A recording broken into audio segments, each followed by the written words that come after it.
Whoa, test. Hello, test. Yes, I am testing. Do you need more? You're all right? Hello, studio audience. Welcome.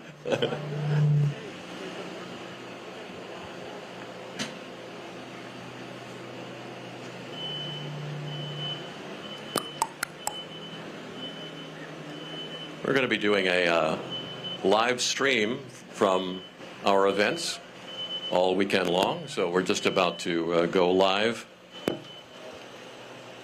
Oh, in 25 seconds.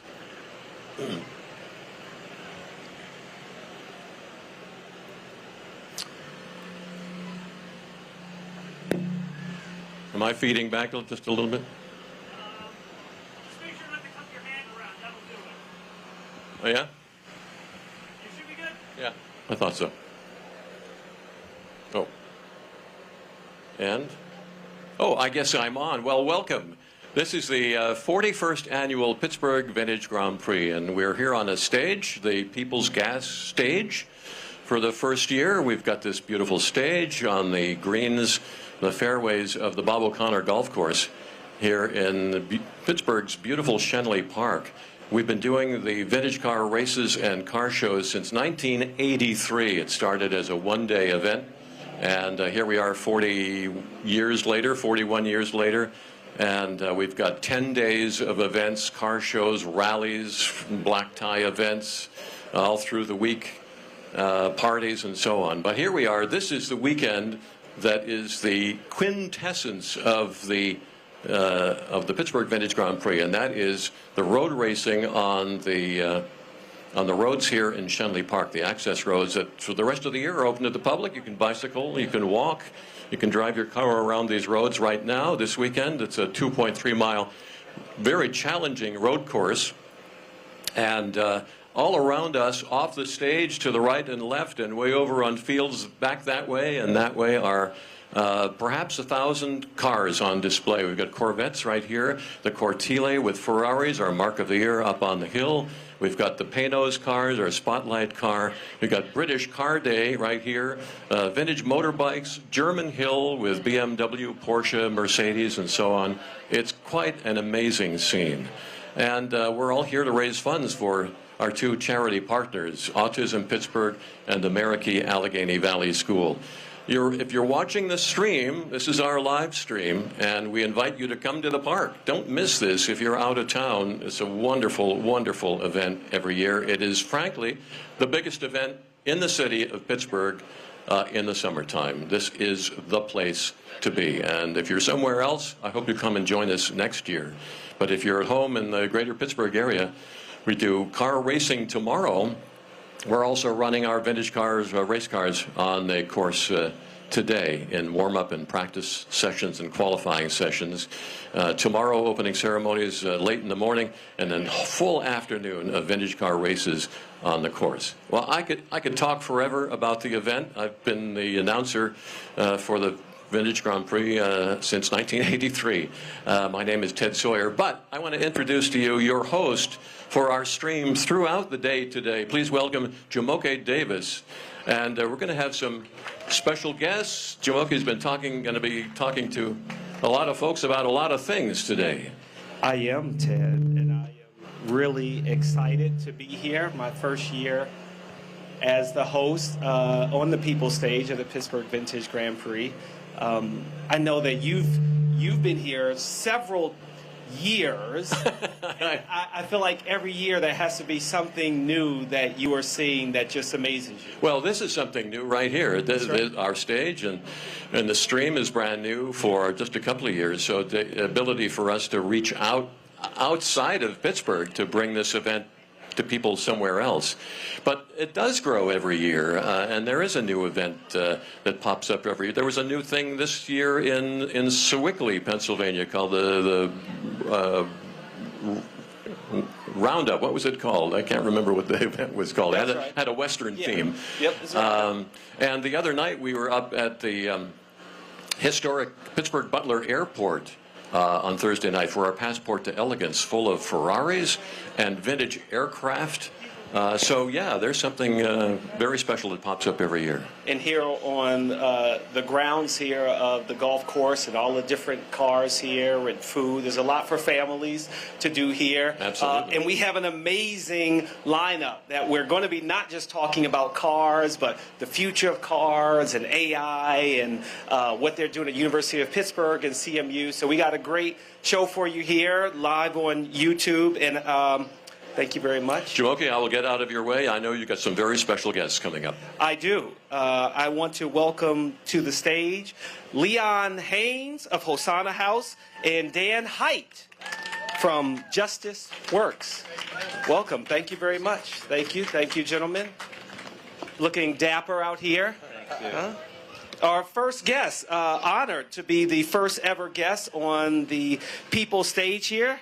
And we are excited to not only have the two of you to talk about cars, but also to talk about both of your organizations. Dan, if we can start with you, if you could just talk about JusticeWorks and how it came to be. Jamoke, thank you very much. JusticeWorks is 24 years old, and it's an organization whose mission is to help improve the world one family at a time. So we work with families in the child welfare system, kids in juvenile court, and in the education system. All of our services are community-based, usually in people's homes, but we connect with a lot of other resources, which is part of how Leon and I have become friends. And Leon, I actually used to live in Wilkinsburg when I was a student at Pitt. So all right, we're looking for you. Yeah, to hear about Hosanna House was really cool because I feel like as a young student here, I wasn't really involved in a community that I, as much as I am now, having kids of my own. What inspired you to start the house? Well, I think when you have kids of your own and you look around in society and you say, what's not happening, then you find out, well, what is my response to what's not going on? And in Wilkinsburg, when I started, Wilkinsburg was economic deprivation was all-time high. We were second to Philadelphia in gang and violence. So, tag, you're it. What are you going to do about it? So I began advocating for the needs of children in the community. I watched a video of yours, and you said it takes many hands to make a heavy load light. And we are here at the Pittsburgh Vintage Grand Prix. What does it mean to you? Both of you are part of a youth judging award program to have local youth in the community involved with an event like this. Well, you said it right. Many hands make a heavy load light. I'm sure if you're a race car driver, you can appreciate your crew. Right. All right. So for me, I appreciate all volunteers, investors, and people who just want to get engaged with what we're doing to make a difference in young children. But the youth, in terms of their judges, this is the first time. I think you hit youth judges here. Our kids went through a 5-week program of learning how to be a judge, how to look at cars. And you need to understand, most of our children have never seen vehicles like this. Mm-hmm. And so let's now build them as a model and then begin to study them, thanks to people like Dan's Garage. Let us experiment on him. All right. And as well as our Frick Museum, who had the Black Mobility Museum that they're doing there is a great showing. Everybody should go and experience that. Our children had a chance to do that. But all these experiences and all these encounters are making them think about, can I be a designer? So we had Jeff Giles, I think it was, who's a designer. Our kids got to see him through video conferencing. So all these opportunities are exposing our young people to what they might could do next, whether I'm a mechanic, whether I'm a driver, whether I'm a salesperson, or, power mechanics. Yeah. These things are exciting to see our children do that out here today. It's funny because I recently learned that we have a Pitt grad that works for McLaren, and she's an engineer, and we're going to maybe go do a feature on her at a race in Indianapolis. Oh, wow. And I'm just like, you never know. You think of just drivers. You don't think of all of the other jobs that can be involved in auto racing, whether it is Formula One or street racing as well. Dan, you've got this garage. A car representing every decade? How did you build up this, amass a group of cars like this, and which ones do you pick to go into your garage? Thank you, Jamoke. Well, I have a master's degree in psychology, and that's what led to my career. I think I'm a doctoral fellow in being a car nut, and I've been one since I'm 8 years old. I could tell you at 8, a block away, that's a Buick. It's not a Chevy. And a couple of years later, I could tell you it's a Buick Roadmaster. It's not a classic. I just have always had an absolute passion for cars, and I reached the point not all that long ago, 10, 15 years ago, where I was able to keep more than one car at a time. And I reached a certain point, I looked for a place to house them together, and came across what had been a car repair shop in Wilkinsburg for 42 years. It was owned by an ex-Marine. He was a hot rod builder, a drag racer, super nice guy, Joe Minert. And he got ready to retire, and I bought the building, spent a couple of years fixing it up. There's a working soda fountain among all the cars. And I just started adding cars. People always ask me, well, what's your theme? And I'd say, well, my theme is to buy things I love. And I have very eclectic taste. But at some point, shortly after I bought a 1924 fire truck. Was that your first one? That was the first? First fire truck. First fire truck, okay. It wasn't my first car. I don't know, 6 or 7 then. But I realized that with a couple more decades, I could have a vehicle from every decade from 1900 till now. And so I purposefully set out to fill that niche. And the first one was a 1911 popcorn wagon, which is actually horse-drawn, but it looks like the circus is coming. I love a wagon, but I don't know if I can go back that far. It's great. And then the last decade, or the first one, is a 1905 Buick, which happens to be the 5th oldest Buick in existence. Wow. It's all brass, and a beautiful, beautiful car. But yeah. Is there a car that has eluded you, that you're like, I've got to get this in my collection? Well, I have a long list. So a lot of cars that attract me. The thing that's probably top of my brain these days is a 60s Alfa Romeo Giulietta Sprint Speciale. I mean, the name alone is worth the price of admission. But there are a lot of cars I love, and maybe one day. Maybe one day. I feel like one day I want to have a Volkswagen Westphalia. I just want to hit the open road and have a Westphalia. How often are you finding kids that are interested in cars that maybe came from a place that you didn't understand, if it was like Cars the movie or having the Hot Wheel cars versus what your mom and dad drove? How does that interest grow in the young kids? Well, I think a lot of our kids don't know what they don't know. Okay. All right, so if I'm not growing up around these type of vehicles, I don't know anything about them. I don't have a real perspective outside of maybe looking at them on television saying I like it. But if I can't touch it, see it, and feel it, then I don't see it as my reality. So this opportunity for all these vehicles out here for our kids to touch, see, and feel, go to garages like Dan's Garages, go to Frick Museum and the Black Mobility Project. Now they're touching it, seeing it, and feeling it, and they're coming up with their own, this is what I like about cars. This is what I want to do, a type of car I want to have. So those are the things that I think really make a difference for our young people to be able to touch, see, and feel, and perform these new perceptions about what they really think about cars. All right, well, without further ado, let's bring on Alberto Sanchez, the VP of Relation Management for Key Bank, and the car judges here. Come on up. We're going to find out which Ferrari is the best Ferrari here. Best in Show 2023. Hello, how are you? Good. What's your name? Ariana. Ariana. And your name is?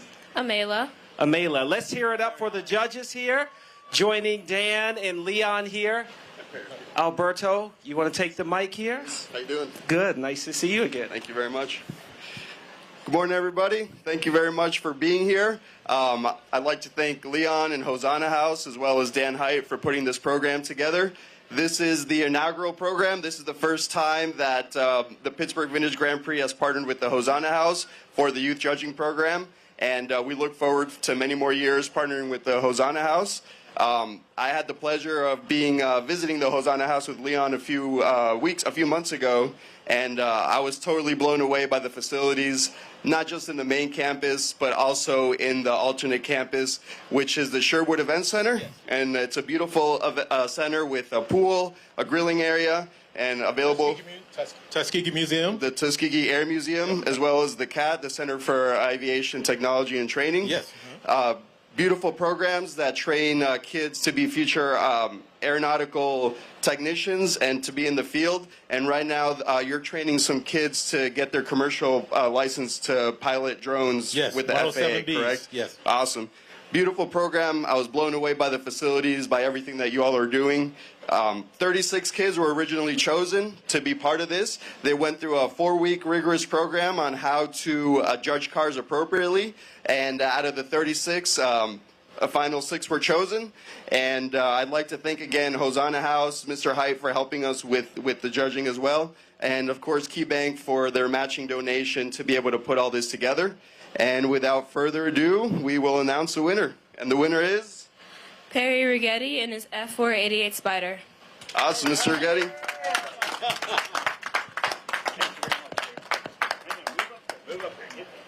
Can I take a picture? Wait, move over here in the center. Move over here in the center of the stage. All of us? Yeah. Okay, all right. Yeah, in the middle. We have the treat.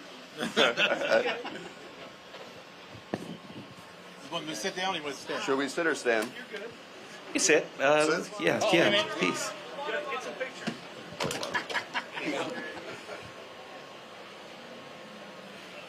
Good job. So if I can ask the judges, how did you pick this car?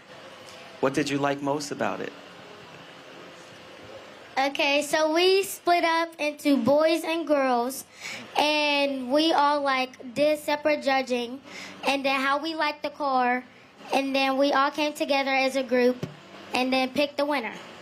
What surprised you most about judging? Because when I read the history of what you had to go through and the list of the qualifications, and when you can't wear a belt, can't get too close to it, did anything surprise you? Yes, when they said we can't wear jewelry. Jewelry, huh?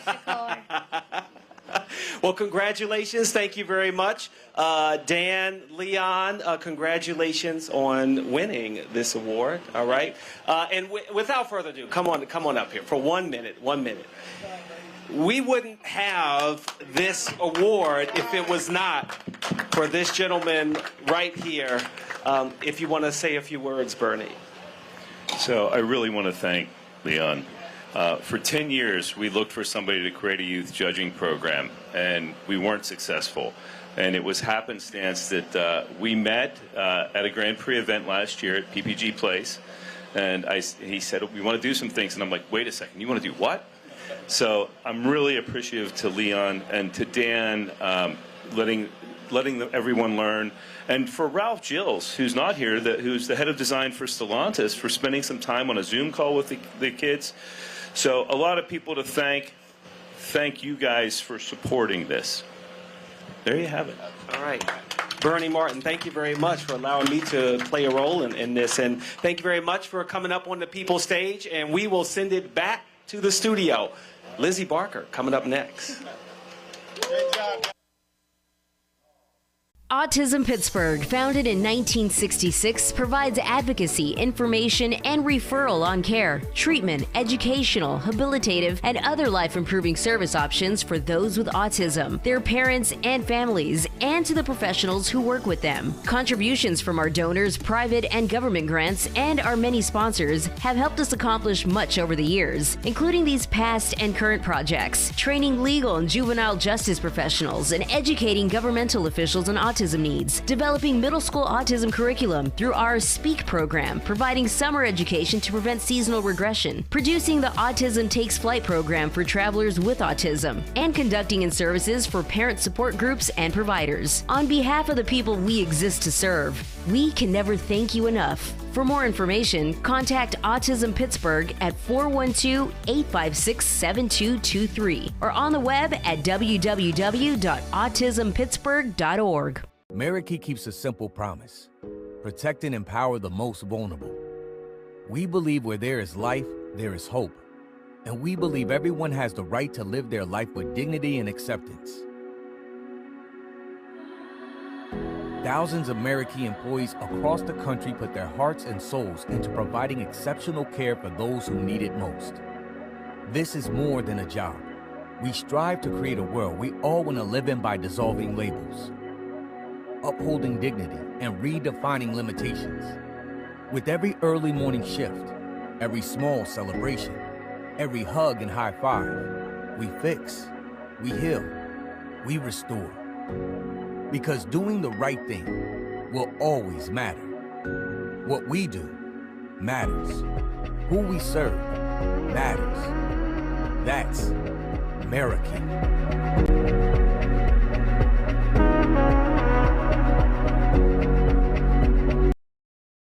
One of my slogans when I first started was that it takes many hands to make a heavy load light. Many hands to make a heavy load light. And that means that no one can lift the weight that really has to be carried to really have major impact unless you have a lot of people.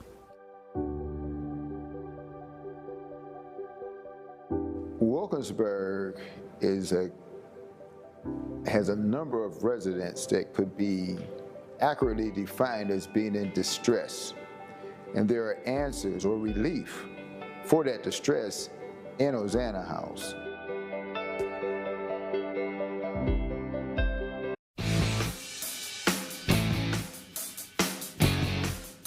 We're at the Pittsburgh Vintage Grand Prix at the Pittsburgh Golf Club. Talking to Bernie Martin, runs the Cortile. Bernie, tell us, what is the Cortile? The Cortile is the courtyard of Italian cars. Now, you notice how I've got to do this. Yeah, it fits. Yes. So we've gathered together a whole bunch of Italian-designed, manufactured cars: Ferrari, Lamborghini, Maserati, Alfa Romeo, Abarth, Seata. We've had Bizzarini's race here, Stanguilini's race here, and we needed a place to put them, and so a courtyard is an appropriate name for the area because Ferrari is a Cavallino Ramperti, the prancing stallion, and Lamborghini is a bull. So I Googled barnyard, and Cortile came up, but Cortile, it's a sub-meaning of Cortile, and it means courtyard. So courtyard is appropriate for what we've got back here.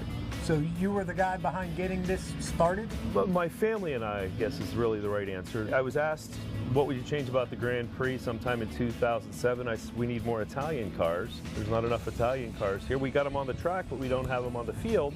At the end of '08, we figured out all the things of why Italian cars weren't coming. We were buried down in a swamp next to Porsche. We drug about 6 carts up here, golf carts of people, and said, let's put it up here. And let's do it in this building, the building that we're sitting in. It's a historic landmark. It's phenomenal inside. We looked around and I said, you know, if we put a bunch of Ferraris out here on this field, all those people at Porsche and Mercedes are going to come over here. We figured, yeah, we'll be up on the hill, you'll come up to see that. So we did, and we've been attracting quite a crowd every year since. Well, that's one thing I had noticed because of the poor weather today. A lot of the car show areas aren't as full as they've been in the past, but it didn't seem to hold back the people here in the Cortile. It's full. Yeah, and we've tried to get those people who aren't afraid of a little bit of rain. Bill Ebert, who's a former president of the Ferrari Mid-Atlantic Group, said to me at one point, he says, look, there's different kinds of car people, because in the kind of car people that I am, the kind of car people that I think you want at your show are the people that drive these cars the way they were intended to be driven. This is come out, enjoy the cars, talk about the driving, talk about the design, certainly, and all those other aspects, but, you know, it's got to have some patina. You know how many cameras we need just to cover what's here? There's so many special cars here. There's so many individual little stories that we could spend a year just the car shows. It's like the Smithsonian. You can't do it all at once. You can't do it all at once. You got to come back every year. The gentleman who won our Lambo competition has 54 cars. He has Cobras. He has Vets. He has a whole bunch of. So it's a mix. We all appreciate the cars. So happens this is the Italian area.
My name is Lucas Ramsey.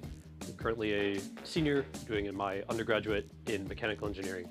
Where we are right now is the office for Panther Racing. It's a student-run club here at Pitt focused around a competition through SAE.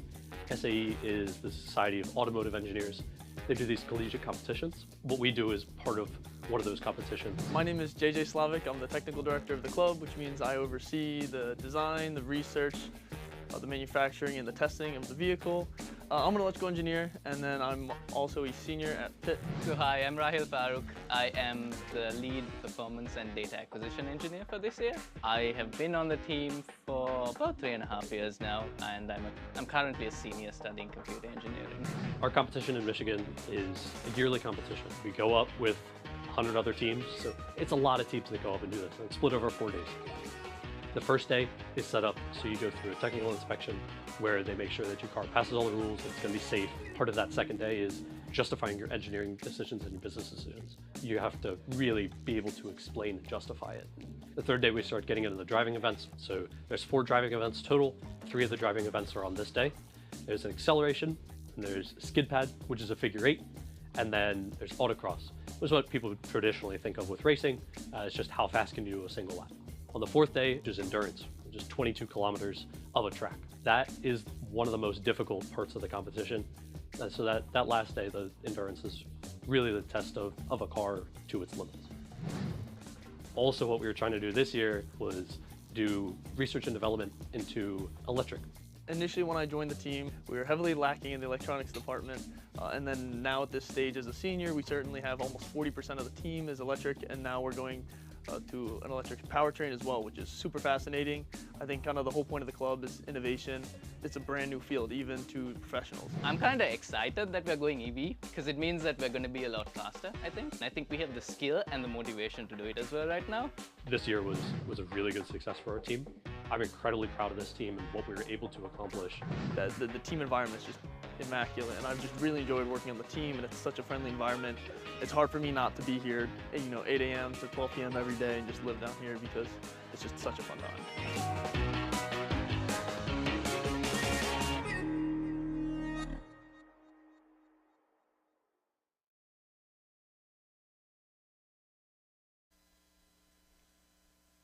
Hello and welcome to the studios at the Pittsburgh Vintage Grand Prix. My name is Jeff Wakeman and I will be your studio host for all the action during the racing tomorrow, Sunday, and all day today as we go back and forth from the stage. We have some great interviews coming up. I want to thank all the stage crew out there.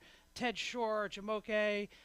It's been a great day so far. If you're in the area, please get yourself to Schenley Park. It is beautiful out there on the field. I'm still a little sweaty from all the heat, but the cars are amazing. Once again, my name is Jeff Wakeman. I will be your studio host for all the action and all the commentary on the race tomorrow. But if you are close, please come see it live. There is very few places in America where you will be able to see a vintage race live.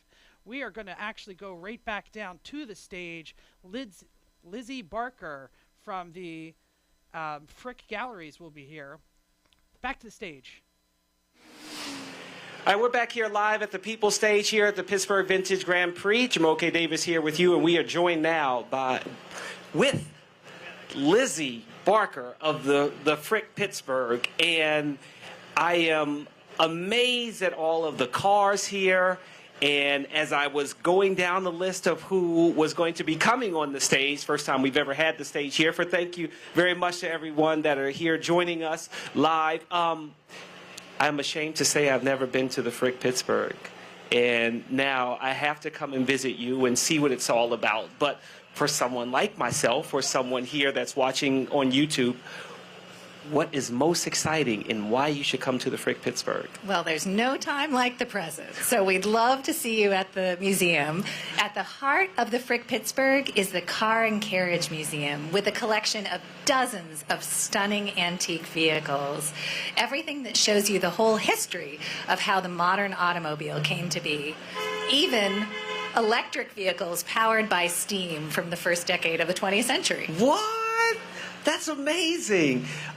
Well, okay, what's your favorite? Like when you go to work and maybe you walk by it and you're like, that's the one I love. There are many beautiful things, but there's a 1957 Chevy station wagon in our current exhibition that is as beautiful as a tall glass of water. That's wonderful. And you get over 1 million visitors, but there's a special exhibit there right now, the Great Migration and Black Mobility in the Automobile. Can you talk about how this exhibit was curated and why now to have that exhibit at the Frick Pittsburgh? It's a spectacular show, and I encourage everyone listening to think about coming to see it.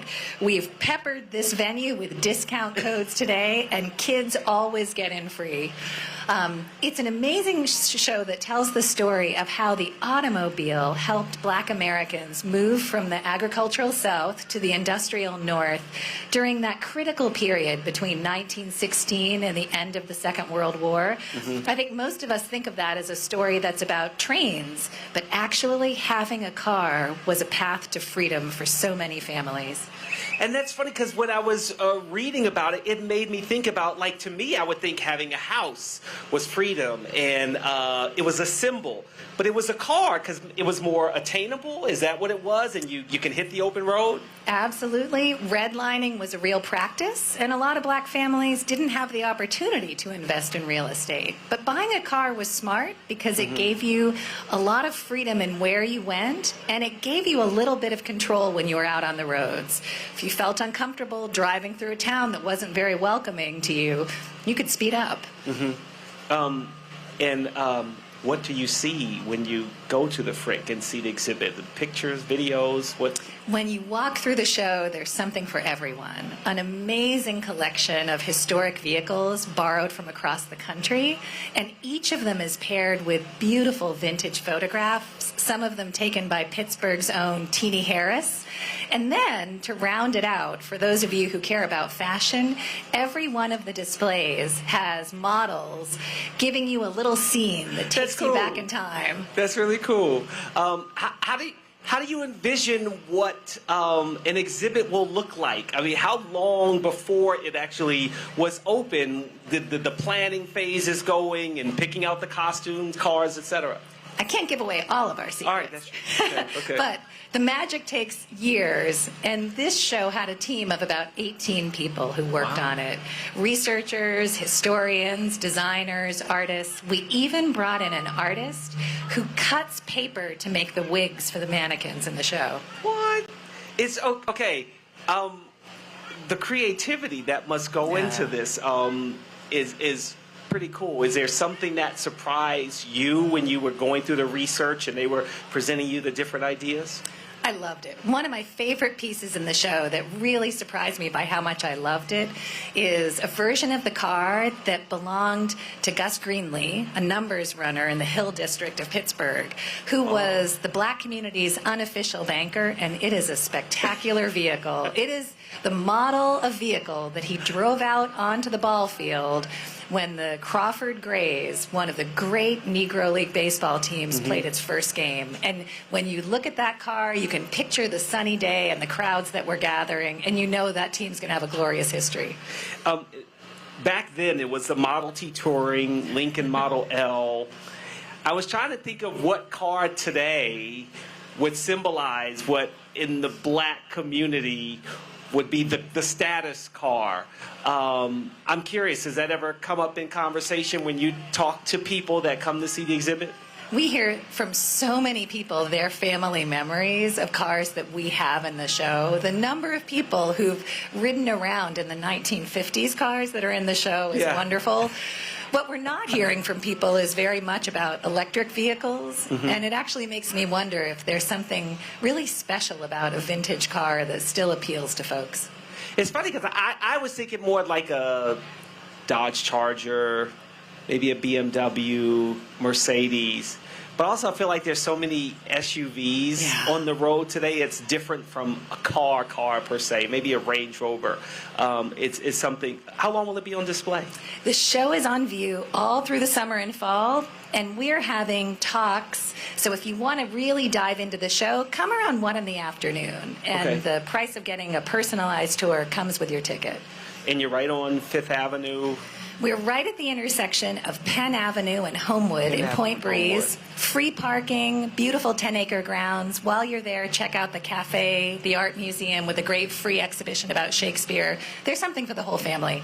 And you're going through a renovation as well. If you could talk about the changes that people will see at the Frick Pittsburgh. We just finished a big overhaul of the car museum, so it's never looked more beautiful. Oh, cool. It's all done, and we're working now on the historic house. You can still tour the house, but you'll see a little bit of scaffolding as we fix things up. That's the one I can see driving by on 5th Avenue, That's the one right? you can see as you go past. Okay.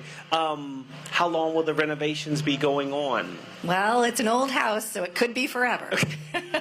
Not but like the scaffolding comes down at the end of the summer. What's new when you have an old house and you're trying to understand what's historic?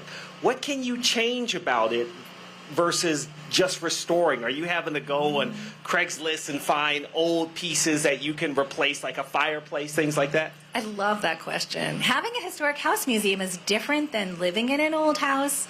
We try to save the original pieces whenever we can, and turns out that's more expensive, but it lets us tell a really true story. So we want people who visit that house to feel like they're in a time machine. Yeah. We want to magically take them back to 1892 and think about not just what it was like for the people who lived in that house, but what it was like for the rest of us. So we spend a lot of time talking about what it was like for steel workers, the people who gave Henry Clay Frick his extraordinary wealth. And okay, so in that sense, how much are you finding stuff in Pittsburgh, or are you having to go to other cities, other countries, to continents to bring back pieces that relate and really take you back in time, as you said? Another wonderful question. We inherited almost all of the furnishings of the house intact, and we're finding here in Pittsburgh wonderful things to supplement that story. I don't want to give away all the fun parts on the tour, but I'll tell you, we used a lot of local sites to collect vintage lunch pails that steel workers would have had, and they're fantastic. They range the gamut, they're all authentic, and none of them were owned by the Fricks.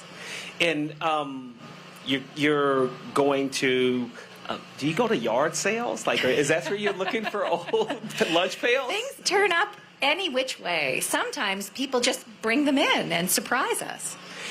When you first got here and you came by the stage and you said, I'm going to go explore, what are you seeing? What have you enjoyed? What car are you like, oh, I love that car? Oh, it's been beautiful. We spent a lot of time looking at these vintage British vehicles, these gorgeous low-to-the-ground Jaguars. You can picture what it would be like to ride in them.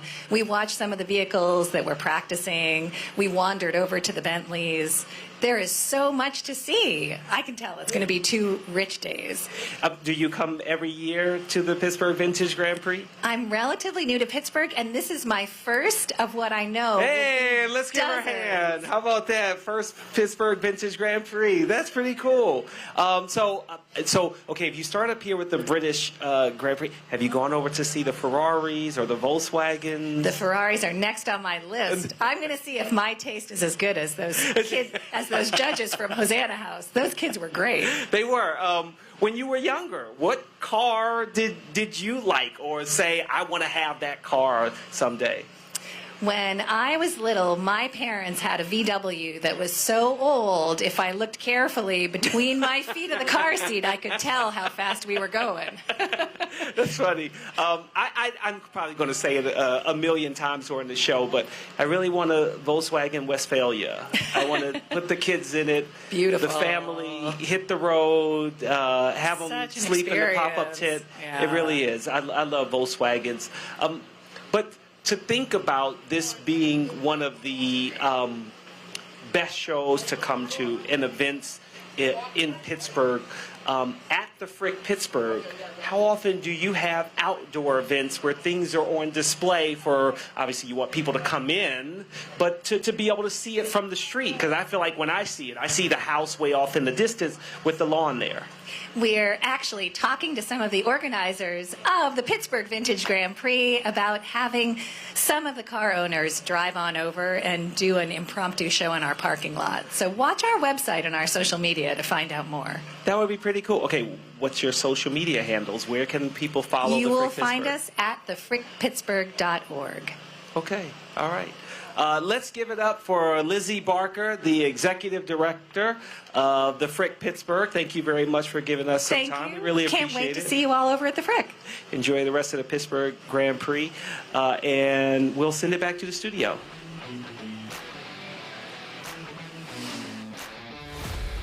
Thank you, Jamoke, from the People's Stage in Schenley Park.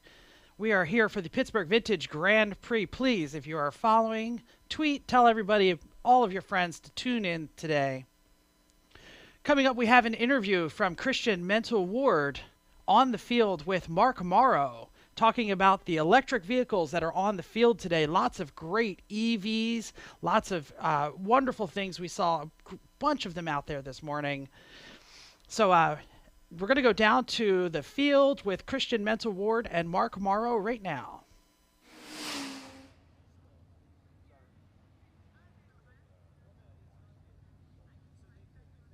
Hi, Christian Ward, Pittsburgh Vintage Grand Prix. I am standing here with Mark Morrow. You are the co-chair of the American car display over here. We're really blessed. Right now, we have an entire row of Shelbys because the Shelby American Club annual was just last weekend. Right, That's the pit race. Yeah. And we've got a nice turnout. We have more coming of Cobras, Cobra replicas, and 2 Ford GTs. That's fantastic, but it's all American over here, and this is just an absolute feast for the eyes. But down this road, just to show the diversity, I see an Eldorado, I see a Cadillac XLR, and I believe I see an '84 Buick Century. Every car is welcome. We have cars that range from collectible, classic, one-of-a-kind, to cars that people drove every day. We have Ramblers, we have Buicks, we have an entire section of what we call orphan cars, which are cars that no longer have a manufacturer. Oh, we do love us some orphans. Studebakers and Packards. And then this year, for the first time, we're running what we call Electric Avenue, which are Teslas and other American-made electric cars. We have a Chevy Bolt there. In addition, we've got a nice selection of Ford Thunderbirds. Well, and this is great, the electric thing, because as you mentioned, these are manufactured here in the United States. They have heritage. So this is a wonderful thing, and there's some enthusiast cars over there. So that's great that you guys welcomed them in. Any place they can find you or look for this, or they want to come see? Yeah, we're right on Schenley Drive. We're Gate C. Please come out. All right. Thanks so much, Mark. Thank you. Get ready for the ultimate adrenaline rush with the VIP Pit Race Track Experience. Discover 2 thrilling hours of driving action, featuring lead, follow laps on the North Track and a full track hot lap finale. Feel the power beneath you as you race in our top-of-the-line fleet of BMWs. Perfect for both car enthusiasts and newcomers to the sport. Treat yourself to unparalleled customer service and attention to detail, ensuring your time on the track is an unforgettable adventure. Don't wait any longer. Sign up today and experience the exhilaration of the VIP Pit Race Track Experience. Let's hit the track and make some memories. Everyone has different storage needs, so Guardian Storage offers a variety of solutions. We have climate-controlled and drive-up units. Units that are perfect for homeowners, renters, students, and businesses. We also cover other needs with conference rooms, copy service, free Wi-Fi, package acceptance, on-site store with packaging and moving supplies. With Guardian Storage, you truly get more when you store.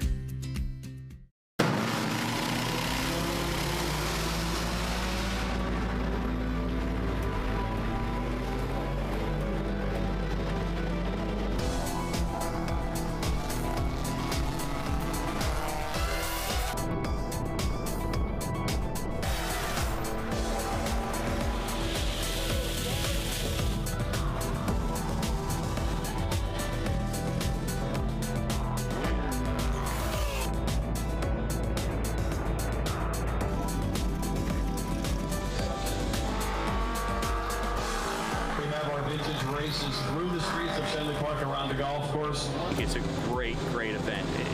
everybody that's involved, from the corner workers to the people that come here and the people that organize it. It's just a fantastic event from all aspects. Other than Monaco, it's the only vintage cars that's held on public streets anywhere in the world. When this track opened in Pittsburgh '83, I've run here every year since y'all opened here. I started with an Aston Martin here. As always, the event is free. All proceeds that we raise through your donations and purchases of our merchandise go to help the Autism Society of Pittsburgh and Allegheny Valley Schools. You get to drive these wonderful cars on a street course, just like they did back in the day when they raced them originally.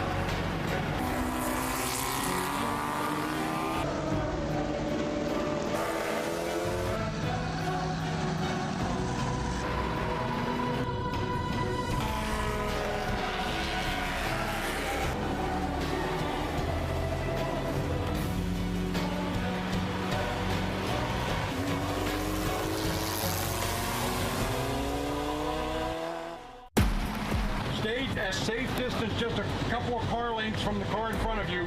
Do not stop for red lights, stop signs, or anything.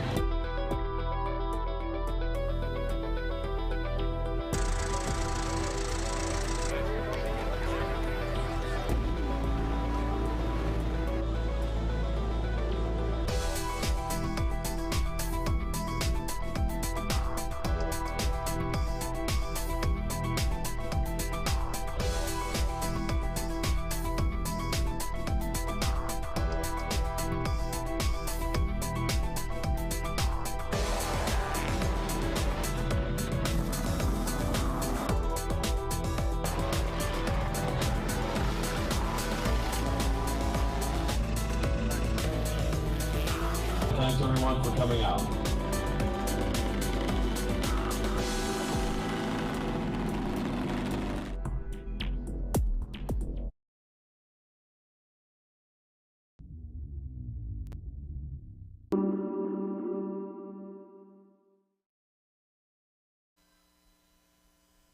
Welcome back to the Pittsburgh Vintage Grand Prix broadcast. My name is Jeff and I will be your studio host all weekend long, but we have lots of live content directly from Schenley Park in Pittsburgh, Pennsylvania, and we are going to be talking about racing and the car shows and all the fantastic things that are happening down there. It's a beautiful day in the park. If you're in the area, please come out and see the fantastic machinery.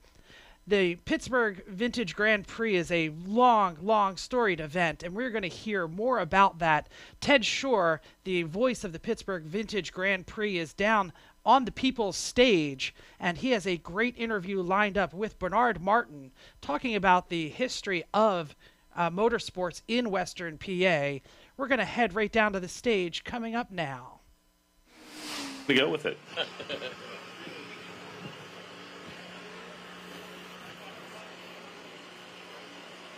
So we're back here at the People's Gas stage at the Pittsburgh Vintage Grand Prix with Ted Sohier. I'm Bernie Martin. And the theme today for our stage production is kind of past, present, future. And what you'll be hearing at the outset here is the history of Schenley Park, history of some local motorsports, and we'll move into some future stuff this afternoon. But Ted, we've talked, and there's some amazing motorsports history both in Schenley and in Western PA. Tell us about it. It is extremely impressive, I have to say, to go back and look at the history of motorsports in Pittsburgh. Because I think, that the Pittsburgh Vintage Grand Prix is old. We started in 1983, and I think I can't see the monitors here, so I'm going to guess that we're going to take a look at the the poster for the very first year, 1983. It was a pretty modest affair here, a one-day event, a Sunday race, and we had a big turnout. We had, I think, 75 cars or so entered in our very first race, and then it moved on. You can see the cover of the program. We had a program and a flyer that year promoting the event. We had Mayor Dick Caligiuri, who signed off on it. And then the story goes that when he saw cars moving at speed, he thought, gee, is this really what I approved? I think he thought there would be a very gentle parade of antique cars running on the roads here at Schenley Park. I heard that story last year from Art McGovern, and he said he had to lean in and say, the mayor said, so this is actually a race. And I remember driving home at the end of that event thinking, you know, we had such a good time in Schenley Park that they will never let us come back and do this again.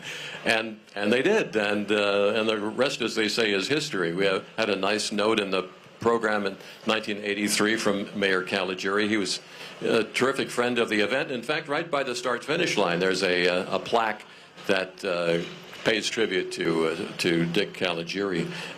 There's also a photograph of the pre-war race grid from 1983, and I thought on this photograph, except for the clothing that the people are wearing that you see in the photograph, the photo could have passed for one maybe taken in 1951, because the cars and the snow fence, it just looked like it could have been a race from 50, I don't know, 80 years ago rather than 1983. It was a lot of fun.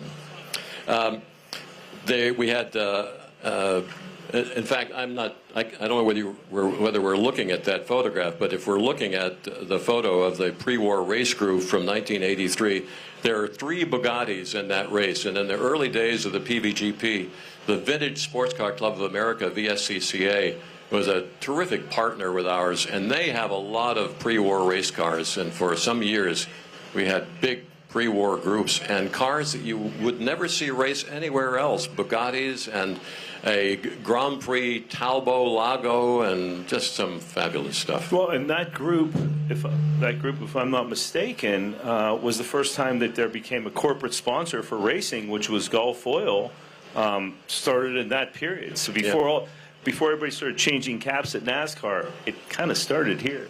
It did start here, and I will talk about that a little bit later on with Grady Davis, who was a vice president of Gulf Oil and getting the first corporate-sponsored race team in America. But back to the PVGP, we've got, I had some images of some early posters and programs from 1984 and so on. The 1987 poster was the 5th annual, and it showed 2 terrific cars. The photograph had been taken the year before with a Bugatti Type 51 and that Talbot Lago car. And at the time, the start-finish line was right by Phipps Conservatory. And that's where we also did the announcing. I was kind of looking at the cars. The cars were coming right toward me across the Panther Hollow Bridge. And the year that the Talbot Lago was racing, it started to rain, and the thing spun right at the end of the right in the middle of the road, right at the end of the Panther Hollow Bridge. So we had some fun in those early days. We also had a huge downpour during one of those races, and we watched a mounted City of Pittsburgh police officer on a Harley go plowing into the deep water and stall the bike right on the Panther Hollow Bridge. It was a lot of fun.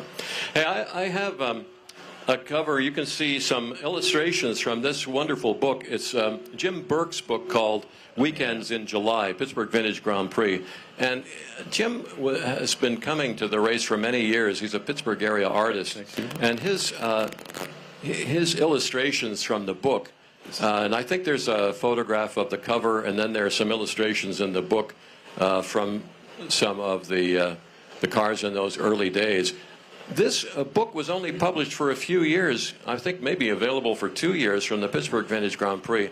I think we could sell a lot of them to folks because it's partly history of the Pittsburgh Vintage Grand Prix and it's partly Jim Burke's just fabulous artwork. He spent, the book's called Weekends in July, and it's because Jim Burke would always spend this weekend here. I mean, he had a job, too. He was a pretty well-known Pittsburgh advertising man, but he did these wonderful pen and ink drawings. Oh, it's incredible work in there. Yeah, it's terrific. Anyway, so there are a bunch of those illustrations that I sent along to our stream producers. But this is also a neat book, and you'll see a picture of this too. I don't know whether you've looked at this, but we have a 9-time race winner here by the name of Manley Ford.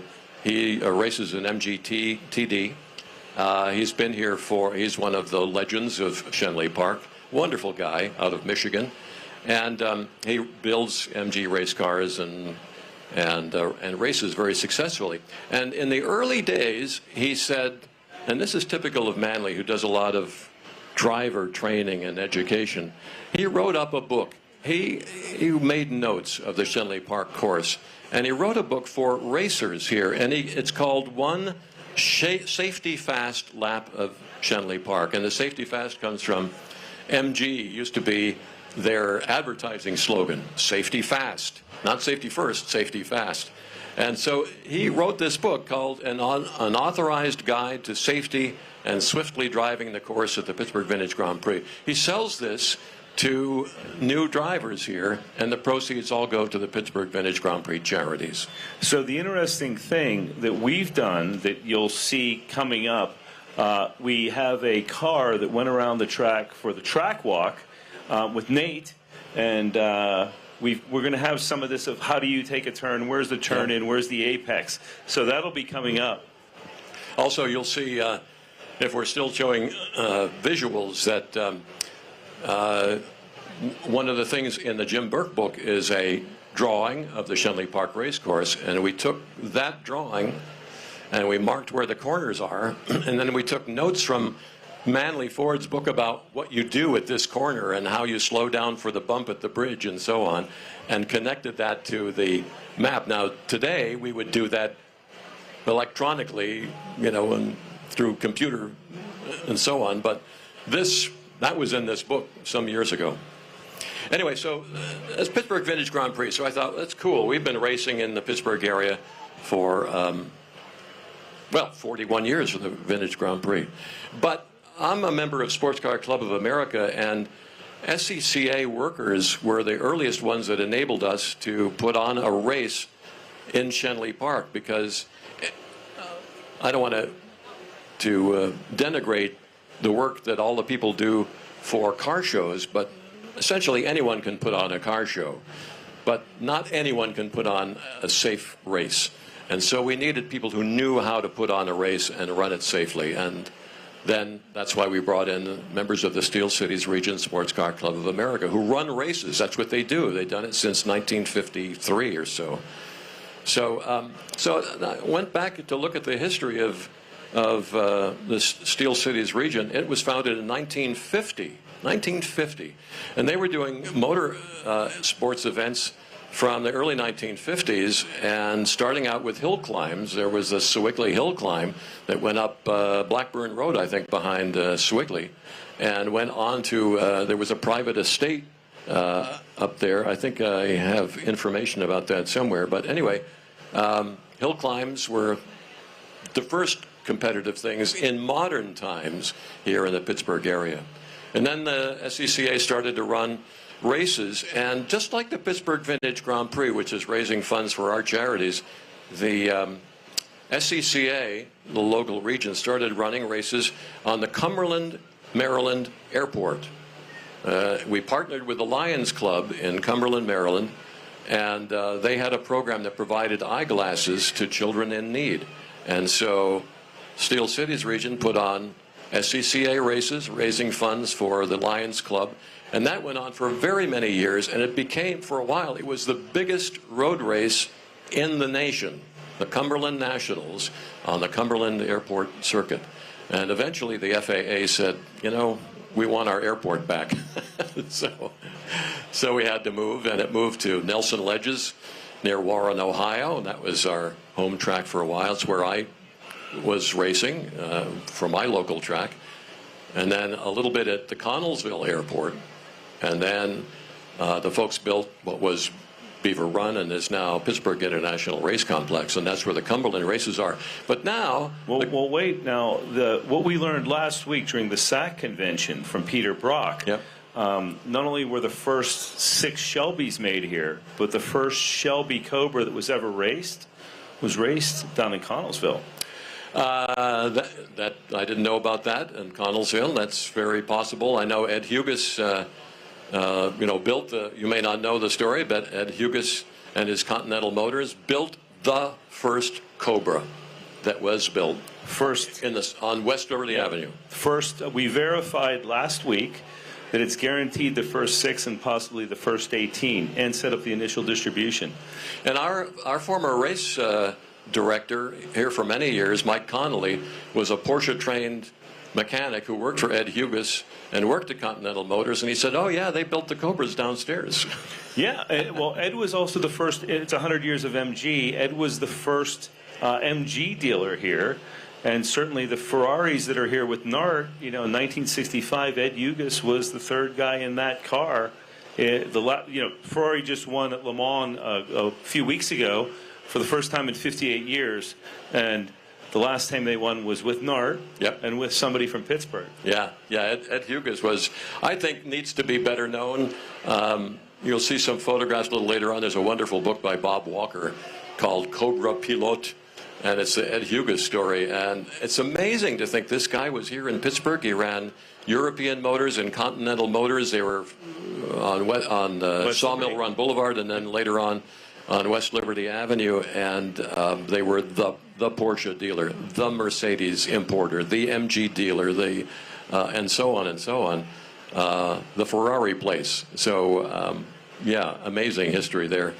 But back to SCCA, I just want to mention that the Cumberland races continue, even though they're now at Pit Race in Beaver County.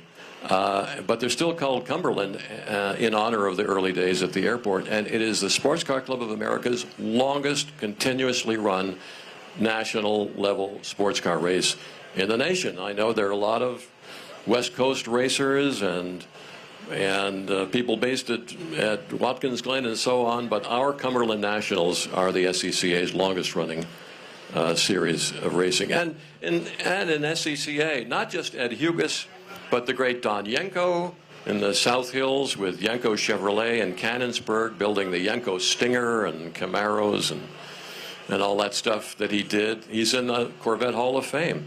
Donna Mae Mims, the Pink Lady, the SCCA's first national champion from Pittsburgh. She was a volunteer here at the Pittsburgh Vintage Grand Prix.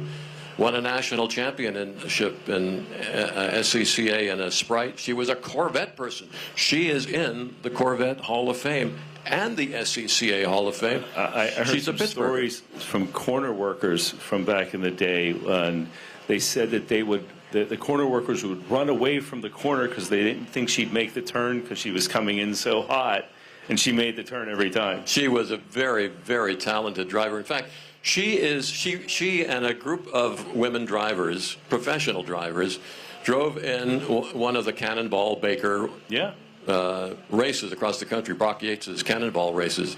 And when they made the movie, Cannonball Run, Adrienne Barbeau, the gorgeous actress, played the character that was Donna Mae Mims in the film. Right. So... we should start to wrap this up, Ted. Well, okay, we can do that, but let me just say that because this is really important, I think. So we talked about the Vintage Grand Prix, and we talked about SCCA in this area. But what we need to know, I think, is that racing was here, motor racing, starting in 1903 in Highland Park. There were hill climbs in Highland Park. Not only did they do that, they had classes. They had big electric cars and small electric cars. They had big gasoline cars and small gasoline cars. And also that in 1905, Louis Chevrolet was a professional driver. He wasn't building cars. He was a professional driver. He worked for the Fiat distributor in New York City. He came to Pittsburgh, and he beat the great Barney Oldfield in a race on Bruno's Island. It was a horse race course. They had automobile racing. 1905, Chevrolet won a race in Pittsburgh. So it's not a new thing. Well, Ted, thank you so much for your time. Really appreciate this history. We should delve into this with a little bit more time later on. You bet. And really start to cover some of this stuff. Even NASCAR has some history here with Heidelberg Raceway. Yeah. I mean, we could kind of go through a whole chronology of the history-making things that have happened here. Well, I think it's time for us to send this back to the studio. Fine. Thanks again. We'll see you soon.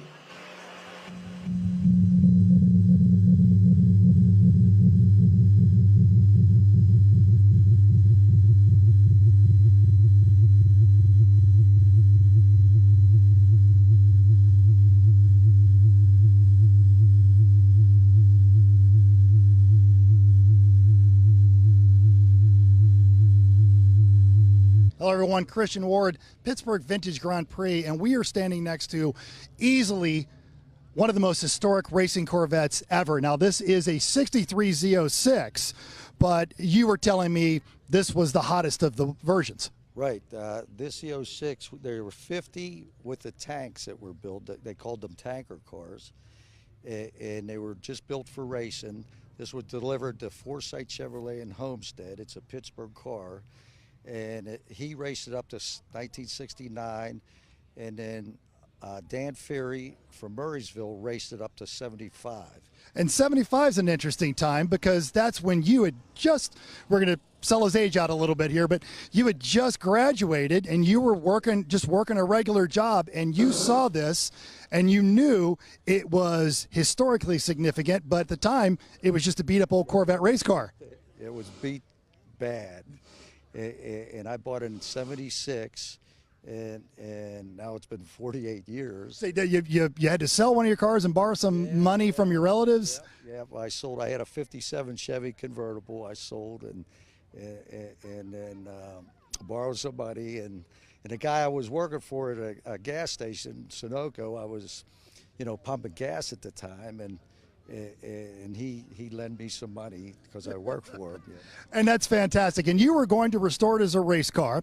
And the key to this is before the internet. So the history of this is only known by a handful of people. And you had your own restoration plan, but then you met someone very important who is the premier expert on these cars. Eskingiger from Detroit. He has Mickey Thompson's Z06, and he was the most new and helped design the suspension on these. And I ran into him at Carlisle. Now, at the time, the car was all part of my garage. And when I ran into him, he says, "We've been looking for that car for 15 years. We knew it was in the Pittsburgh area." And I said, "Well, me and my buddy are just ready to paint it, get it back together." He says, "Oh, no, got to go back to the race car that it was." And you really did. It looks fantastic. Thanks so much for bringing it out. Thanks for sharing it with us. Well, thank you so much. Thank you. All right. I'm Christian Ward, Pittsburgh Vintage Grand Prix. Hey everybody, Christian Mental Ward, Pittsburgh Vintage Grand Prix, and I'm really happy to be standing next to Jim Kennist. You are the Corvettes of Pennsylvania. Member of Corvettes of Pennsylvania, I'm the Pittsburgh Vintage Grand Prix Corvette Coordinator. Oh, so you're just a Corvette person. That's fantastic. Tell us about some of the different Corvettes that showed up here.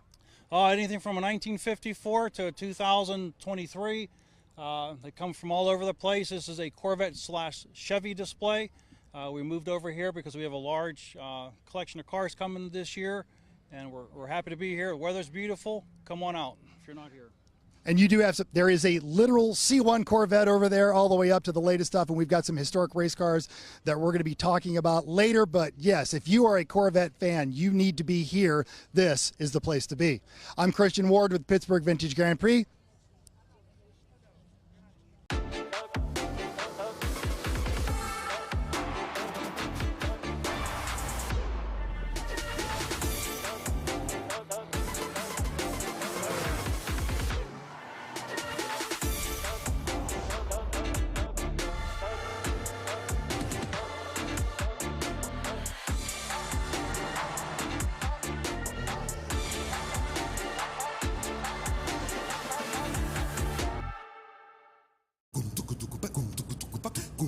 Turn right onto Western Avenue.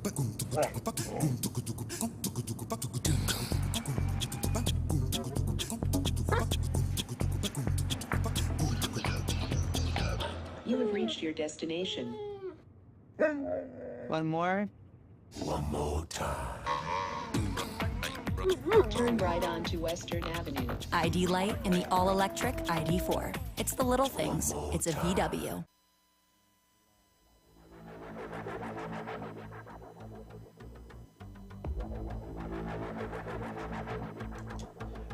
Welcome back to the Pittsburgh Vintage Grand Prix Studios. My name is Jeff Wakeman. We'll be here with you all weekend, going back and forth from the show field and to the studio and highlighting all the racing that happens tomorrow. If you're in the area, please make it out to Schenley Park.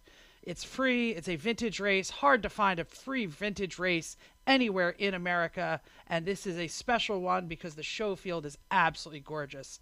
Coming up next, we have a great presentation from Nick Bogach and Guy Costa from Caliente Pizza down at the People's Stage in beautiful Schenley Park. It is a beautiful day out there, and we are really glad that we can have you all here and see you and take you down to the Schenley Park.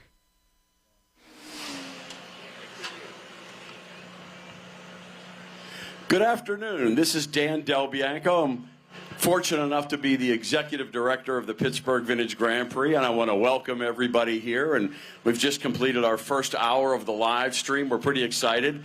I've got new sponsor Nick Bogach with me, who owns Caliente Pizza, and his first year in, there's pizza everywhere, and they've jumped in more than most sponsors do. So, Nick, why don't you tell us a little bit about it? Sure. We're just really happy to be here, and part of it was trying to figure out how we tie in and be part of such a great event and the car show along with the race.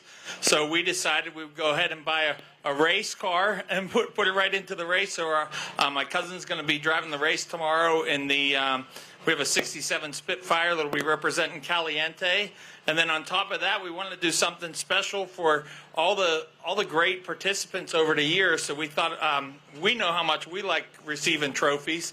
So we thought it'd be great to come up with an award that we worked with the Grand Prix and come up with a Spirit of the Race Award, one for the car show and then one for the racers as well. And it's a perfect intro. We've got the perfect candidate to win it for this year as well. And so when we say Spirit of the Grand Prix, understand that everyone riding around in the golf carts and wearing those white volunteer T-shirts are the volunteers that make this entire thing happen. There's over 1,200 of them. It's an incredible effort. So as you move through the park today and tomorrow, wave to them and thank them, because the only way that we've become the largest motorsport festival in this country is because of the dedicated volunteers that we have here. And so I'm glad to introduce Albert Hiles. And Albert has been with us in the car show since 1996 and a volunteer since the year 2000. And he's got the famous Herbie Love Bug that's always in the show. Welcome, Albert. Thank you. Welcome. Thank you. So, do you want to tell them a little bit about your car and your involvement in the Grand Prix? Well, I'll give you kind of the short version.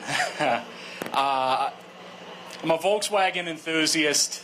I grew up loving Volkswagens and predominantly the Love Bug movies. In the 90s, the opportunity came up for my family to purchase one of the original stunt cars from the movie. And that really got me involved with the Grand Prix. I had known about it, never been to it. Came with another car that we had and fell in love with the event, and that was almost 30 years ago. And I was a teenager at the time, didn't even have my driver's license, and got involved with the Grand Prix, and now here I am. And so the big part of this is not only the spirit that you have, but also the support at so many of the Pittsburgh Vintage Grand Prix events that we have over the last 20 years, whether it's the car show, the World of Wheels, here at Schenley. Albert did a show down at the terminal last month. And so that car is everywhere, and it's part of us. And so both Albert and his car are the spirit of the Grand Prix. So we are proud to present you with the first annual Spirit of the Event Award. On behalf of Caliente Pizza and Draft House and the Grand Prix, congratulations. Thank you. And you were going to fill that with meatballs, weren't you, Nick? That sounds good to me, or maybe pepperoni. Let's hear it. Thank you very much. This is a great honor. I'm speechless. I'm absolutely speechless. Well, good, because we only have 10 seconds left. Thank you again. We also have a second award for one of the drivers. He's on the track. We can't really get him up here now, so Nick and I are going to go do that down in the paddock later.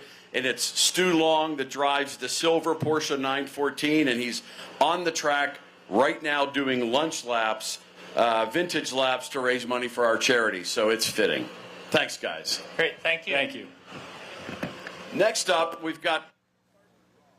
You turned me off. Hello? I'm still here. So I've got two more partners to introduce from the Grand Prix up here. And Kathy Qureshi from the Pittsburgh Parks Conservancy. We're in the middle of Schenley Park here, which has a lot to do with all of this. And Kathy, we'll have you set that down for a second. And they didn't give you a microphone, so I'll just hand you this one. Tell us a little bit about. Yeah, thanks. We're so grateful to be here. We love that this event is in the park. It's such a showcase event. Really gets national attention. Sometimes we take it for granted, but this is a really special day. Super excited to be on stage right now to honor who we're going to be honoring. So tell me a little bit more about all of your time with Guy and how you've worked together, and I'll just turn it over to you two. I've known Guy Costa for... Yeah, perfect. Great. Thank you for having us, Dan. And this is quite a surprise. Thank you. You didn't have to do this. Thank you. Thank you, Kathy. I'm going to start, and then I'm going to hand you the working microphone. Okay. I've known Guy for probably 30 years, really a staple of Pittsburgh. He's the one who you'd always see on TV when it was snowing. He'd tell you, is it going to be a real snowstorm or just an inch, or what are you going to do? And then he worked for the city of Pittsburgh for numerous mayors. And then after he retired, he came here to volunteer for this great event. So proud to know him, proud to be here today. Yeah, thank you, Kathy, and thank you and what you do for the Parks Conservancy. And Dan, thank you for everything we do. You know, we, as a board member, we sit at the table and we talk about this event. You never envision what this event is, so you walk around the park and what it takes to put this event together. Dan, I don't know how you do it, but you do a great job on putting this event together. And all the volunteers. I've been volunteering the past couple years. You got some good, solid volunteers. Some of them are retiring, so we need new volunteers. So let Dan know or someone know that you're available to volunteer. But all the folks that are involved with this organization is great. Kathy, you do a great job. When you took over the Parks Conservancy, and I appreciate it. And I believe when you were in the finance department, some payments may have not gotten to you, but that's okay. But anyway, it's a great event that you are supporting now. You've become a close partner with Dan, and we're glad to see that, and hope that continues. But I'm really honored. You didn't have to do anything for me. Being retired, I'm looking for things to do, so I enjoy volunteering. But again, thank you very much. Thank you. So speaking of things to do, Guy is retired from the city and has been here all week long putting up the snow fence that's around the racetrack. And he's been doing that for not only a couple of years, probably going back 20 years. Going back to the county. I helped you out when you weren't here. The county Does that not work? Yeah, does this work? Yeah, I helped out when the county helped you quite a bit, a couple weeks out. I worked for the Public Works Department for the county, and I was assigned to work out here a couple weeks. And then when I moved over to the city, I was able to help you out here, so I'm glad to help. It's a great event. I'm a neighbor of the event. I mean, I live right here on Beacon Street. It's a great event. In fact, one of our neighbors has a picnic every year, and because of this event, and a lot of positive for the community and for the Pittsburgh area. And look at all these cars. I'm thinking, where did all these cars come from? In Western Pennsylvania and beyond. So it's a great event. Keep it up. Thank you. There's a whole lot of automotive history that Ted and Bernie were starting to talk about, and it goes on and on forever. Very enthusiastic motorsport crowd here and just automotive crowd. The clubs that we have, that as you look over the golf course and you wonder about all the monstrous tents on German Hill and other places, those are the car shows. It's the BMW Club, the Porsche Club, the Mini Club, the Mercedes-Benz Club, the British Car Club, which is right up on top of here. I think there's 600 cars up there. So these are all volunteer organizations that make the Grand Prix the focus of what they do. So the teamwork of the car clubs is incredible. And then the city at the same time, to imagine closing city streets to have a race. And all of the resources that we need from the folks that are in public works and safety. We've got the police out here. We've got EMS units. Everybody working together to do this. And so there's a reason why there's no other vintage street race in the country. And it's something that Pittsburgh really cares about and takes the time to get it done. It would be kind of difficult to start it if you were to do it right now, but we do it now. So tell us a little bit more about the park, and we have to apologize for what we do to Schenley Park, but we do fix it. We sure do. Actually, something that's really interesting is the first motor roadway race in the Commonwealth of Pennsylvania was here in Schenley Park in, I think, 1899. So it has a history and a legacy. Pittsburgh's a special place. It's a small city, as cities go. We're only 55 square miles. But what Dan just said is it's so true that we actually pull together. Guy gets all his volunteers. You get all this to happen, all the government, and we're here in the park, and we make it work. And it's really, I think it's a labor of love, but it's a partnership, and we come together with different challenges and make it the event, the special national, international event that it is.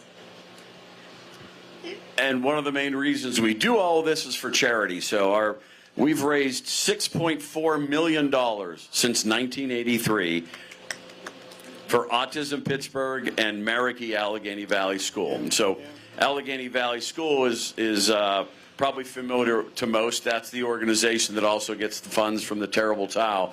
And they're a wonderful organization that cares so much for their residents. And a lot of the volunteers that are out here today are from Merricky AVS, including that merchandise tent just across the lawn here. Those are all volunteers from Merricky. Wave from over in the tent. There you go. Is that Amy's group? That's Amy Rossini and her whole team that gets that done. So we've got a special award that we put together here, and I know that Guy Costa probably has shelves and shelves full of these. The Emmys you got for all of your performances in front of the salt trucks for PennDOT.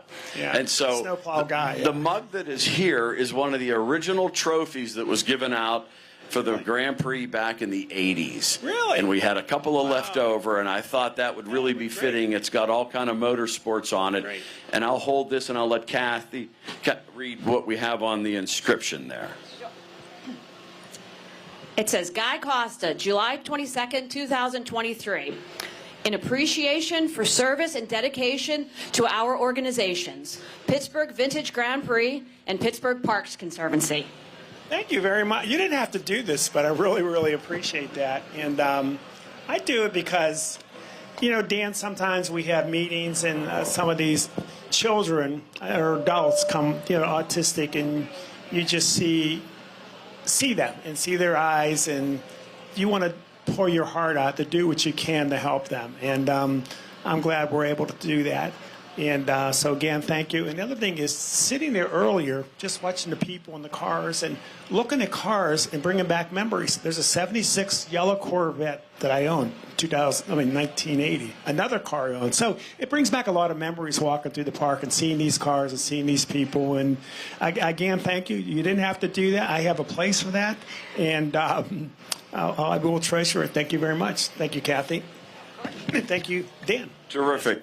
Thank you. We've just got a minute left here, and so I don't know if Ted talked about it, but behind us you can see the new logos and the identity. So after 40 years, we rebranded this as a motorsport festival because it started as a single-day event on the Labor Day weekend in 1983. Were you around at that point? Yes, since day one.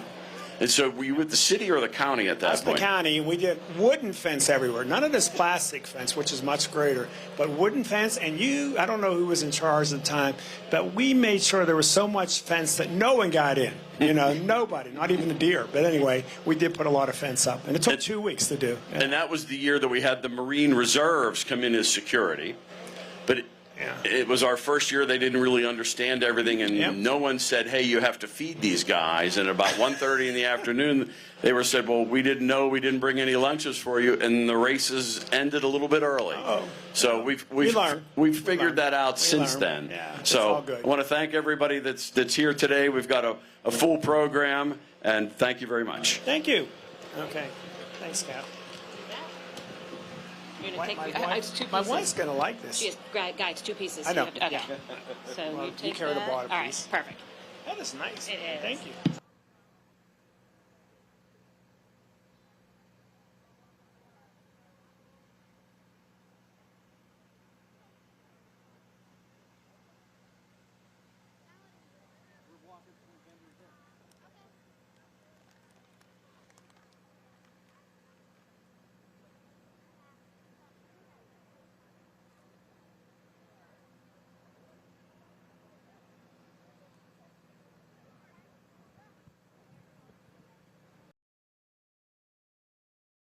If you promise me. If you promise me pizza. I will hit more home runs. I will get an A in math. I will clean up my room. If you promise me pizza. If you promise me.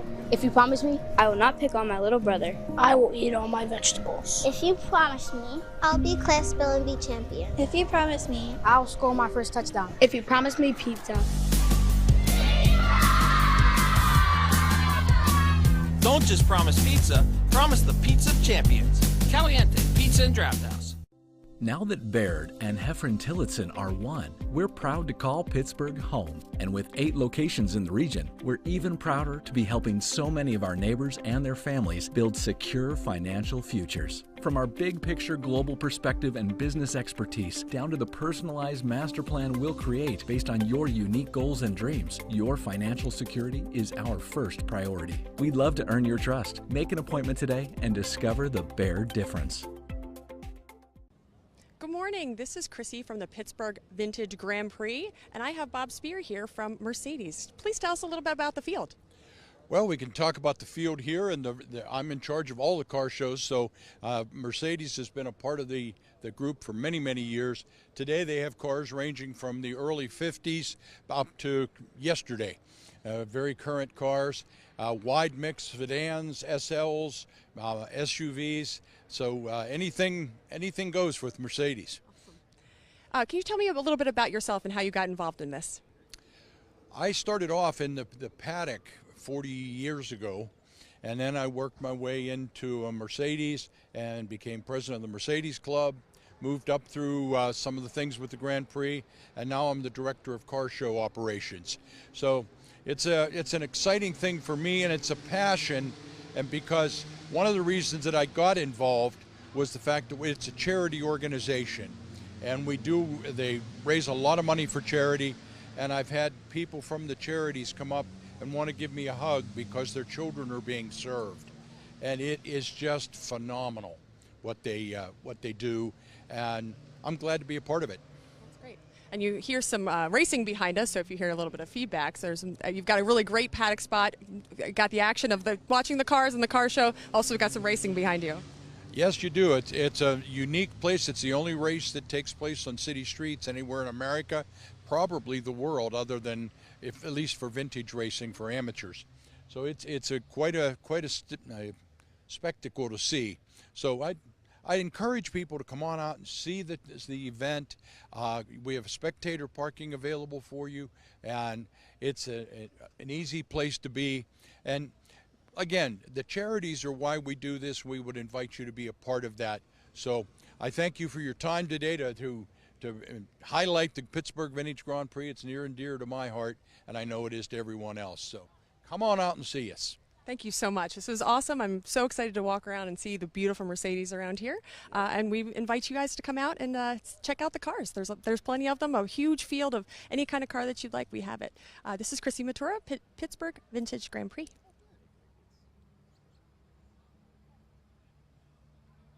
Good morning, this is Chrissy Matura with the Pittsburgh Vintage Grand Prix, and we are at the BMW SCCA, or BMW Car Club of America section of the car show.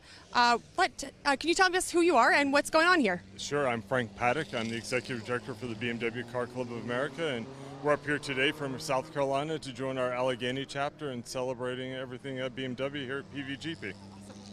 Can you tell us a little bit about the field that we've got going on here? Yeah, so we call this German Hill, and you've got a fine collection of BMWs, mostly starting in the late 60s, early 70s, to running all the way through present day. There's sedans, there's coupes, there are touring cars here. That's Awesome, and I noticed the wagon section. I'm a huge wagon fan, so they're all on its own, but they're very nicely stated in this car field. Yeah, wagons have made a real big comeback and very popular, and we're hoping that BMW brings them back to the U.S. market soon. Oh, absolutely. And you have an awesome view of the racing. We do. This is a fantastic view right here from German Hill. We couldn't be better.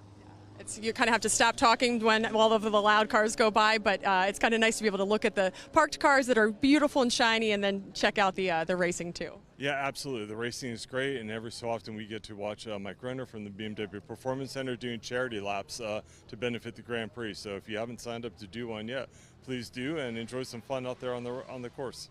That's awesome. So why show your car here, and then why should you come and look at all the cars? The best part about coming up here to show your car is certainly to support this event and to share it with all the other car men and women and boys and girls here in Pittsburgh. But it's really, truly all about benefiting the charities. Yeah. There are great charities and so many great cars that people just obviously love and care. Absolutely. It's a very tight-knit community here in the car club world. We all get along together really well, and we have a lot of fun together. And supporting the charities, though, is really the best part about the event. Yeah, and then you can't beat the weather. It's a little bit warm right here, but it's a little cooler than it has been on some July afternoons. So. Indeed, I have spent some very hot Julys here in Pittsburgh. Awesome. All right, well, thank you. We're excited to see the cars. We're going to be looking around a little bit more. This is Chrissy Matura from the Pittsburgh Vintage Grand Prix. America keeps a simple promise: protect and empower the most vulnerable. We believe where there is life, there is hope. And we believe everyone has the right to live their life with dignity and acceptance. Thousands of American employees across the country put their hearts and souls into providing exceptional care for those who need it most. This is more than a job. We strive to create a world we all want to live in by dissolving labels, upholding dignity, and redefining limitations. With every early morning shift, every small celebration, every hug and high five, we fix, we heal, we restore. Because doing the right thing will always matter. What we do matters. Who we serve matters. That's American.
This is Chrissy Matura with the Pittsburgh Vintage Grand Prix, and I am here. We can hear the cars in the background. I want to hear all about you, Tim. What do you? Hi. I started being interested in cars a long time ago, and then I found out about the Tire Rack Street Survival program and knew I wanted help. So I'm the national program manager, and I handle a lot of the different schools across the country. We do, in a good year, 105, 110 schools across the country. Tell me all about the school. What happens? Who should go? Tell me all about it. Okay. It's set up for teens. We'll take a teen with a permit at 15 and a half up to 21. The school is one day. The teens come, we look over their cars to make sure, well, nothing's falling off. And then we have classroom and in exercises in a large parking lot. We split the teens up. Half will go into classroom, half on the exercises, and then we swap. At lunchtime, we do a couple demonstrations. We bring in a big semi, park some cars around it, let the teens get up in the semi, see that they can't see the cars. And we get the parents up there too. We like to have the parents stay. They're not required, but they learn a lot, and then they can reinforce what we work with the teens. So it's a program that we'd like to see every teen take. Unfortunately, we grow 10,000 teens a day in the United States.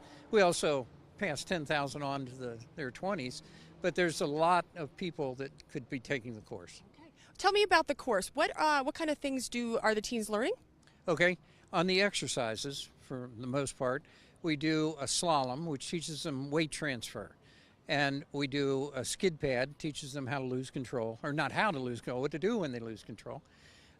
We've got lane change process, so they see the changing lanes and then being able to get back and not hit the car in front of them or whatever. And then in the classroom, we do the theory behind what's going on with all of that, and we talk about distractions and all the other things that they have to worry about when they drive. That's amazing. I've actually had some people go to the course and they've had a really excellent time, really learned a lot, and they came out on a better side. So thank you for all that you do with this program, and we continue to encourage people to take this program. Thank you very much. That's great. Awesome. This is Chrissy Matura, Pittsburgh Vintage Grand Prix. You, because I would need you to be here. Thank you, Chrissy. We are going to get back to Schenley Park in just a moment with Catherine Qureshi from the Pittsburgh Parks Conservancy. I just want to mention that wonderful things that they're doing with the BMW Street Survival. All of you, all the interviewers that you see today, Mental, Chris, Chrissy, and myself, we are all amateur racers, and we are all making sure that we are all instructors, and we make sure that people are safe. This is not only, Pittsburgh Vintage Grand Prix is not only one of the biggest car shows in America, but it is also one of the biggest vintage races. I know we've said it before. We saw some great footage of the British machinery a few minutes ago. Just a reminder that we are going to talk to a lot of British car owners. This is the 100th anniversary of MG we are celebrating on the field at Schenley Park this weekend. But we are going to go right back down to Jamoke and Davis at the People's Gas stage with the interview of Catherine Qureshi.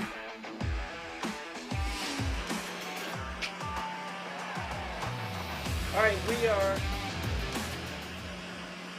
we're back here on the People's stage. Jamoke Davis here at the Pittsburgh Vintage Grand Prix, and I'm joined by Catherine Qureshi, the president and CEO of the Pittsburgh Park Conservatory. Thank you very much for joining me. How has it been for you so far this morning? Thank you so much. I'm so excited to be here. It's a beautiful day. It's hot. My experience with Pittsburgh Vintage Grand Prix is it usually is a hot day in July. So it's beautiful. Really happy to be here. Really happy to talk about things. Thank you for joining us here on the People's stage. I love Schenley Park. It's a staple of Pittsburgh. Is it it's the largest park in the city?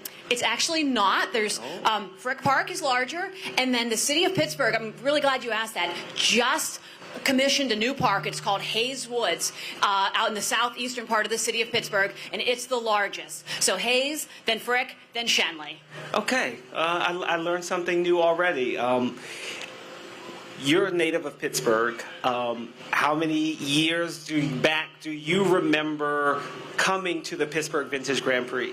So, to me, the Pittsburgh Vintage Grand Prix has always been here. It started in the 1980s.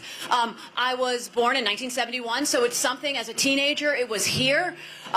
It's funny, when I look back on it, I sort of took it for granted that you just think, oh, yeah, there's amazing cars from all over the world driving through our park and having this race and having all these people. And then when you get older, you realize, wow, that's really special. That's something unlikely. It isn't duplicated elsewhere in the country. And was it as vast as you remember when you first went to it, and how much they're taking up of this golf course? So I think it has grown and evolved, and I know it's in other parts of the city too. You have the car shows, so it has evolved really naturally with the park. A little story about that, so I work with Pittsburgh Parks Conservancy, and we face challenges with climate change like all cities do. So there used to be a space down by the Bartlett Play area where the Pittsburgh Vintage Grand Prix would park cars. It was manicured lawn, which is great, but manicured lawn can actually contribute to stormwater runoff challenges, and we at the Conservancy made it a meadow. Can't park cars in a meadow with 6 feet grass, and so we worked really, really well with the team to figure out, like, hey, we have a lot going on here. We have this amazing experience with these cars, but then we also have climate concerns. How can we work together? So it has changed and evolved. That's really interesting, because I never thought of a manicured lawn as being a problem for not just a park, but now I'm thinking about, oh, should I be cutting my grass at home too? Exactly. How did Schenley Park come to be? If you could tell those that are watching here about the great race across the pond, as I like to say. It's a great story about Schenley Park. So back in 1889, Mary Schenley was living in England with her husband, and the first Public Works Director of the City of Pittsburgh, his name was Edward Bigelow, so we know Bigelow Boulevard and we know Schenley Park. Edward Bigelow sent an attorney to England to try to negotiate with Mary Schenley for her to leave the land to the City of Pittsburgh.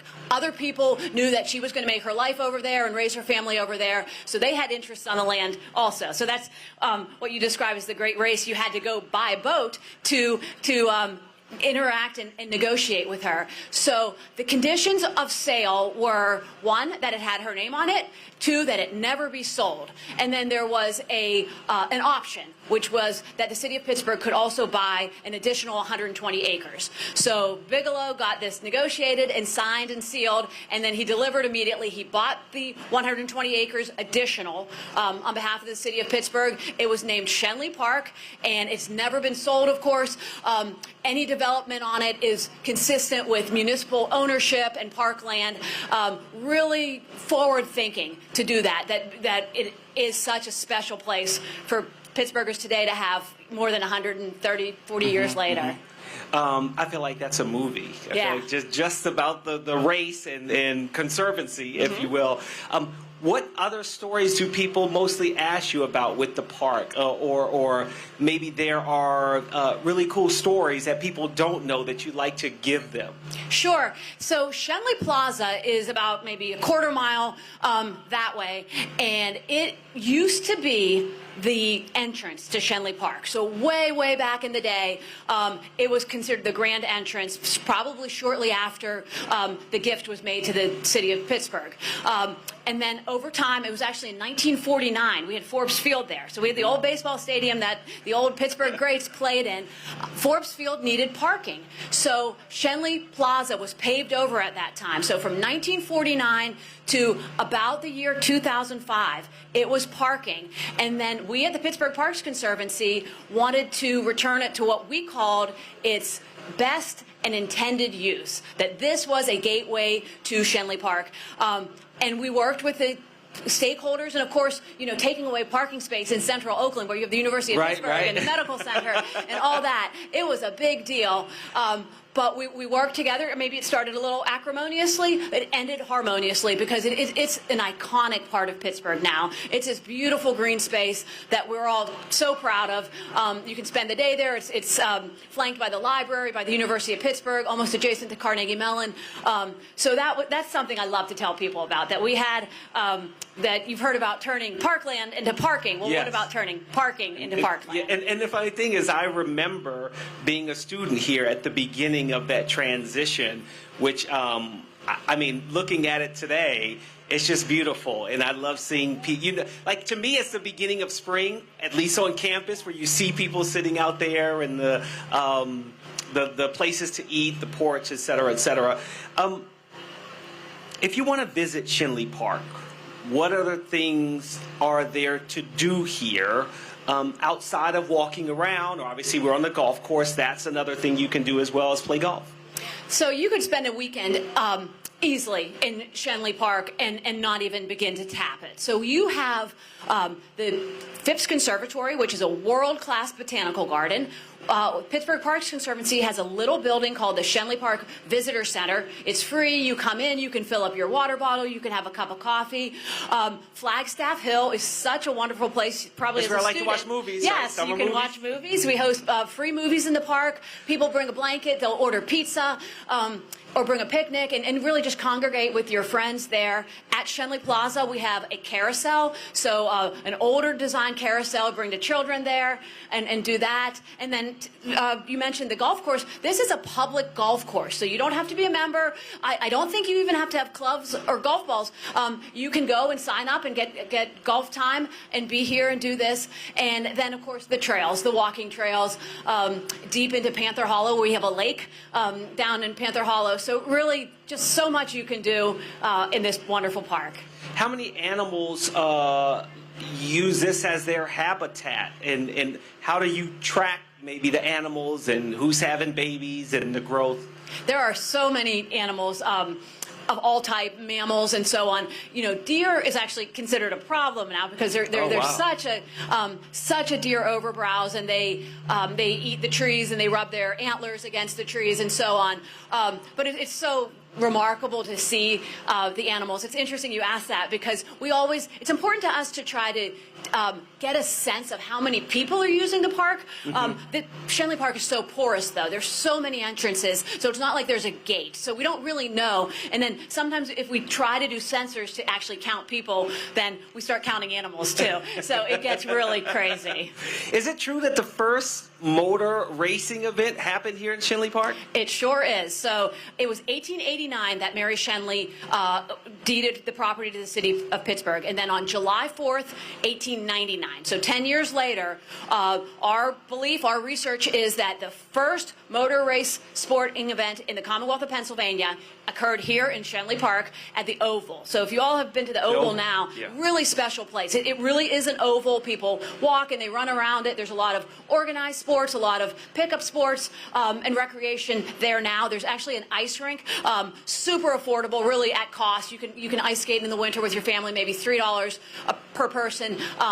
And rent skates and so on. And anyway, that's adjacent to the Oval, where the first motor raceway sport event in the Commonwealth of Pennsylvania was held in 1899. Can you talk about your website and where people may be able to learn more and see pictures of this first race? Sure. So we're at pittsburghparks.org, and we encourage you to go to that and see kind of a little bit about our history and a little bit about what we're doing around the city. We love the interaction. So if there's something you have a question about or something you know, let us know. We would love to engage. What else are you doing with the Pittsburgh Parks Conservancy that we'd love to share with the people here that are watching and those on YouTube? Sure. So it's summer, so this is our busy season. We have a robust camp offerings. What's really nice about our camp program, it's all environmental education. It starts about age 3, and we go up to 18, but we pay our teenagers to come. We call them young naturalists. It's really important to us that we create economic opportunities for children, young people who are interested in the environment, because a lot of teenagers have to work. They have to start saving for college or help the family. and we don't want them to have to go to a fast food or something if that's not their interest. If it's something in the environment, so we pay our teenagers to learn about the environment with the hope that they will take it up in college or take a career in it. And so that's just on the environmental education. We also do hundreds of free programming around the city. And then we're actually known for our capital and restoration repair. We're doing one right now on the north side of Pittsburgh. So right in the central north side, there's a 70-acre park. And we are doing a community-driven project. The community said, we love this park. We want to feel safe here, like after work, after dinner. So we want to feel good about congregating here. So we did lighting. We did pathway improvements, benches, waste receptacles, just kind of quality of life things that make you feel comfortable and safe in a park after dinner. Come meet your friends there. How do you connect with the community to find the answers of what they want to see in a park? Are there hearings? Can they go online, email? All that, and it's such an important part of what we do. We're actually in communities oftentimes years before we start a project, because we're very sensitive to the fact that we don't know what's best. We don't know what a community wants. Pittsburgh actually has 170 parks, and they're very diverse, and they're very diverse needs and expectations. And something that works great in Schenley Park might not be what is wanted on Allegheny Commons on the north side or elsewhere. So community engagement is it's a long labor of love that we do on the front end. What's your favorite park outside of Schenley? Okay. Schenley's great, but what's another one that you really like? Sure. Schenley is great, and I grew up on Beeler Street, so I grew up a half a mile from here. Love Schenley, can't say enough great things about it. However, I raised my children on the south side, so the south side is a very different part of town than where we are right now. Very industrial where I live. It used to be the J&L steel plant, so a lot of wholesale, a lot of retail, a lot of like nightlife, bars, things like this. Very, very urban. And we have a little park there called Ormsby Park. It's tiny compared to Schenley, but it has a pool, it has a recreation center, and it has green space. And the children grew up believing that was their park. Parks are probably the most democratic spaces in the city of Pittsburgh. Everybody is welcome. It's free all the time, everywhere. But it's super special if it feels like it's your park. And so that's why I love Ormsby Park on the south side. Ormsby Park. That's very interesting. How small can a park be to be considered a park? That's a great question. I would say maybe half an acre or so. Okay. It really is about sort of harnessing that green space where it is. If there's a garden, taking care of it. If it's woods, if it's recreation.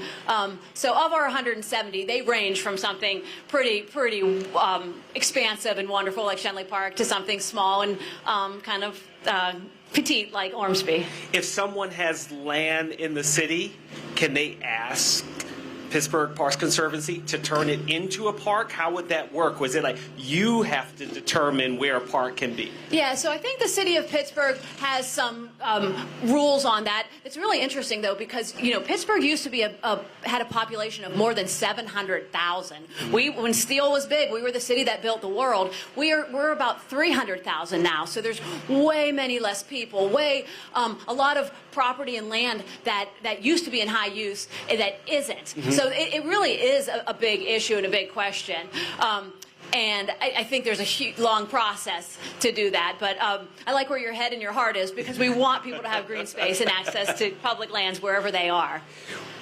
We talked at the beginning about runoff and manicured lawns.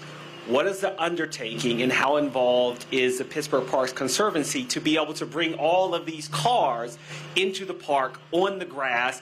And when they leave, what's the next step to get the grass growing again? Right. So Pittsburgh Parks Conservancy is a partner to the city of Pittsburgh. So the city of Pittsburgh government is really key to this as well, that they actually own the lands. I know they love having this event here. And I just looking around at the food trucks and the tents and the people, it's a massive effort. The staff and volunteers related to the Pittsburgh Vintage Grand Prix do yeoman's work. So it's a big deal. And they are so great about protecting the land and honoring the land. So, and then we do. And what's nice is one of the challenges is if it rains, because when you have chairs and trucks and so on in a rainstorm, it does it affects the land more so. Seems like we've had a dry spell, at least today. At least today, right?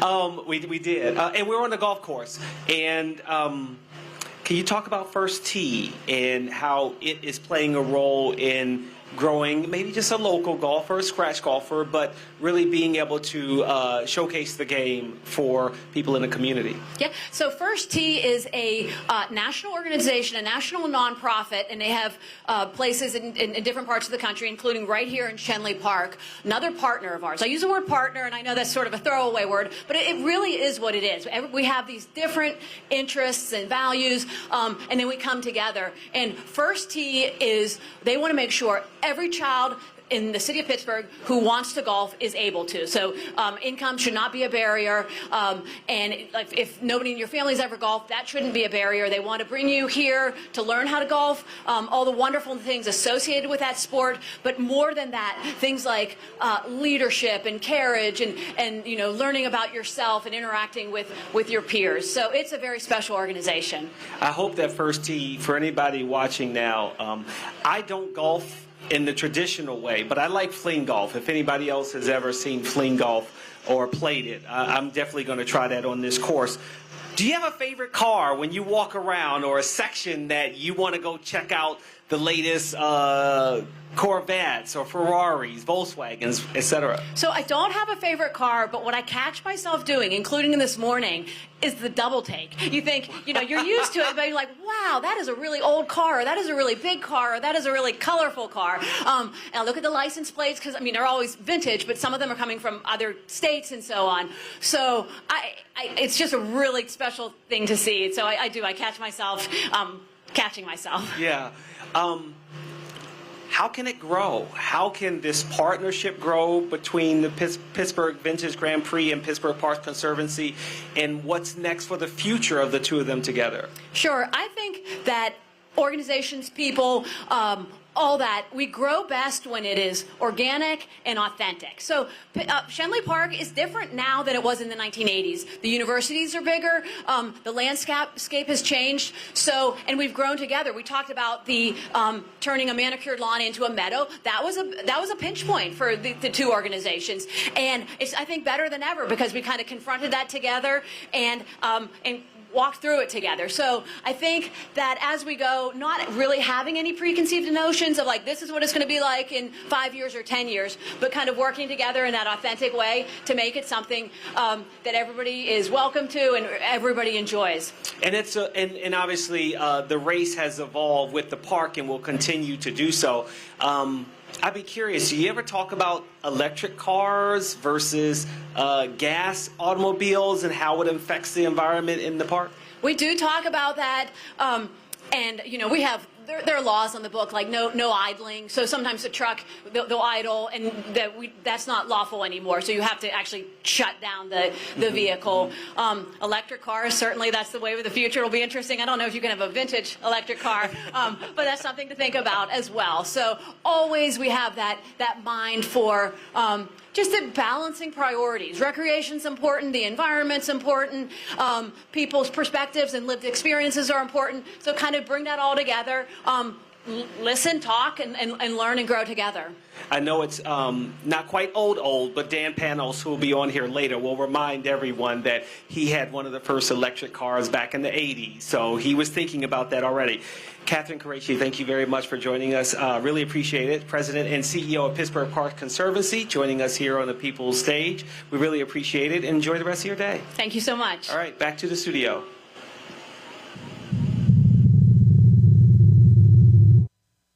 Stage is humming out there. People's Gas Stage is humming in Schenley Park with great interviews and great people just talking about the beauty of Schenley Park. We were out on the track this morning and yesterday, and Catherine Qureshi mentioned Panther Hollow Bridge going right over to the Conservatory, and it is not only a beautiful place to be in the park, but a fantastic place to race your car. We have a great transition. There's fantastic elevation changes on the track. If you haven't seen the track or you haven't been to Pittsburgh, we are going to be showing those races tomorrow from 8:30 to 4:30. We're going to be highlighting the 5 race groups, the amazing machines that are going to be racing through the park. It is, like I said, not just the largest car show, but also the greatest vintage race on public streets in America.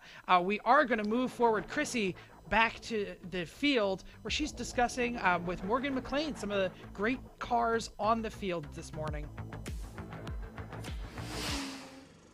Hi, this is Chrissy Matura with Pittsburgh Vintage Grand Prix, and we are in the mini section. I'm here to talk to Morgan. Tell me about yourself. So I've been with Mini of Pittsburgh now for 12 years. It all started randomly. I walked in, and the rest is history. That's kind of how that has always worked.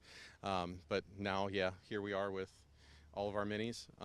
We have 65, 70 cars with us today. So, and they're all pretty much owner based outside of these 4 that are right here.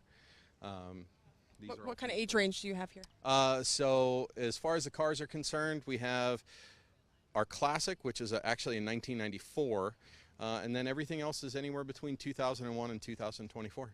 That's fantastic. And there's all kinds of colors and the sizes of the minis. They're not all just very small? No. So we have everything from as small as they come with our hardtop all the way up to the Countryman, which is the largest one that we make. That's fantastic. So tell us why people should come to the show, show their car, and then also why should you come look at all the cars? So when it comes down to it, it's a sense of community. The mini community itself is absolutely fantastic. You have so many age demographics here. You have very young kids to, I just sold a car to a guy who was 93 years old. So, it is absolutely insane. And for all of those people to come in and intermingle is just one of the best things that you can possibly do. And then doing it here at Vintage is probably one of the best things in the world, because you don't ever get an opportunity like to race on city streets or to even watch that happen anywhere else. So. And you're really close to the action. The racetrack is right there. We'll hear some cars coming through very shortly. Here we go. This is fantastic. Really great show. Pretty good weather. A little hot out here, but it's not as bad as it could be in a July day. It's not as bad as it could be, and I will tell you that it's definitely one of the best years in the past, in recent memory. So.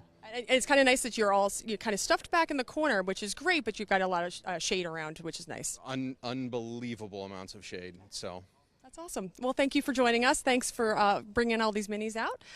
This is Chrissy Matura from Pittsburgh Vintage Grand Prix. Thanks. Thank you, Chrissy, on tape from Schenley Park. Just want to mention that there are 12 different car clubs along with the Mini Car Club, which we were just talking with. 6 different international show fields filled with German, Asian. We saw a lot of French cars. Not a whole lot of French cars, but it is the 100th anniversary of MG. So there are a lot of interviews coming up with some absolutely amazing cars out there on the field. I know we're going to be talking to Chris Abbott a little later in a Healey 100M. Beautiful car, absolutely designed for the the 100M, which is a race. We also have, I think, Pittsburgh Cars and Coffee, Steel Cities, SCCA, BMW clubs. All of that is going to be coming to you from the park. But we're going to actually go right back down to the People's Stage for another interview. Like I said, if you can make it to Schenley Park, please do find the People's Stage. Check it out.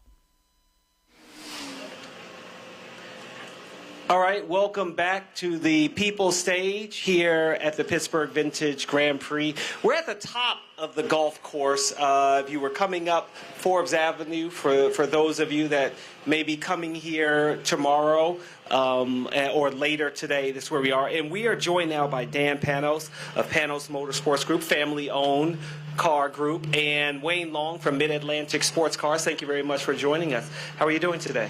Thank you very much for having us. We're doing great. We've got a wonderful display just behind you. A bunch of owners came up. We've got about 20 cars here that covers a lot of the history of painters over the last 30 years. So a lot of fun. It does. Hey, Dan, what got you started in this whole thing? I mean, what brought you to want to be involved in the automotive industry? the simple truth is both my parents were some of those lucky individuals that got to do what they love. So the most important thing, they said, it doesn't matter what it is, do what you love. And I had been pursuing, like a lot of people, what do I want to do? And I literally got to my late 20s, 28, 29, and I said, you know what? All my spare time I dedicate to the car thing, so I'm going to make a crack at that. But I'm at 28, 29, I'm going to go back to school, do design or do engineering and get involved. And then I'm going to start working for small volume manufacturers because you get the whole picture. If you go to GM or Ford, you might work at a glove box or some very specific field. So that was my original plan. But in pursuit of that, I came across a company that was Irish that had some very good roots. Costin. Frank Costin, who was famous for aerodynamics and structures. And he's the cause in Cosworth, which is everybody might know. They had a small company building Costin cars, but they were folding it up and giving it up. And they spent most of the time racing. It was virtually undefeated in its class for 3 years, but they decided not to pursue the road car thing. They went on to other things in motorsports. So in the moment of looking for a job, they were like, well, we don't need anybody, we don't want anybody, because we're kind of, in fact, they said the creditor is coming in here Thursday to take all the jigs and the tooling and everything else. Wow. And I said, so, really? What do you want for that? Yeah. So he named me a price, and then they packed it up. And they're Irish, so Irish people are always what we say a little bit on the fiddle.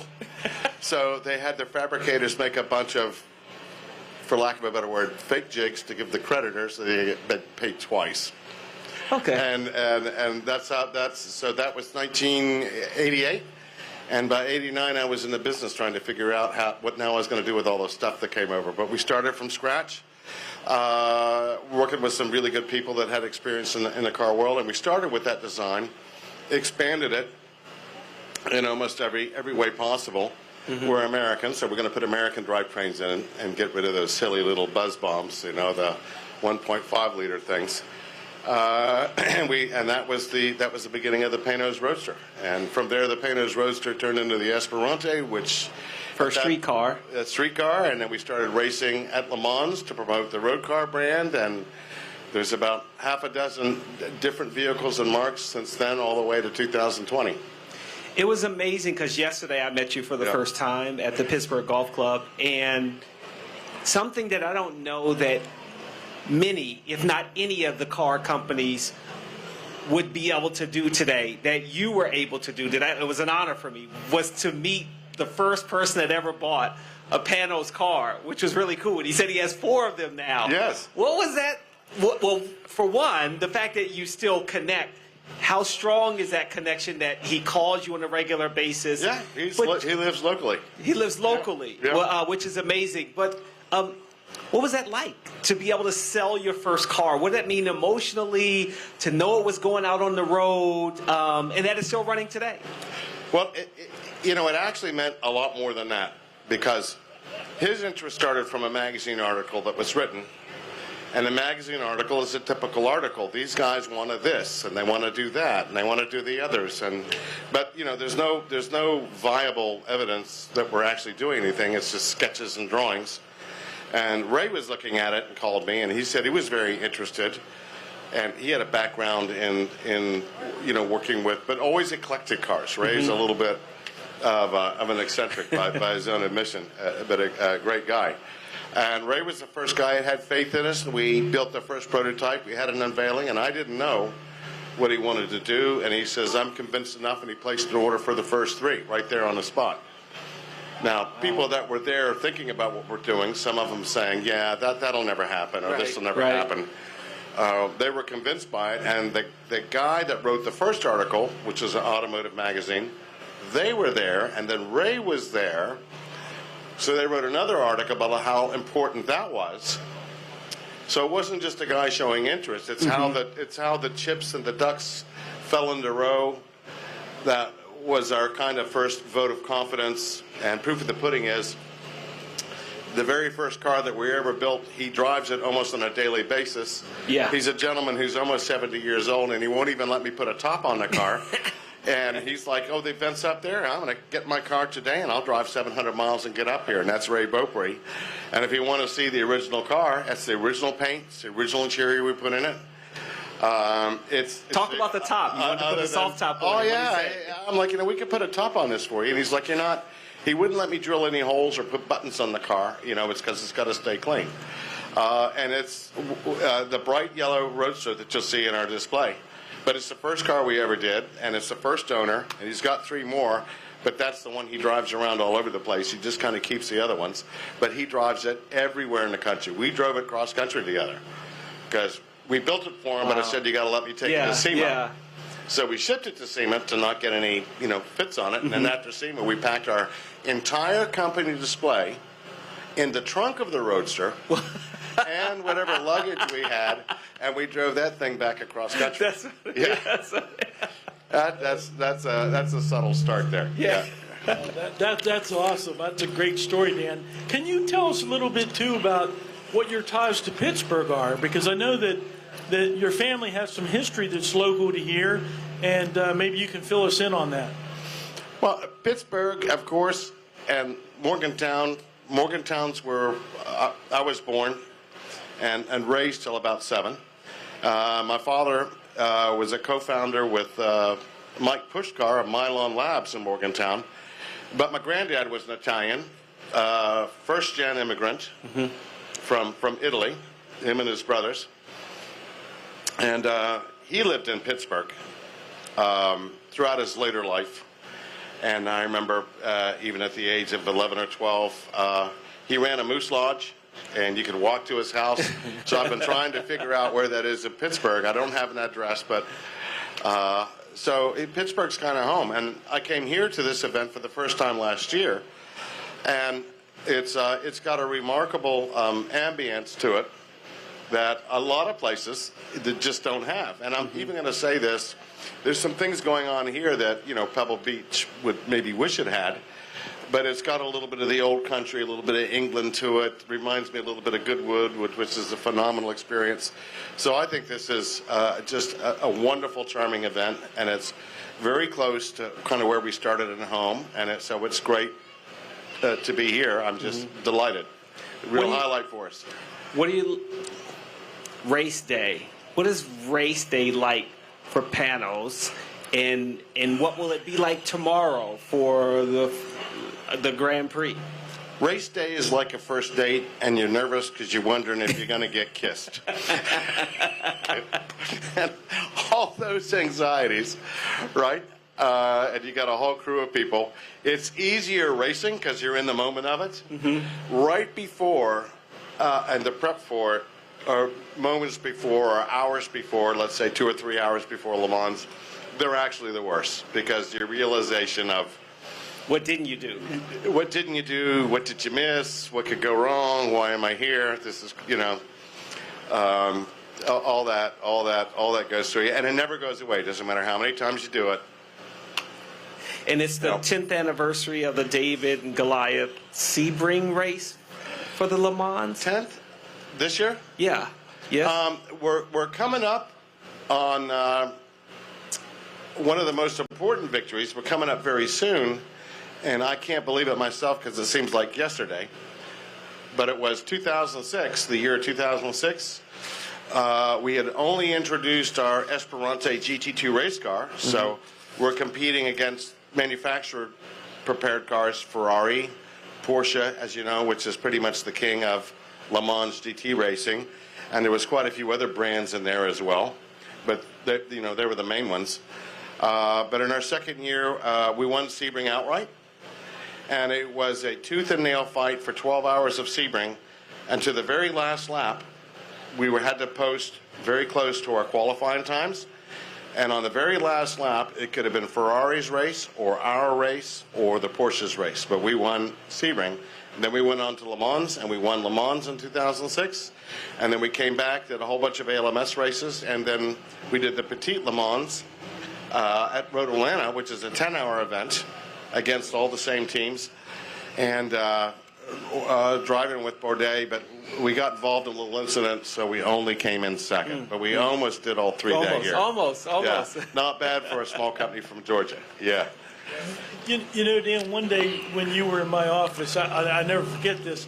I have all my credentials hung up on a wall. I just keep them as souvenirs. And Dan's standing over on the side of the office. He's looking at the credentials. He's not saying anything. And then all of a sudden he says, darn, not quite that. But I go, what's wrong? He says, I don't have any of mine.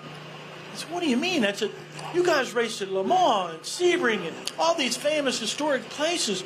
You don't have them. And Dan says, and this goes along with what you just asked. He said, in the moment, it was just a race. You're so worried about the next race, you're not worried about the race you just did. And it was not something that, now I'd love to have all that stuff. And I just thought that was an interesting look. Because I would love to be in a Panoz and racing, you know, pedal to the metal, but I imagine it's kind of intimidating to be in a car like that, especially a track. I feel like I'd be more comfortable than on a road like this. What is that like, and the difference of the type of races that you would have the cars in, the tracks? Well, I'm going to go to Pittsburgh first. The track here. Okay. It's a lovely, charming track, and I grew up in Ireland. So little tiny narrow roads with lots of walls and lots of trees. This place is intimidating, more intimidating than racing at Monaco or anywhere else, I would imagine, just from what I've seen of the track. So for anybody that races here in a vintage, it has nothing to do with speed. If a guy goes, yeah, but you can go 170 here and we can't get over 80 or 90 here, it's about the course you drive. And this is a very intimidating and challenging course. So my hat's off to anybody that does it. And to your question, most of our cars are kind of built to compete in kind of a very specific field. Now, some of the cars that we'd go to race at Le Mans has got to be a good all-rounder, of course, because there's lots of twisties at Le Mans, but let's not forget about the famous straightaways. So you got to have an ability to knock some top speed out of the way. Yeah. But in a race like Le Mans, what people got to remember more than anything else, because it was a famous, in 2006 the year we won Le Mans, we had 2 cars entered at Le Mans. One car was managed by one group, right? And another group was managed by a privateer group. And to be honest, they were squabbling and fighting amongst themselves a little bit before Le Mans. And the other guy goes, for example, well, I'm just trying to help you. You know, your wing angle's stupid. That's 9 degrees. It's got to be costing you 2 seconds at Le Mans. And the other guy was English, turned around to the other guy, and he says, and he was really picking on him. This is at dinner. I thought it might be a physical fight. The other white turned around and goes, I tell you what, you know, I won't say the guy's name. I'll just he's pretty famous. I'll just call him Bob. He says, I tell you what, Bob. It's just Bob. We call him Bob. I tell you what, Barky Bob. He goes, you sit there and spend all your time trying to make a lap time. I'm here to Le Mans to build miles, because that's what wins a race. You want to chase lap times? You chase lap times. You leave me alone. I'll do what I want to do with your car. I don't need your help. And I'm working on building miles. And that guy set a record at Le Mans for distance traveled in GT2, an absolutely flawless race, although he did not maintain 99 or 98% of the lap times of the first 3 or 4 cars in Le Mans. He was steady Eddie, and he understood Le Mans is about building miles, not lap times. And he set his car up and his team training and everything accordingly. And this is a privateer guy, not a corporate team with all kinds of money behind him. Seems like something that should have been that Netflix Formula One show, right? Yeah. The drama behind the scenes. Yeah. It would be fun, and I got to add to that. So it was the Team LNT that actually won Le Mans in 06 in the Panoz. But what was interesting, last year we were celebrating the kickoff of the 100 years of Le Mans at Laguna Seca, and we had some of the Le Mans cars on display. Yeah. And just across the garage from us, all of a sudden turn up the Team LNT guys from England that had won Le Mans with 20 years ago. They were there helping. We had their car there. They're all like, damn, it's my car. So that was fun. And they were racing and crewing for the guy that basically runs Formula One. Zach Brown. Zach Brown, yeah. With McLaren. That does McLaren F1. So Zach brought over, he's a wonderful racer, and he does a lot in vintage racing. Yeah, he does a lot, yeah. So he brought over 2 spectacular cars to race that weekend. And the Team L&T guys are the guys that he hired to crew. Yeah, they were the guys that ran our car at Le Mans. Right. Yeah, exactly. That's who he hired just to take care of his weekend. And then, of course, he flew off to the Formula One race. But the cool thing about that event, being asked by the ACO Le Mans, because it was their 100th year. So to round the numbers out, it's about a 50-car field. It was over 60 this year. But on average, it's about a 50-car years. You run it for 100 years. Do the math, that's 5,000 cars. Okay, and they invited what they thought was the top or the most significant teams in that 100-year history, and they wanted those on display at Monterey. And we were dumbfounded because they asked us to bring 3 different cars. So out of 100 years of history, and of a total of 5,000 cars and you know, all the brands that have competed there in 100 years, to ask us to bring 3 different types of our cars to be part of the Magic 100 that's celebrating 100 years of Le Mans was an unreal honor for us. Yeah. Do you have a favorite Panoz car? That's a tough question. It's a really tough question, and I got to tell you, it is because you have affinity and you have feelings for all of them, and this is not unlike having kids. Yeah. So you love them all, and you love them all in different ways for different things. And at one moment, that'll be a favorite car for doing something or bringing somewhere, depending on the ambiance or the occasion. But all of them are fascinating. There was a couple of them, you know, true, you don't have success. We got our fair share of failures in the car, and the black sheep of the family, so to speak, in terms of mechanical devices.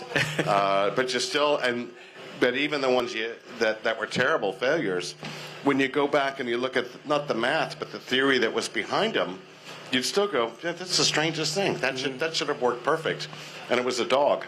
Yeah. You know, but no. So we love them all in kind of different ways and different reasons. And mine's the Avezzano. Yeah. Oh, yeah. That's. Let me say this. I think my favorite Panoz may be the car that's stirring around in my noodle, and I haven't built yet. Oh, tell us more about that, huh? We've got some stuff in the works, and it's based on 30 years of being in the business, and I'm a huge fan of bang for the buck or value. And you can go, for example, at this event, you can find examples of very, very expensive machinery with very, very expensive parts. And that's all great, and that's fine. And hey, we've done our fair share of that, from building Indy cars, or building LMP top flight Le Mans cars, or building our own drivetrains for these cars, you know, and it's a lot of money. But the guy that did the original Mini and the Morris is Ignacis, he was like, I'm impressed by a guy who can do, this is English, he can do for a farthing what another guy can't do for a pound. Oh. So you would say, the U.S. translation for that would be, if it's an engineering problem, show me the guy that solves it for a penny when everybody else can't solve it for $1.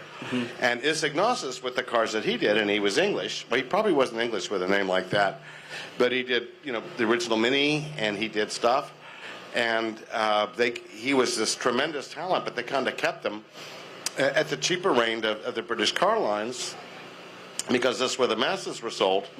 And to be honest with you, it's a lot harder to do a value-based product that's reliable in this than it is to build an expensive car. It's not hard to build an expensive car. So that's always one of the values, and even in all the Roadsters and the Esperantes was a common vein. We had a word for it that we actually copyrighted, and it was called RVP. As a Panoz means it's RVP, and RVP stood for reliability, value, and performance.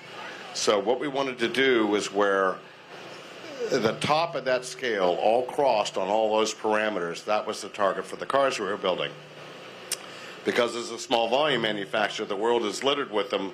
They can be cool and they can be pretty, but they're either not reliable, or they're this, or they're not safe, or they're typically plagued by a whole bunch of stuff. So we were specifically trying to go out and say, who made the rule that a small volume car couldn't be super reliable? It couldn't represent even hand build. It couldn't represent great value, right? And it couldn't have great performance. Down in Georgia. Okay, well, let me start by saying this. So I feel like there are a lot of other car manufacturers that are, I was surprised that they built an SUV or a station wagon. Huh? What about that for Panoz? In the future, maybe? SUV? Yeah. I'm a kid that was born in the middle of the last century. I'll take a station wagon every time. Oh, a station wagon. There we go. How about that? I've got our top people currently trying to hunt down Chevy Chase's station wagon he used in the You're going to add that to your collection? Yeah. I would have that over an SUV. Yeah, SUVs are great. I understand what they do. I'm a wagon guy. I don't mind a wagon. I grew up in a wagon. We can do that. A Panoz wagon? I got 2 old wagons right now with the other stuff that we're working on. I got a real love for those things. Nothing wrong with SUVs. It's just kind of like, I married an Irish girl with red hair. Give me a red head every time. Okay, understood. Yeah. Let me add to that. Dan was just talking about his 2 wagons that he has. One of the things that I like about Dan and that I find different than a lot of people is he is a very big fan of the whole industry, the sport. Everything. Currently, the Panoz Group is doing a nut and bolt restoration on my 1960 Triumph TR3. Dan's also doing a Bug-Eye Sprite. So for the British car fans out there, we're all in, and we will enjoy that facet of the industry as well, and go to shows and drive the cars and Dan grew up in Ireland, and those were the cars that were there. But the Bug-Eye Sprite is one of those Exodus cars. I talked about super cheap, super simple, affordable, but fun. And I know it sounds strange, but even a Bug-Eye Sprite, from the time I was a little kid, was always one of my bucket list cars. And there's some other stuff you'd love to have, like an original GT40 and all kinds of high pie in the sky stuff. But I was equally entranced by something like that. So that's what I'm in my 60s, and now I finally have one. Finally, a Bug-Eye Sprite. Yeah. You still have some things on your bucket list to check off. Where's the future in terms of, I know later in the show here at the Pittsburgh Vintage Grand Prix on the People stage, when we're talking about autonomous cars, robotics, AI, how much are you thinking about technology and how it will change car manufacturing for Panoz? I don't think about it. I think about certain aspects of it a bit. And technology is wonderful. For example, you really can't buy a bad car today. And they all do amazing, wonderful things. And even if you pick, narrow down on a car, I'll give you one of America's favorite, and I have some and I love them, like a Mustang. A Mustang today, compared to what it was 20 years ago, is amazing, right, with what it does.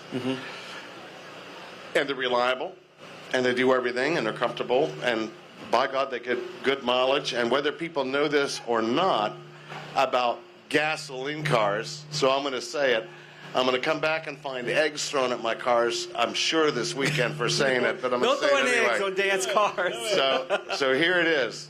EV cars and everything else, that's great. But they're not actually... The world will get there. We're still on a journey. We'll get there. The technology's not quite there. But currently, even with gasoline or petrol cars, they're so good, and the standards are so good that on emission standards today, right now, and has been for over 10 years, like in California, the California standards, the air coming out of the exhaust of a gasoline car is cleaner than what's going in. So even gasoline cars, which we would love to kick to the curb and call dinosaurs, are actually scrubbing the air a little bit. Okay. I'll give you that. And listen, I'm going to give you credit because you had a hybrid car very early, right? So what made you back then say, hey, what about a hybrid car? Well, my father's very progressive, and I think hybrid cars are a great idea. For number one, it's a little bit more reliable and comforting way to get the range and the mileage that people need. Now, I'm even going back 5 years. It was tough for an EV car to do 200 miles. Now they're doing well of that. So I think that hurdle has been crossed with electric cars. And I think hybrid technology is a wonderful thing. And even in the earlier days, when this was starting, a hybrid's the easiest way to bridge both worlds. And then you're going to go through this technology journey of refinements and evolution that's going to be a natural course, and things will get really good with that. But back in 1999, I mean, if you watch the 100th anniversary of Le Mans this year, it was all about the hypercars, which were all hybrid. Okay, we were the first company to successfully race a hybrid car, and that was in 1999. See, we just help you get less eggs on your car, right? We just help you get less eggs on your car. Hopefully about a little hybrid, bit. right? I'm sure somebody's not going to like my comment about gasoline cars. But I tell you what I do love. I love the technology and the manufacturing is great. What's very difficult, there's a romance and there's an ambience. Typically you find with vintage stuff or older cars that no matter how good cars are today, they seem to have lost a little bit of that.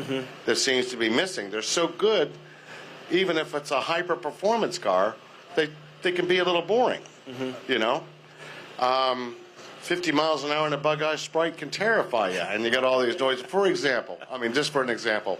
So what I love about some of the vintage stuff and some of the history was that there's, on an emotional level or a romance level, or however you want to put it, I think in today's world, and we might use all this new technology to find a way back to that, but I'm still going to say in many ways the vintage stuff is king of the road when it comes to romance and on having an emotional experience with a car if you really enjoy that, if you enjoy driving.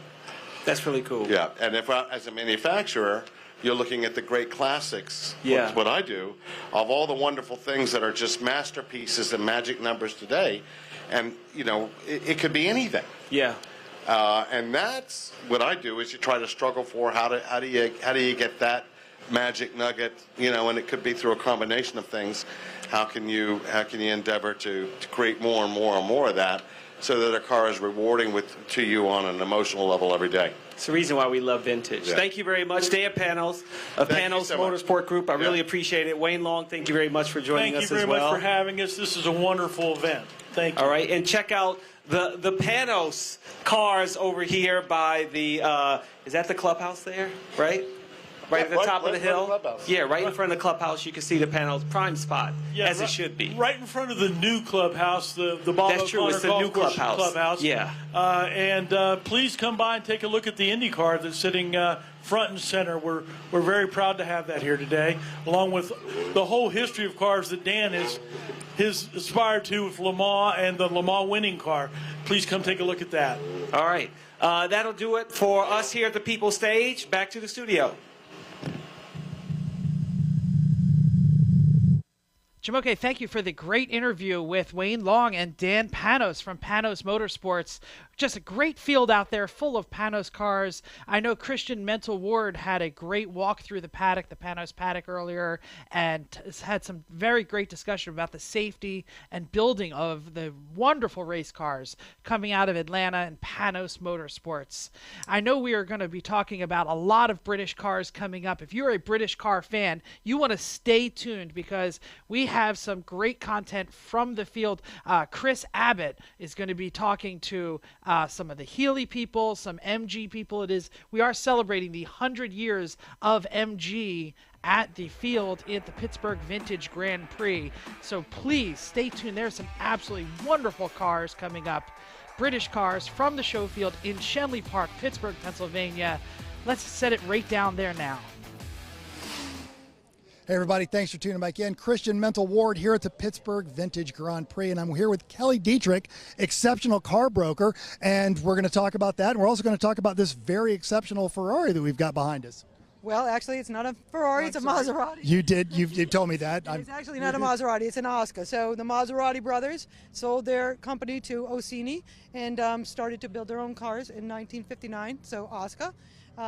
And this is a 750cc. It's a that's the size of a small motorcycle. Yeah. And the Ferraris and everything else that you've been seeing, this car raced against those cars in period. So it raced at Sebring and it raced at Le Mans.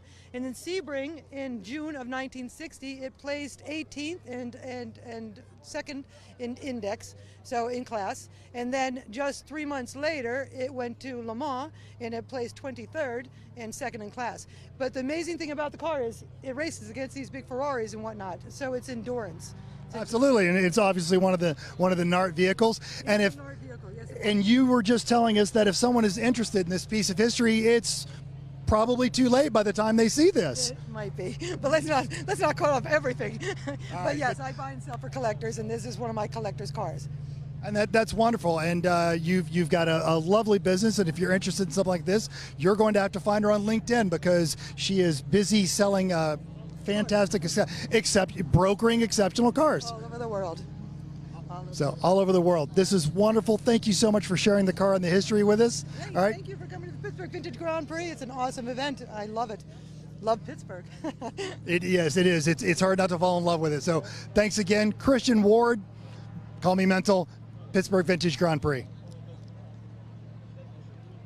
Now that Baird and Heffron Tillotson are one, we're proud to call Pittsburgh home. And with 8 locations in the region, we're even prouder to be helping so many of our neighbors and their families build secure financial futures. From our big picture global perspective and business expertise down to the personalized master plan we'll create based on your unique goals and dreams, your financial security is our first priority. We'd love to earn your trust. Make an appointment today and discover the Baird difference.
Welcome back to the Pittsburgh Vintage Grand Prix Studios. My name is Jeff Wakeman, and we just saw some wonderful Ferraris out there. We are going to get to the British car content in just a little bit, but if you are a fan of vintage racing, vintage cars, and love a good book, we have a treat coming up for you.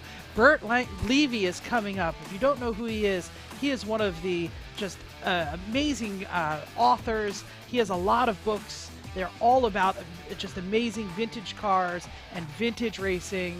It is, like I said, it is fantastic books. He is known as the fastest author. I don't know. I've never personally raced against him, but we'll see. He is definitely going to be on the show field talking about his new book, and we're going to go down to the People's Stage. Jamoke Davis is going to be our host talking to Bert about his latest book. We're going to send it right back down to Schenley Park and the People's Stage.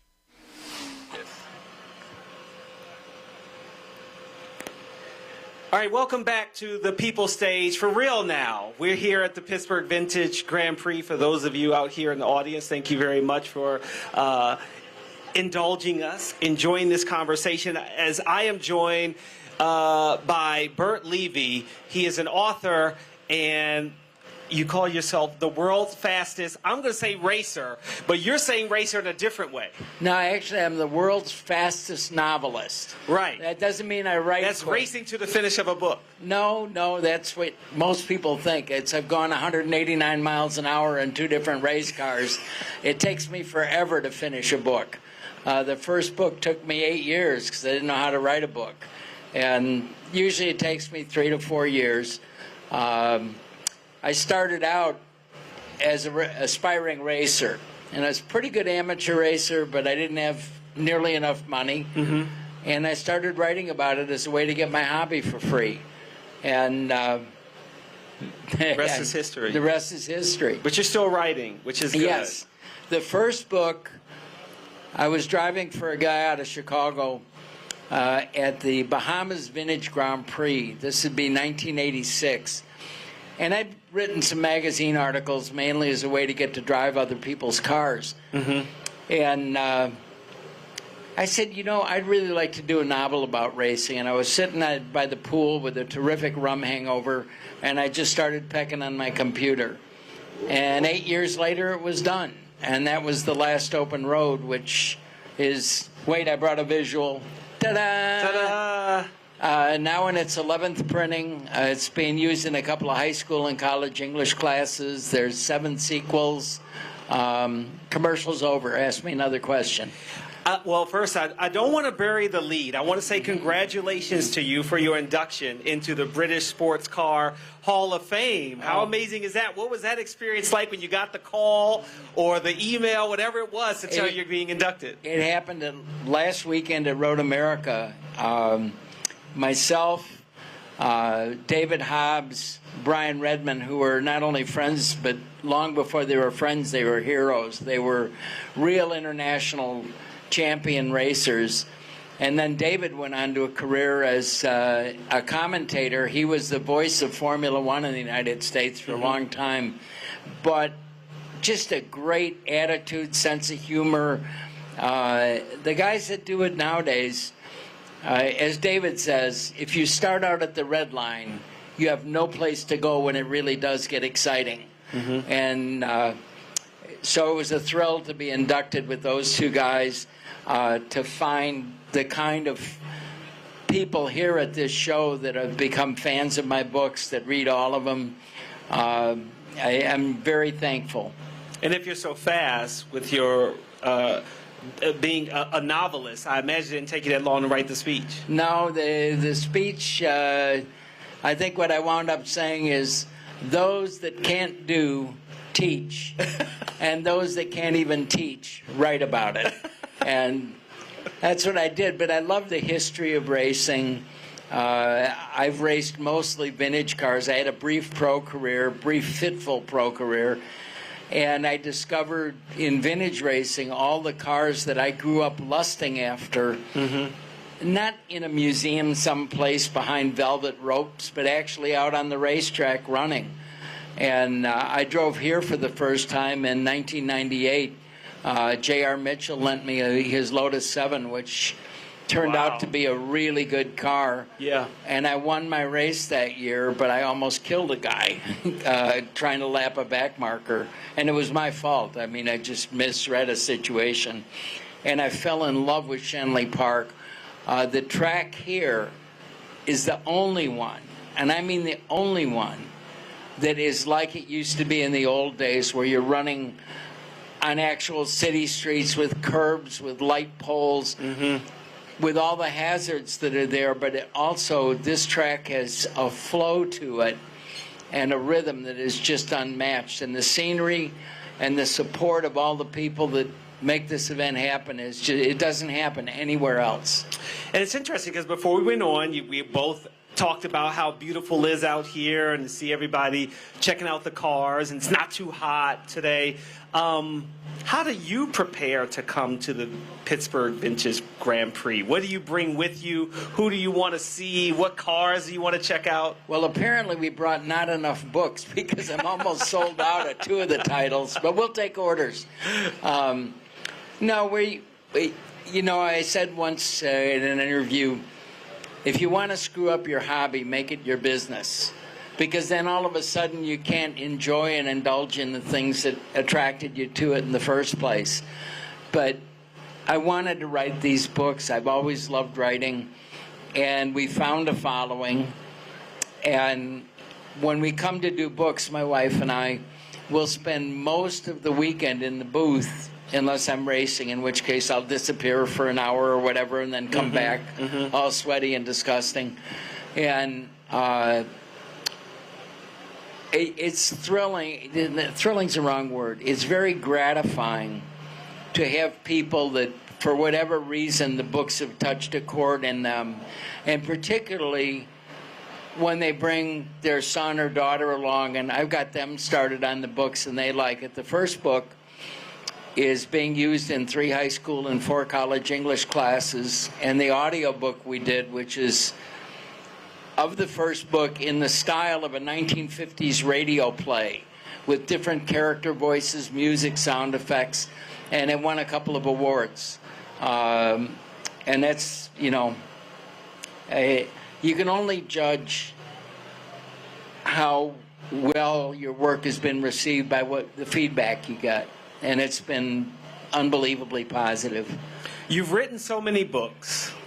You've participated in many races. What's harder to finish, a race or a book? Oh, a book by far. Really? Yeah, sure, because the thing about racing is, like any sport, it's a finite playing field, and you are measured. And you either finish here, here, or here. And as a great friend of mine once said, the stopwatch is truth at a racetrack. And I think that that's a theme of my books, is the contrast between that and the unmeasurable slop of everyday life. And to be able to get into a world like that, where you're trying your hardest and you're up against people that you want to beat, but they're also your friends and people you respect, that's a very special kind of feeling. And you don't get that in everyday life. You get friendship, but you don't get that sense of I must perform and my car must perform. And then when the checkered flag falls, you're done. That's over. With a book, you're constantly thinking, you know, maybe I should go back and tweak this or change that, or my readers aren't going to like what I did. Why did I kill him off? They liked him. It's a different thing. As a matter of fact, the theme of my 4th book is that if somebody does something you like, whether it's musical or artistic, actor, writer, whatever, the more you know about them as actual people, I think the more it tends to detract from your appreciation of what they do that you love. You know. Anyhow, ask me another question. With the last open road, for me, an open road is, if I can see 2 blocks where it's green light, I'm like, that's an open road. Well, the theme, the book starts in 1952, and a bunch of servicemen, as I wrote in the program for this event, brought British sports cars and a few Italian sports cars back to the United States after World War II. And an enthusiasm grew, and they were looking for places where they could race them. And there were no purpose-built racetracks. So a lot of them were wealthy people, and they made deals with cities like villages like Elkhart Lake, Wisconsin, Watkins Glen, New York, Bridgehampton, Long Island, Pebble Beach out in California, to close off some roads and make a racetrack out of it and run their sports car races on these closed off public roads.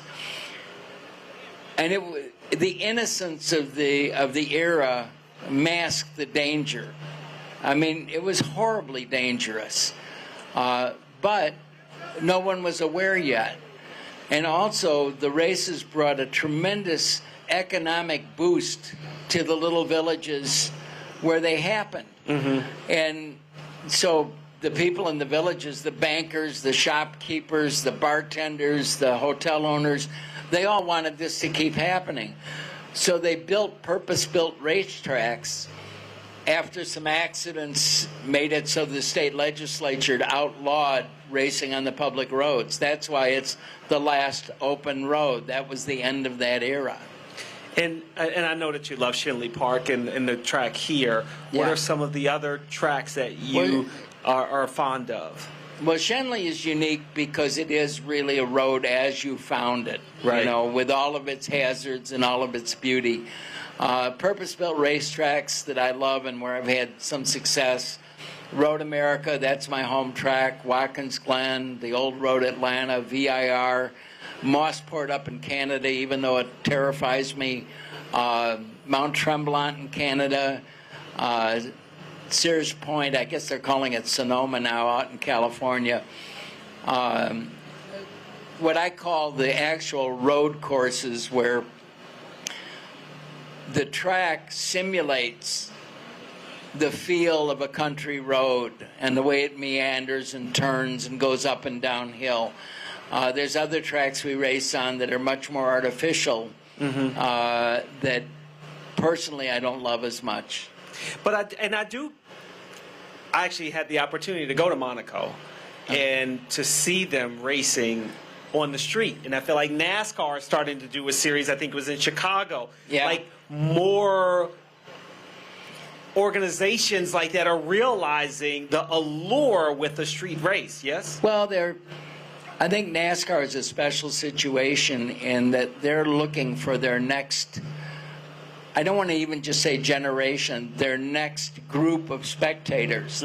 And they're trying to bring their show to more people, understandably so, because eventually, as with the wonderful British cars where I'm doing a book signing today, the generation that grew up with those cars and that loves them and restores them and, you know, communicates with other people in that, it's a graying group of people. Those that still have hair, that is. And so I'm hopeful because I see a lot of these guys and girls, men and women, bringing their children high school age, college age, and getting them started on the sport. I mean, cars today, just like Dan Panoz said, you know, a couple minutes ago, cars today are so much better, more reliable, have more performance. You put the key in and go. That's wonderful. But I think character, to a great degree, is made up of flaws. And it's the things that you have to fool with on these cars that make them endearing because it creates a bond between the owner and the car. Like you talk about tinkering with your book, right? Oh, well, my narrator's a gas station mechanic, and he's going through the discovery of the mechanic's relationship with the car, and the difference. His dad is a union shop steward at a chemical plant, wants him to take a job like that, nice, safe union job with benefits. And he just wants to fix cars because each job is its own little figure it out, fix it, and then at the end you get this golden little appreciation moment where you get to say, you know, I did that right, it works now. Yeah. I saw your commercial, and it included part of your interview with Jay Leno. Yeah. And then you had some people talking about the funny stories that if you get one of the books at the Stan Burt Levy's books, but you talk about people say how much fun your stories are. Share some of your funny stories. Oh my God. Well, I think that most humor is rooted in pain and tragedy. You know, the things that make the best funny stories are things that at the time were just awful. The first story in the book, when my wife and I, when we came back from our honeymoon, we opened a sports car shop in Chicago because I was going to be a great professional racing driver. That's how dumb I was. I mean, I don't know if I had the talent, but I certainly didn't have the bank account. And one of our employees brought his new brother-in-law's MGB in to fix the muffler, put it on our lift. There was a rusted up nut. He took a great big breaker bar and knocked the whole car off the lift. It fell between the lift and the wall, so now the lift wouldn't come down, and it sheared off the water spigot, so we not only had a wreck, we had a fountain. It was a mess. Then there was, oh my God, when I was selling fancy cars in Chicago at a dealership that had Mercedes-Benz, Rolls-Royce, Alfa Romeo, and Volkswagen. And they sponsored me in an Alfa Romeo for quite some time. I had a used Rolls-Royce Silver Shadow convertible taken from me at gunpoint on a test drive. That's a true story, and that's in the book. Wait. Back up. Yes. How does that happen? Like, suddenly, without warning. I was driving the guy supposedly to show the car to his father. And if his father agreed that he could buy it, it was a used silver with black guts Rolls-Royce Silver Shadow convertible. If his father approved, they'd give me a check. I could bring the car and the check back to the dealership, and when the check cleared, they'd come and pick it up. And it was the last day of the year. So all of a sudden, on the last day of the year, if I make this deal, I'm moving into a new tax bracket on the last day of the year. And all of a sudden, it's strangely quiet in the car, and I look over at this guy, and he's pulled the gun out, and I'm driving, and he stuck it right in my ribs. Oh, my gosh. And when you find out what this guy did for a living, you'll think I'm a liar, and I'm not going to tell you. You got to read the story. Got to read the story. Or the audio book, right, while you're driving? The audio book doesn't have that story. The audio book is only the first novel. It's only The Last Open Road. But it's 20 hours long. It's extremely entertaining. You can go to YouTube and just go to The Last Open Road audio, and there are excerpts you can listen to. What cars have you not driven that you want to on the open road? Oh, the Panoz had a prototype, a prototype racer. Everybody was rear engine, engine behind the driver, and they made one where, for aerodynamic reasons, and it was smart, they put the engine in front of the driver and the driver way at the back so they could have bigger tunnels underneath. And it was probably the most sinister-looking race car ever built. I mean, it made more sinister than the Batmobile, and that's one I've always wanted to drive. I think I prefer the older cars on skinny tires because you can slide them around and go faster by sliding them around. The newer cars, your goal is to be tidy. The fast way is not to just sling the car around and, And in my lifetime, I've seen it become so much more cerebral. Guys pull in the pits now, and instead of talking to their mechanic, we ought to try this or that, they download their data and look at that, and I'm thinking, I'm an analog guy. I can do this, but I ain't going to love it. Yeah. Which we'll get into later about autonomous cars and robotics and analytics and how that's played a role in racing. But these cars that you'll see in the Pittsburgh Vintage Grand Prix will not have those. No, thank God. I don't ask that the whole world go retrograde and go back to the way things were. I just want there to be a space like there is here this weekend where we can still enjoy those old seat-of-the-pants cars and driving by the Braille method, which is what I use. Can you share what your next book or two? Oh, yeah. I'm working on two. There'll be a second short story book, Potside 2, which, God willing, will be out end of the year. And then there'll be the last novel in the Last Open Road series, Steamroller 4, sometime late next year. And then that'll be the end of that part of my life. And then I've got 3 novels I've started that have nothing to do with cars. Nothing? No. Can you tell us what they do have to do? No, not yet. Not yet. A tease. Well, I'll tell you. That was a good tease. One happens in the not too distant future, a little bit apocalyptic, and it's a unique it's a unique concept, and I like where it's going, but I decided that I'm really obligated both to myself and my readers to finish what I started with this line of books and then go on to the next thing. Thank you, Bert Levy, the fastest novelist. World's fastest. World's fastest novelist. There may be here on the another People's one out Day. in the universe. No, it's you, Bert. It's you. Okay. It's you. Just own it. All right. Thank you so much. Thank you for joining us. And we'll send it back to the studio. Hey, thanks. Yes. Thank you, Jamoke. And B.S. Levy, the world's fastest novelist. It sounds like a great set of books there. The Last Open Road series, you can find it wherever you buy your books. I know that he also plugged the Montezuma's Ferrari. And we do have some great Ferrari content coming up. We will be talking soon to Luigi Canetti, the NART, the North American Racing Team. If you're not aware of what this is, it's an amazing story about a bunch of privateers that were backed by the Ferrari machine, but it was not a factory effort. And they were wonderful.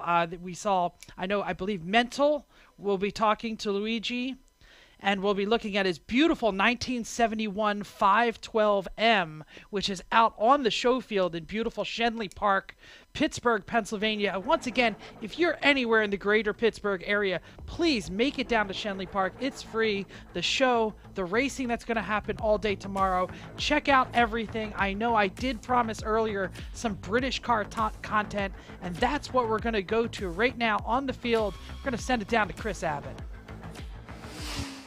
Hi, this is Chris with the Pittsburgh Vintage Grand Prix out here on the show field at Austin Healey. And I'm here with Michael and David, and they have an incredible pair of Austin Healey 100Ms. So, Michael, tell us, why is the 100M a special car? Well, they only made 650 of them. And they made them to repeat the specs that were used to race at Le Mans. So there's the engine is different, the cam is different, there's pieces of the suspension that are different. As you'll see when we look at it, it had a louver hood, and back then at Le Mans you had to have your hood strapped down, no matter how the hood was installed, and so there's a leather strap that's holding the louvered hood down. So that's what makes it a 100M.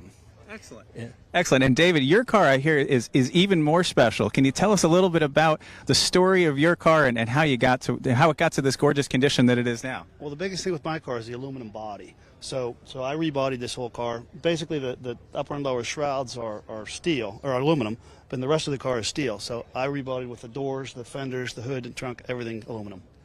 Everything's aluminum. Wow. Now, is that how they originally made them, or they originally were steel? Originally, the fenders, doors, hood, and trunk were steel. The upper shrouds were aluminum. This particular car is all aluminum, and that's the way the factory S race cars were. And they're like $1 million now. Yeah. Excellent. And I heard you said you had some other S options on this one too that you've made as you've improved it, right? All the vented seats, disc brakes, four-wheel disc brakes. What other things have we put on there? The whole exhaust system's got all the shields and everything on the exhaust system. Plus a special exhaust. Yep. Yeah. Yep. What else was to be S stuff? There's a lot of details. The carbs, larger carburation on it, that kind of thing. That's part of the M as well. Yeah. And just looking at the bodywork, I mean, whoever did this work, this is incredible. That was you? That was my thing, yeah. I mean, just to get it as straight and smooth, I mean, there is not a mark on this. That is beautiful. Yep, bare aluminum. How long did it take you to do all that bodywork? I worked on this car. The total restoration took me about 5 years, just to get all the parts, repair the whole chassis, redesign the brakes, to find all the old components to make it right, period, correct. And we put the racing mirrors on it, got the 140-mile speedometer, yeah, the racing fuel pumps, a lot of things that are just a little different from the regular 100M. Yeah, great. And now, what are these cars like to drive these days? Oh, they're a riot. They're a riot. On the way down here today, we were having a ball, like a big old race car, or a big old go-kart. Puts a big smile on your face every time. Wind's blowing right in your face. It's a hoot. It's a hoot, especially his with the racing windscreen on there. Yeah. Excellent. Yeah, that Brooklyn screen, you got to watch out for bugs in your face there too, right? Yes, that's right. You can tell a happy Healey driver because of the bugs on his teeth, right? Is the old joke. But that is even a rarer Brooklyn's windshield because it has an AH logo on it, which they didn't make very many of those either. So it's fun finding all the bits and pieces and parts as you work on these things. Great. Oh, well, what brought you guys out to here to the Grand Prix today?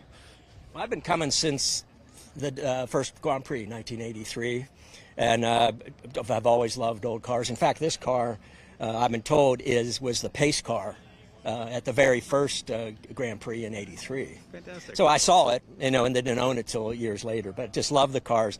It's a fantastic event, raising millions of dollars for the charities, which is worth it. And I get to hang out with weird guys like Dave here too. That's the best part, I think. Excellent. Well, guys, thank you so much for bringing these wonderful cars out. We're very happy to talk to you and see them. Thanks for showing them off. Great event. Excellent. Thanks, guys. Really appreciate it. Hey, folks, Christian Mental Ward, Pittsburgh Vintage Grand Prix. I'm here with Chinetti Jr., of course, of the North American Racing Team. You may not know this. Up until this year, this was the last Ferrari team to win Le Mans. And until they finally, it took them, just another 50 years to meet your feet on this one. But we're here to talk about this outstanding car, the 512. You mentioned earlier it's got more miles than an Uber taxi. So where has this all been? This car ran Sebring, Daytona, Le Mans a number of times, and it was just a fantastic car. I ran it at Bonneville. We had got some records with it, and they still stand because there's no more salt. So that was a very easy thing to do. But this was a very nice car. It was easy to drive, despite its looks. It was easy to drive. And when the 512s and the 917s would go by at Le Mans in the middle of the night, I, with my little Daytona, would be wedged against the side of the road because 2 or 3 of them would go by. They were doing 220, and I was doing 190. They went by and the lights went out. It was just, and the sound. I mean, I have nothing but nice things to say about it. That's just fantastic. And obviously, being NART, you have a roster, the Rodriguez brothers, Mario, of course, Phil. You've had some amazing drivers, just people that you read about in the first page of the history books. Well, Dan Gurney, Phil Hill, the Rodriguez brothers, like you said. We had about 90 different drivers driving our cars. And I hate to think how many cars. I mean, I don't know how many, 40, 50 different cars, maybe more. I mean, really, we had a lot of cars, not many mechanics, and no money. And there you are, beating the factory half the time. Oh, we did pretty well, and the Rodriguez brothers were spectacular. No, we had a great time. It was great cars, not many people. I think we had maybe total in the whole shop 20 people, and now they have 20 people to change 4 tires. Absolutely, yeah, and that's for the back marker team. So thanks so much for sharing this car with us. This has just been fantastic. I'm Christian Ward. You need to come out here to the Pittsburgh Vintage Grand Prix and see this racing history. Thank you, Mental, and thank you, Luigi Chinetti, for having that amazing 1971 512M and discussing the NART team. If you have not read the history of the NART team, definitely check that out. And, of course, tomorrow we will be broadcasting all of the races live from Schenley Park, all 5 race groups, 8:30 to 4:30. Mental and Chris Abbott, who we just saw, will be joining me in the studio. And Luigi Chinetti will be the Grand Marshal of the race. So we'll see more from Luigi. But yeah, it's a fantastic story about the North American racing team. Phil Hill, Mario Andretti, Rodriguez brothers, all in the car that we can see for free in Schenley Park. Come on down. If you are anywhere in the greater Pittsburgh area, you need to get yourself to Schenley Park. You can take the bus. You don't have to park locally. It's a great city, great town. And then, go out for some beers and some great food later. We are going to move on.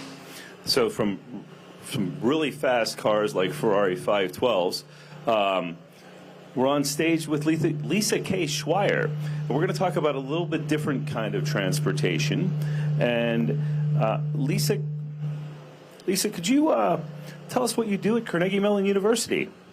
First of all, it's so nice to be here today. It's kind of in the backyard of campus, and being able to see all of the cars. It's my first time being here, so it's really nice to thank you for the invitation. One of the things Carnegie Mellon is known for often is robotics. We're known for drama. We're known for computer science. And what I'm here to talk about is this program called Traffic 21 and Mobility 21, which are transportation research institutes. Hold your mic up. Good. Sorry? Sound good? Okay. Are transportation research institutes that are looking for ways to take technology and to be able to apply them to help people and our stuff get around. Oh, that's excellent. So how did the program start? That's a great question. In 2009, local philanthropist Henry Hillman was sitting at the traffic light right over that direction on Forbes Avenue, and there was no one else around, and was waiting for the light to change and waiting for the light to change and waiting for the light to change, and said, hey. He's in traffic. Well, he was the only one, but yeah, he was in traffic. And he said there's got to be a better way to work these traffic signals, and approached the president of CMU at the time, Jared Cohen, and said, hey, I will help fund the start of a new center if we try to take all of the advances in technology that you have and try to apply them to the way that mobility works within our city. So what kind of work do you guys do? So from the beginning of that time, we've gone after different transportation grants through the Department of Transportation nationally. And we've gotten, most recently, Mobility 21, University Transportation Center, and we were just awarded a new one through Safety 21.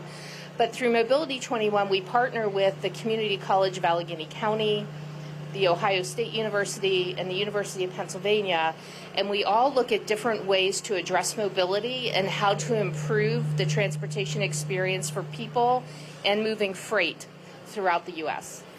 So can you share some examples of the kind of research?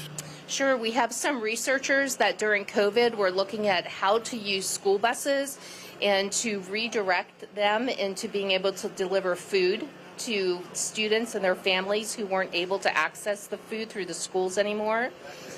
We do a lot of work in the autonomous vehicle world. We do work when it comes to being able to look at the tire tread depths and how that affects the long-term use of the tires, how quickly they have to be changed to be able to maintain safety. And we also do a lot of work around equity and looking at how things that are happening in the community are impacting people with disabilities or people who are older or may have a little bit more trouble getting around. So a lot of people don't realize perhaps that Pittsburgh is the center of autonomous vehicle development. And so where specifically, can you go into a little bit more detail on what autonomous vehicle projects you're doing? Sure. We have lots of researchers who are working on all kinds of things from sensors to image processing to the actual hardware and software that are being used within the autonomous vehicles and how to bring that to market safely. And what about from a workforce standpoint? What is there any developments in that side? That's a great question because a lot of what we do is around research, but we're also doing a lot of work around education and workforce development. We also are working on technology transfer, and we do this all through collaboration. So on the workforce side, obviously we're working with students at the university. We're working with the community colleges who are doing 2-year programs and sometimes shorter programs to get people up and into jobs that have to do with everything from maintaining vehicles, data science, mechatronics, and all different kinds of things related with electric vehicles as well. So they're able to go in, get quick training, get out and into the workforce, as well as working through the university through our undergraduate and graduate degree programs. So you've recently got a grant, I heard. Yes, we recently were awarded a new university transportation center, and that one's called Safety 21. And we're going to be partnering with the same 3 partners that I mentioned earlier, Ohio State, the Community College of Allegheny County, University of Pennsylvania, and we're also adding some new partners, Morgan State University, the community college in Philadelphia that does a lot of work with the University of Pennsylvania, and the University of Texas at Rio Grande Valley. And the idea with this center is looking at mobility again, but much more focused on the safety lens and being able to look at how safety is taken into account when you're talking about the movement of people and goods. So in all these things that you're doing, you know, because there's a lot of different projects that you're working on, which one do you think is the most intriguing? Which one do you think has the biggest opportunities, or the most, you know, well, I suppose most intriguing encapsulates that? Boy, that's a hard question, because we do an awful lot of projects and a lot of things. And I think before I came to the university, I worked with a nonprofit that helped people find ways to work in school, and became very aware of how difficult it can be for people to connect with transportation and to get to where they need to go. And so when I hear about the projects that are happening and all of the research, a lot of times what my role is to ask questions about, well, how is this helping people? How is this going to make their lives better? How is it going to get them to jobs? How are they getting to their families to visit? So when I'm hearing about all of these things, to me, it comes back to the people and how we're actually improving people's lives. So you're also bringing together within the university, so Carnegie Mellon University, if you don't know, has something called the Entertainment Technology Complex, which is Randy Pausch, and it's down on 2nd Avenue, and they bring all these disparate, disciplines. Interdisciplinary. Interdisciplinary, correct academic word for us, people together. But you guys, I think, are running with that same concept. So what different departments within Carnegie Mellon University participate in this, and how do they participate? So each year we go out and we put out a request for proposals, and we ask our researchers and faculty for ideas about what can be improving mobility. And that will soon be changing to safety, but what can be improving for transportation. And we get proposals that come from across the board. We have some that come from researchers who are in architecture field, and they're looking at things about how cities and spaces are designed. We have some that are coming from the engineering field that are looking at the hard science behind how things are built. We have some that are coming from the business school and looking at how do we actually build these ideas into businesses. So we have kind of across the board representation, and really look for that interdisciplinary focus, because we're trying to look at the problem from all angles to make it the best possible solution. So the theme today has been kind of past, present, future as we do the interviews. We're starting to move into the future piece of this. The past of Schenley Park was this morning. And I think the future piece of this, what's on the horizon for where CMU is going to go with this? I think the sky's the limit, and being able to look at how we continue to evolve the ideas and how we take the information that the researchers and the students are putting together and to take those into the community. I'm constantly amazed. The students that I've worked with over the past few years are in the industry. They're out there making a difference, making things happen. So they're kind of our future and how that we're developing. But at the same time, our program and through the research that's being done has helped spin out several companies. The last time, I think, if I have the number right, I think we're at 8 different companies that have spun out.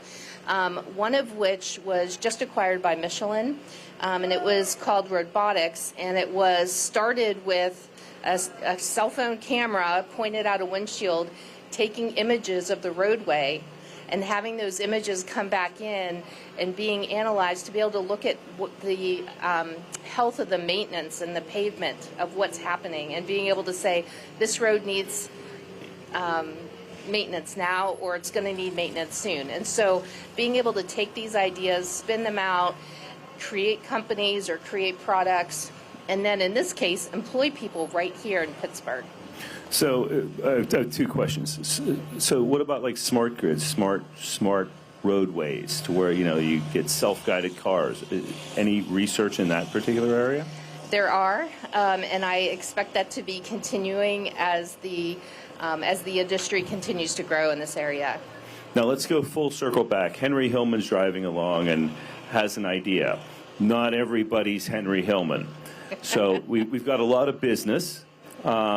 Is there a feedback loop for businesses to come? So you're spinning out companies, but what about for a business or somebody that says, why can't we do this?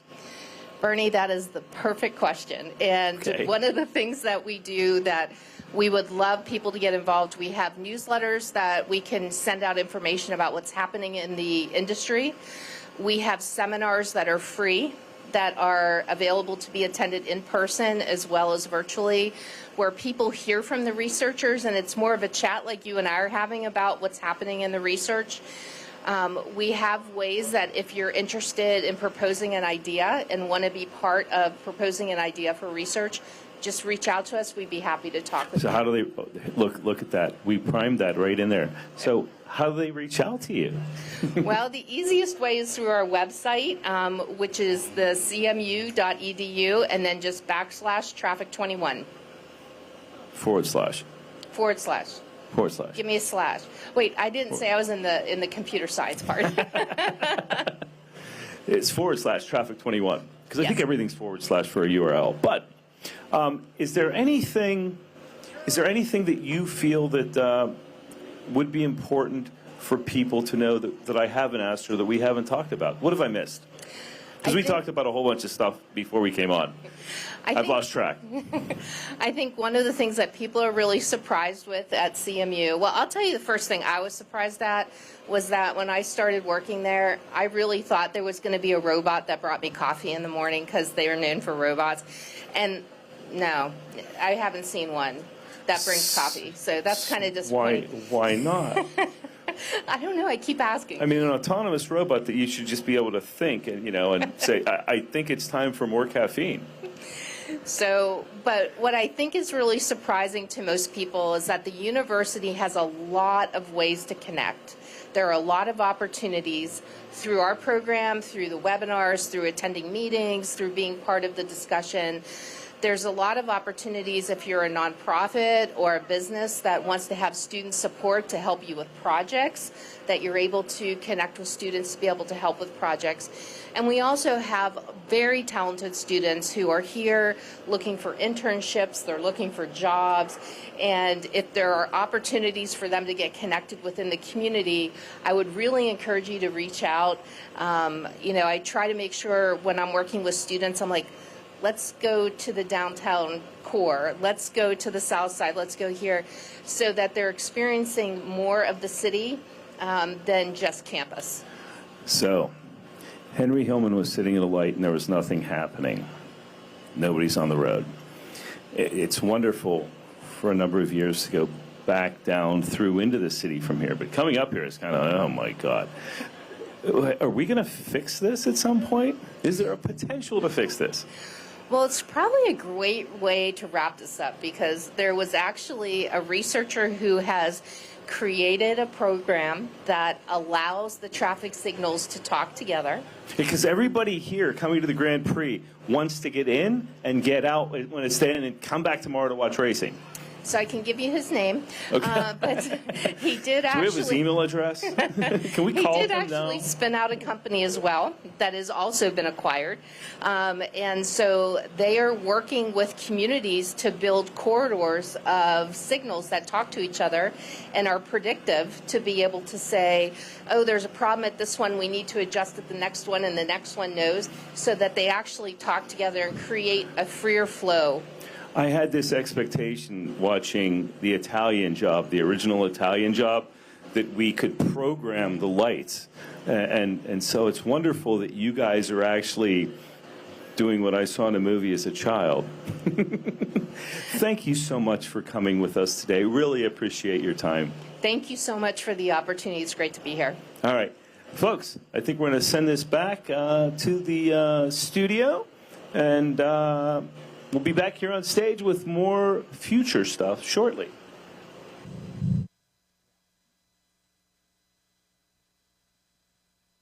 from Mobile 21 out of Carnegie Mellon University, doing great things there with autonomous vehicles. I know that we are talking about many wonderful high-tech things, but I also want to mention that the Pittsburgh Vintage Grand Prix is just not a single weekend of events. It's actually several weeks of events. It takes place not only in Schenley Park, but also at Pit Race out in Wampum, PA, which is an international racetrack, which we've raced on many times with Art. I think it's one of the greatest racetracks in America, one of my favorites. But earlier in the week, Shelby American Automobile Club held their 48th annual Team Shelby Grand Nationals at Pit Race. Down on the show field, lots of GT40s and Cobras, and Bernie, who we just saw, interviewed Gary Patterson, president of Shelby America, earlier in the week, and we're going to show you that right now. We're at the Pittsburgh International Race Complex, Shelby Convention. Gary Patterson, president, Shelby America. How you doing, Bernie? Awesome. What are we standing next to? Well, we're standing next to the Carroll Shelby signature or Centennial Edition.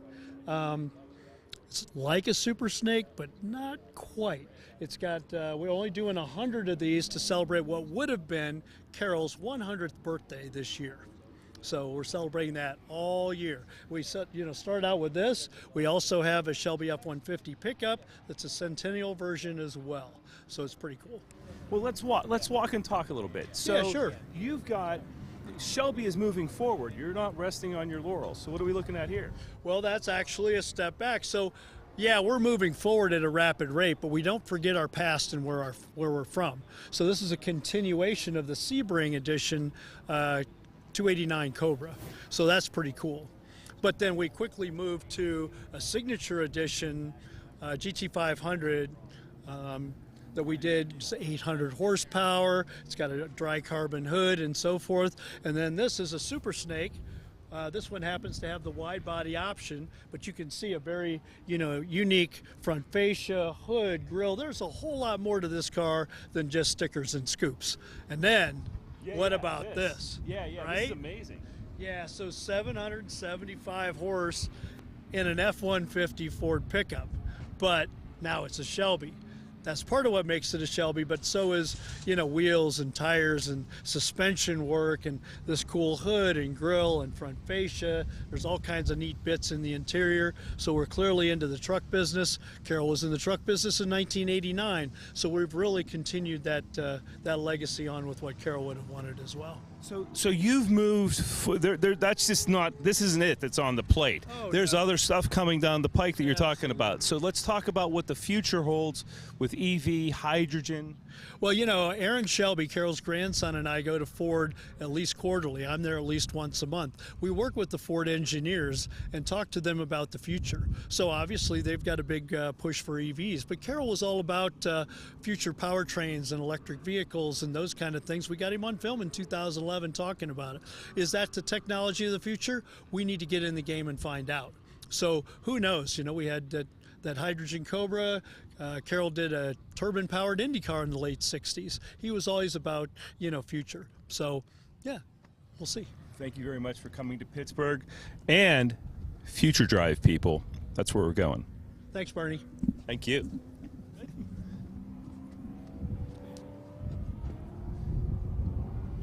At the Pittsburgh Vintage Grand Prix and Shelby Convention with Peter Brock, legendary Peter Brock, 65 Shelby here. You were instrumental in essentially most of the exterior design of this car. I have two specific questions for you. Yeah.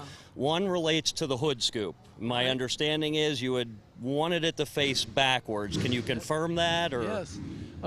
After we designed the Daytona Coupe, and of course I knew what the pressure distribution was on the car.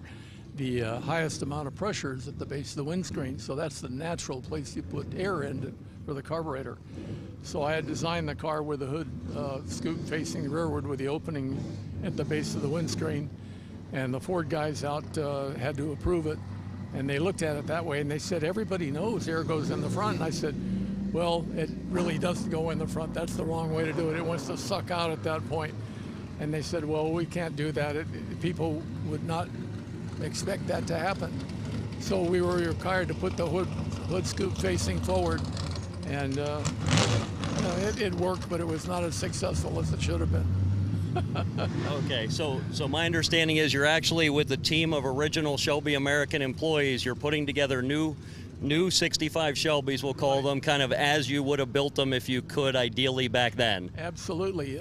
Have a totally new front fascia on it, the way that was originally designed, and do the hood scoop with the hood facing forward, and actually some extraction vents on either side of that to get all that hot air pressure out from underneath. So the car never got fully developed. It was always in a big rush, not for enough money to do it properly, but it came out lovely. I mean, these cars are just such classic, really great cars. I love them. It is. Yeah. I've always wanted one. I'm honored to have this one in my garage, and my son will never let me sell it. Last question for you, and I know my restorer had fits with the Le Mans stripes, which were your idea to be placed on the cars. They taper, if you could explain briefly, they taper the entire way, and there was some explanation that if you kept them the same width the whole way, it made the car look fat or something like that? Yeah, it's just, if you look at the stripes visually, it's necessary to put a little bit of taper in them. Otherwise, they look like they're getting wider at the front, and they look a little clumsy. But if you put just a little taper in them, they match the narrowness of the hood at that point, and just accentuates the car. It's a very small design detail. Only designer guys would appreciate it, but it sure works good on the cars. No, it does. It looks fabulous. Yeah. You did a great job with it. Thanks again for coming. Thanks so much for your time. Pleasure. Take care. So you think the Grand Prix does some good stuff for AVS? Oh, yes. It does, doesn't it? Mm-hmm. That's really a good thing. Yeah. We appreciate you helping. Mm-hmm. I mean, after all, you should. Your family, right? That's right. You, in Auburn. Some of the things that Allegheny Valley School has done for my family is help prepare my nephew, Chad, for life skills. When Chad comes to the Slippery Rock Program Center, he comes 3 days a week and participates in our adult training facility, where he learns skills in our food prep area or maintains those skills as he goes throughout his day. I can't say enough good things about what they've done for Chad and what I've seen them do for many other people that are much less fortunate. The Vintage Grand Prix is an automotive event that takes place every year in Pittsburgh for 10 days. And it's a place where you can bring your family to come see the history of the automobile, and supports two really great charities.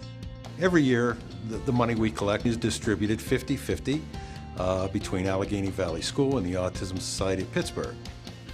I know what the Autism Society of Pittsburgh does. They do wonderful things for these families. Everything from finding them the right schools to go to, helping the families in critical situations that they have at home, advocating for autism. And when you see the work that Allegheny Valley School does with these people, it'll suck you in pretty quick. All the contributors to the Grand Prix are vitally important. The sponsors, the donors, the race car drivers, the volunteers, everybody comes together and really aims to raise as much money and awareness for the individuals in our care, and that's greatly appreciated.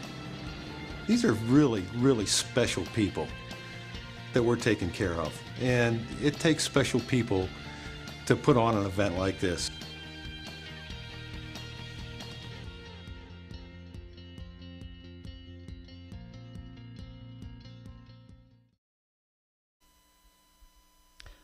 Welcome back to the Pittsburgh Vintage Grand Prix Studios. My name is Jeff Wakeman, and I will be your host all weekend. Not only are we covering lots of show and interview information today, the more than 3,000 cars and the 20 different car shows that are happening right now in Schenley Park, Pittsburgh, Pennsylvania. Again, if you're near it, please get to the park. It is a just absolutely amazing free car show. They are doing the time trials and things today, so you can watch some of the opening races. But tomorrow we're going to be here live all day, 8:30 to 4:30, doing the 5 different race run groups. Me and some of my partners will be doing those broadcasts, but we are going to go back to the People's Gas stage to talk to Nick Paradise, who is the communications manager for People's Gas. So we're going to send it right down to the Master of Ceremonies, Jamoke Davis, once again at the People's Gas stage in Schenley Park, Pittsburgh, Pennsylvania. Going on. All right, we're here live again at the People's Gas stage, and this is unique because I know I have been here with you. If you're watching the Pittsburgh Vintage Grand Prix live stream on YouTube since this morning, but this is really Nick's stage because he's from People's Natural Gas, and he's joining us. And thank you for giving us this stage to interview people that are involved with the Pittsburgh Vintage Grand Prix. We appreciate having you here. This is your first Pittsburgh Vintage Grand Prix. I feel like it was a pun that just came into my head. Must be paradise for you. Yeah, it's been quite an experience so far. I'm really excited to be part of it and to represent People's, and certainly we as an organization we're thrilled to be part of it, to be able to sponsor this and support the great cause that the Vintage Grand Prix goes for. So glad to be here. Thank you. How has it been for you so far, navigating the golf course, checking out all the different cars? Anything you like so far? Yeah, it's really cool. I was up, weaving through the German Hill and the Mercedes-Benz section and the Audis, and I'm excited to see the Ferraris and everything here. So it's been a good experience. I'm looking ahead to continuing to check it out after this. Yeah. Now, are you a true car enthusiast? Is there like a section where, I mean, obviously we could say you already saw your favorite section, but another place where you really want to check out a specific car? No one in particular. I'm just looking forward to getting out and scoping everything out. Maybe being able to watch some of the racing I saw. As they're navigating those hairpin turns. I passed through some of that as I was making my way here. So it really is just a really cool event. And I won't act like I'm a big car junkie or super knowledgeable, but that's what's cool and neat about something like this. You don't have to be to come and just appreciate and observe and have a good time. So I might not be able to tell you all the specs, but I can say, oh man, that's a cool looking car, that's a neat car, and that's what's some of what is appealing about this. Very true. And you have a very unique perspective, and what we have talked about have mostly been people, authors, when it comes to cars at least, that are manufacturing cars as well. We had Dan Panoz. Well, we're talking about gas versus electric and the future of where we're going. What is People's doing in the evolution of gas and the future of how cars will be powered? Yeah, this is a space that's pretty neat and interesting because if you think back maybe about 10 or so years ago, there was a lot of talk and power behind natural gas vehicles as potentially being the next big thing, especially here in Western Pennsylvania, where we're sitting on top of a massive supply, the largest supply of natural gas in the country. We have about 100 to 150 years of natural gas supply beneath our feet, and it's made a boom for American energy and keeping heating prices stable and everything like that. And so as part of that, there's been some investigation into what if we use natural gas instead of gasoline or diesel to power vehicles. And that's still something. There's about 175,000 natural gas vehicles on the road in the United States, 23 million worldwide, and including here in Western Pennsylvania, there's about 20 places you could fill up a natural gas vehicle just in a public setting. So, and part of the reason why was that? Well, natural gas, it's less expensive. We just checked prices. It's about $3.09 per gallon to fill up a natural gas vehicle compared to $3.75 regular gasoline, or $4.55 for unleaded. The pollution is less. About 20% less greenhouse gas emissions from a natural gas vehicle, but you still get very much the feel of traditional car. A lot of times, if you didn't tell someone they're driving a natural gas vehicle, they wouldn't realize it versus diesel or electric or diesel or gasoline. So you have the ability to operate in extreme conditions, whether it's temperature or the hilly terrain and stuff we have in Pittsburgh, and without losing that car experience. And so those are some of the things that have made natural gas vehicles, an advantage. And as certainly from a personal consumer perspective, natural gas vehicles, haven't taken off in a big way. Electric has become more popular, but we see a lot of growing popularity when it comes to natural gas vehicles for commercial fleets, because okay, maybe it's hard to find those fueling stations for a consumer, but if you have a facility and you put a fueling station on site and you've got fleet that's coming back to that at the end of the day, they can fill up, and it's extending lifespans, it's lowering costs, and you're reducing your emissions without the massive upfront cost of electric vehicles, without having to worry about battery supply and charge, and all those other factors. So even though from a personal standpoint, natural gas, not yet at least, is the next big thing, from a commercial standpoint, we see it really growing. Just a few of the organizations around here with natural gas as a significant part of their fleet: UPMC, UPS, Waste Management, us at Peoples, of course, we've got a significant natural gas fleet, and FedEx, just to name a few. And I mean, look, I barely feel like I would know the difference between 87, 91, and 93, but I know I see EV and I see natural gas are the two that pop out a lot when you're driving around Pittsburgh. Yeah. Why is Pittsburgh a critical piece of American energy in the past and where we're going in the future? Yeah, I mean, certainly we think of Pittsburgh as like the home of the steel industry, of course, right? The steel city. But this is also the birthplace of the natural gas industry. The first natural gas well was drilled not far from here in Westmoreland County, and Peoples goes back to that very beginning. So, and before natural gas really grew in prominence, it was all coal. So hell with the lid off, right? It was Pittsburgh's nickname, and the Smoky City. And even in the 1800s, they started making that transition. Hey, let's use coal less and let's use natural gas more. And as they figured out the tech advancements, reduced pollution and powered the region, and that's continued more and more, and advancing in technology all along the way. And really the biggest breakthrough was about 15 years ago with the Marcellus Shale and what's commonly known as fracking, that has unlocked this supply of energy that really enables us to not have to depend on foreign energy, and it's just, and it's also a much greener source than other energy sources that we were using. So as we look to reduce emissions and battle climate change and become a greener community and country, natural gas has a major role to play, because there's no other energy source that can match the combination of reliability, safety, affordability, which is incredibly important, while also being a clean source of energy. How does it become more affordable than regular gas? What is it about natural gas that is that selling point for the other pillars you talked about? Cleanliness was another one, and safety, reliability. Yeah, so it's just a lot of that is the availability. We don't have to go far, right? We're the Allegheny County Airport, or Pittsburgh International Airport is a great example.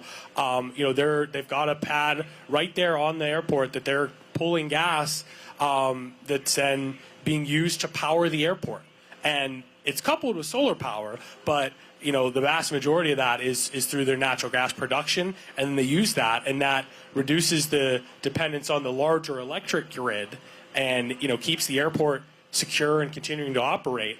And so we see those abilities all over. We are getting the gas from practically beneath our feet, and then we don't have to port it far. So that keeps it affordable in this region.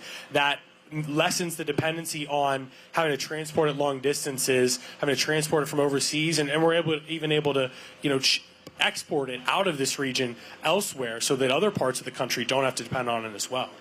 And the other advancements of the infrastructure, microgrids, hydrogen technology, what are some of the future advancements? Where are the next phases of where people's gas will go? Yeah, I mean, and that's the thing, like, folks think of us as, natural gas utility, and that is the lion's share of what we do. We don't drill, we're not drilling for gas, we're not refining it, but we get the gas and we're transporting it through our pipeline systems to your home and keeping your home safe. But we also do, even as that is a huge part in the majority of what we do, innovation has always been really important. So we have a business development team, and they're always looking for what's the next opportunities to make the use of this fuel more efficient, more effective, meet the needs of people that are, hey, maybe they're looking to get greener with their operations. And so they want to lessen the dependency on an electric grid that's, is being fed by coal power plants. Or, they want to get greener, but, as great as wind and solar can be, they're not always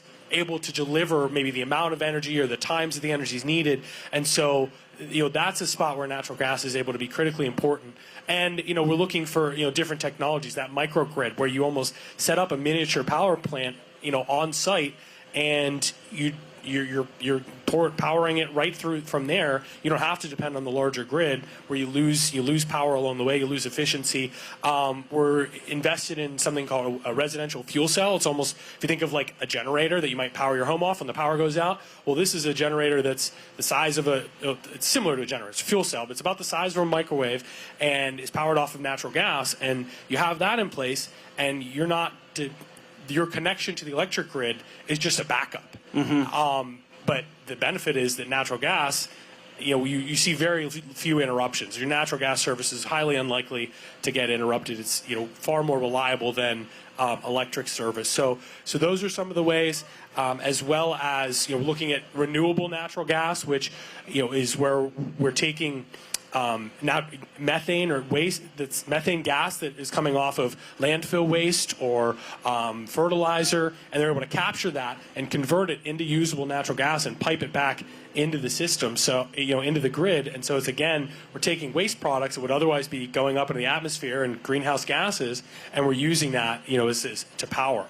Is that research being done here in Pittsburgh, in the region? A lot of that is, yeah. I mean, we're partnering with some organizations that are looking to put it's called a digester plant up in Indiana County that will we'll be just kind of doing the pipeline and the transport. It's, I don't want to take too much credit, but part of the puzzle, and they're going to collect waste from farmers in that area and put it into this digester that'll then produce renewable natural gas. So we put our natural gas in to help power it. They're putting a byproduct back of natural gas, which will then, feed farms or other properties up in that area. And so there's a lot of projects that we're, kind of involved in and looking to continue to advance that future of energy because we know how important it is. The energy needs are not, they're only growing every year.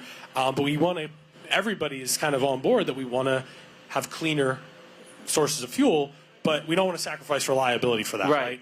We want to have cleaner fuel, but we don't want to have everybody's prices go through the roof. The way to do that is to continue to use natural gas. Is going back to the residential fuel cells? Yeah. It's here now? I can get it for my house? No, it's not. It's not quite there yet. It's in a pilot. There's a few that are in use. I'll join the pilot. Yeah, yeah. Okay. So we're working towards. We can get you on the list because that's. I'm hoping by the end of the year we've got several several dozen more that are ready and are getting out there in the community, and so it is a test case. Some of these things are pilots. We're doing that residential fuel cell thing though could be a real game changer. So we're really excited about that. Hydrogen energy is kind of looked at as the next big thing. The federal government has kind of announced a big campaign for hydrogen hubs that they want to invest in around the country to produce hydrogen. And we think of, okay, it's the smallest element on the periodic table, number one, but it's a great source of energy. It burns clean, so you get the energy source without all the emissions. The problem is it's very hard to find it naturally. So you're finding it as water, H2O. You're finding it as methane, these different chemistry and molecules. Yeah. And so you have to find a way, how do we split that hydrogen apart? And the ways that the most prominent ways right now are either they create a lot of emissions, so you're not answering that problem of cleanliness, or really expensive. What they call green hydrogen is 10 times more expensive than just using natural gas. And so again, it's like, how do we make this make sense? So we're going to be starting a pilot later this year with a startup that's local here in Pittsburgh called HQuest Vanguard. They're up in RIDC in Fox Chapel, and also work with the University of Pittsburgh at our training facility. HQuest is going to put in a unit that will take our natural gas and almost crack it, is what they call it. And they separate the carbon molecule from the hydrogen, and the carbon turns from a gas into a solid that is very similar to what might make up tires, rubber tires, or asphalt, or even graphite that's in pencils, and then you have pure hydrogen. So they can solve some of that cost problem, because that carbon is called carbon black, is a very valuable byproduct with a ton of uses. So they can take that and they sell that, and then the hydrogen, and that almost makes the hydrogen a bonus of a sense. So we're gonna, there's some other companies that have been working in this space, and we're gonna start this pilot. and just tested in our facility over in McKeesport. It's not going to be going out to anybody's homes yet. So see how this system that HQuest has works, but can it work when it's running 24/7? Can it work at the scale that we're going to try it at? And then, once they've got that hydrogen, we blend it into our pipelines with natural gas. And so you have maybe 65, 85%, maybe 85 to 90% natural gas, 5 to 15% hydrogen.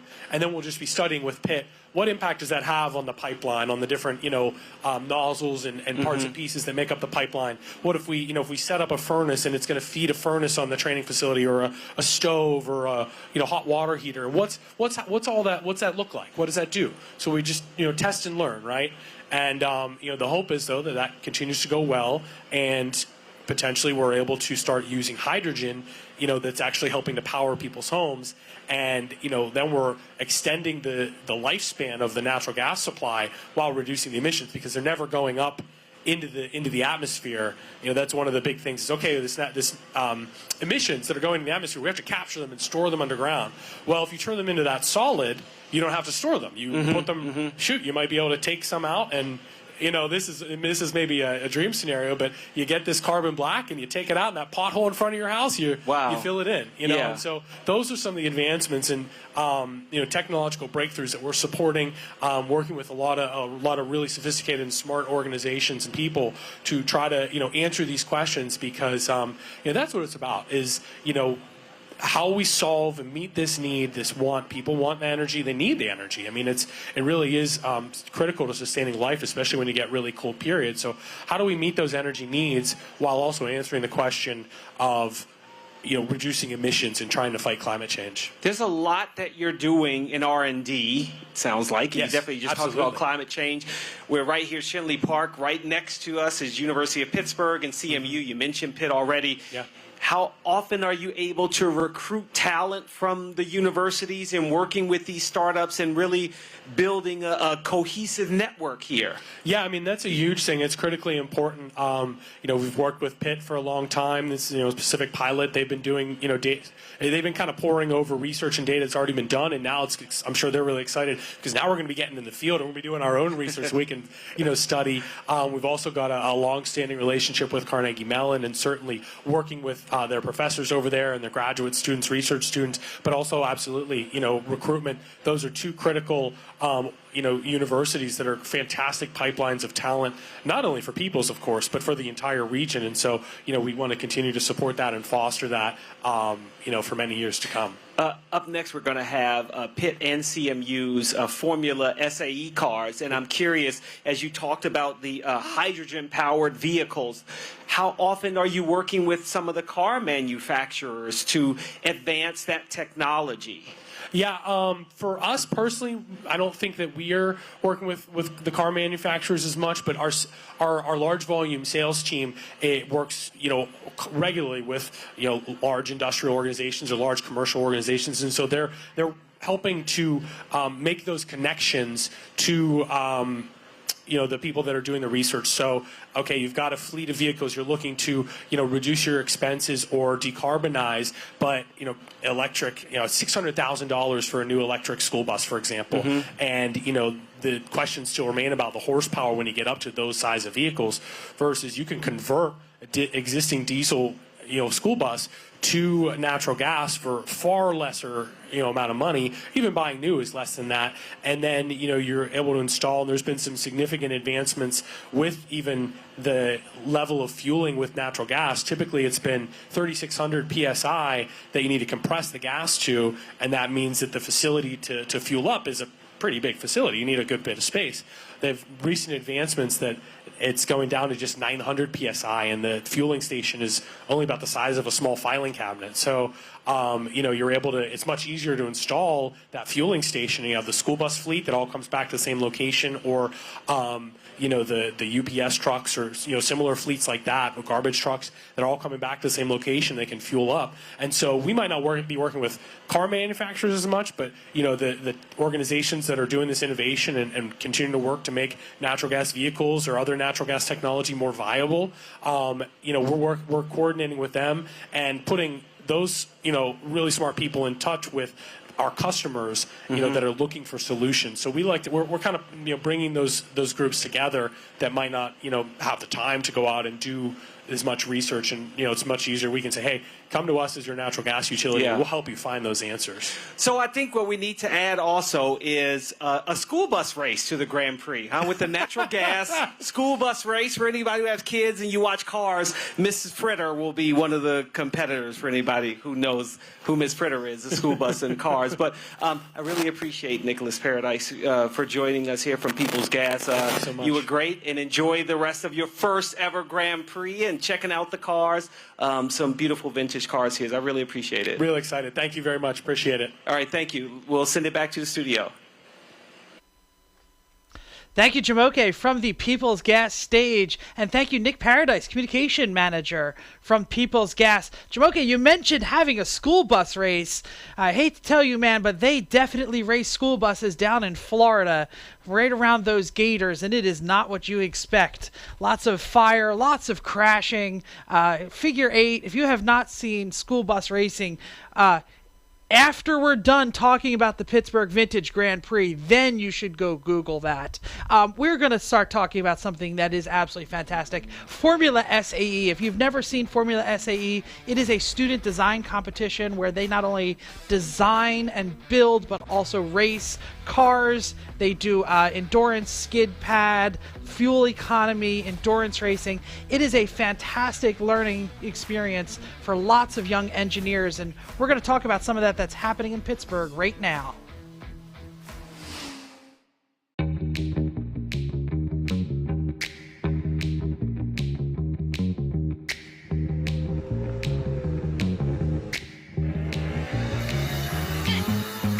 My name is Lucas Ramsey. I'm currently a senior doing my undergraduate in mechanical engineering. Where we are right now is the office for Panther Racing, which is a student-run club here at Pitt focused around a competition through SAE. SAE is the Society of Automotive Engineers.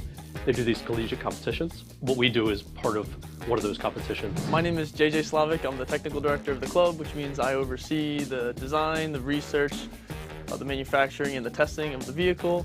I'm an electrical engineer, and then I'm also a senior at Pitt. So hi, I'm Rahil Farooq. I am the lead performance and data acquisition engineer for this year. I have been on the team for about 3.5 years now, and I'm currently a senior studying computer engineering. Our competition in Michigan is a yearly competition. We go up with 100 other teams, so it's a lot of teams that go up and do this, and it's split over 4 days. The first day is set up so you go through a technical inspection where they make sure that your car passes all the rules, it's going to be safe. Part of that second day is justifying your engineering decisions and your business decisions. You have to really be able to explain and justify it. The third day we start getting into the driving events. So there's 4 driving events total. 3 of the driving events are on this day. There's an acceleration, and there's a skid pad, which is a figure 8, and then there's autocross, which is what people traditionally think of with racing. It's just how fast can you do a single lap. On the 4th day, which is endurance, which is 22 kilometers of a track. That is one of the most difficult parts of the competition. So that last day, the endurance is really the test of a car to its limits. Also, what we were trying to do this year was do research and development into electric. Initially, when I joined the team, we were heavily lacking in the electronics department, and then now at this stage as a senior, we certainly have almost 40% of the team is electric, and now we're going to an electric powertrain as well, which is super fascinating. I think kind of the whole point of the club is innovation. It's a brand new field, even to professionals. I'm kind of excited that we're going EV because it means that we're going to be a lot faster, I think. And I think we have the skill and the motivation to do it as well right now. This year was a really good success for our team. I'm incredibly proud of this team and what we were able to accomplish. The team environment is just immaculate, and I've just really enjoyed working on the team, and it's such a friendly environment. It's hard for me not to be here, 8 a.m. to 12 p.m. every day and just live down here because it's just such a fun time.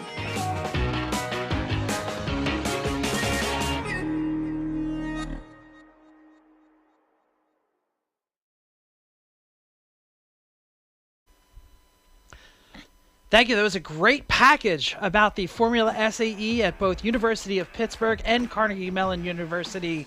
We are going to go back down to the stage where Jamoke Davis, the Master of Ceremonies, will be talking to Lucas Ramsey, Executive Director of the University of Pittsburgh's Formula SAE team, down at the People's Gas stage. But before we go, I just want to say, if you need to learn more about anything that goes on during the Pittsburgh Vintage Grand Prix, check it out, pvgp.org.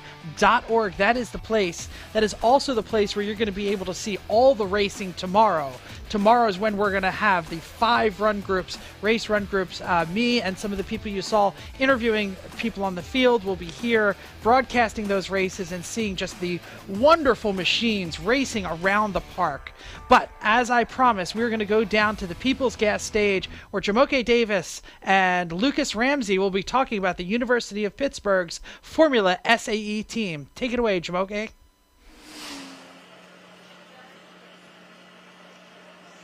All right, we're back here at the People's Stage here at the Pittsburgh Vintage Grand Prix, and I am joined by University of Pittsburgh's Pitt Formula SE President, Lucas Ramsey, and CMU's Vikram Marmor. Thank you very much for joining me, both of you. And I first want to say, before we get to talking about racing or anything, you're both outgoing students. You've already graduated. You're moving on to the next phase.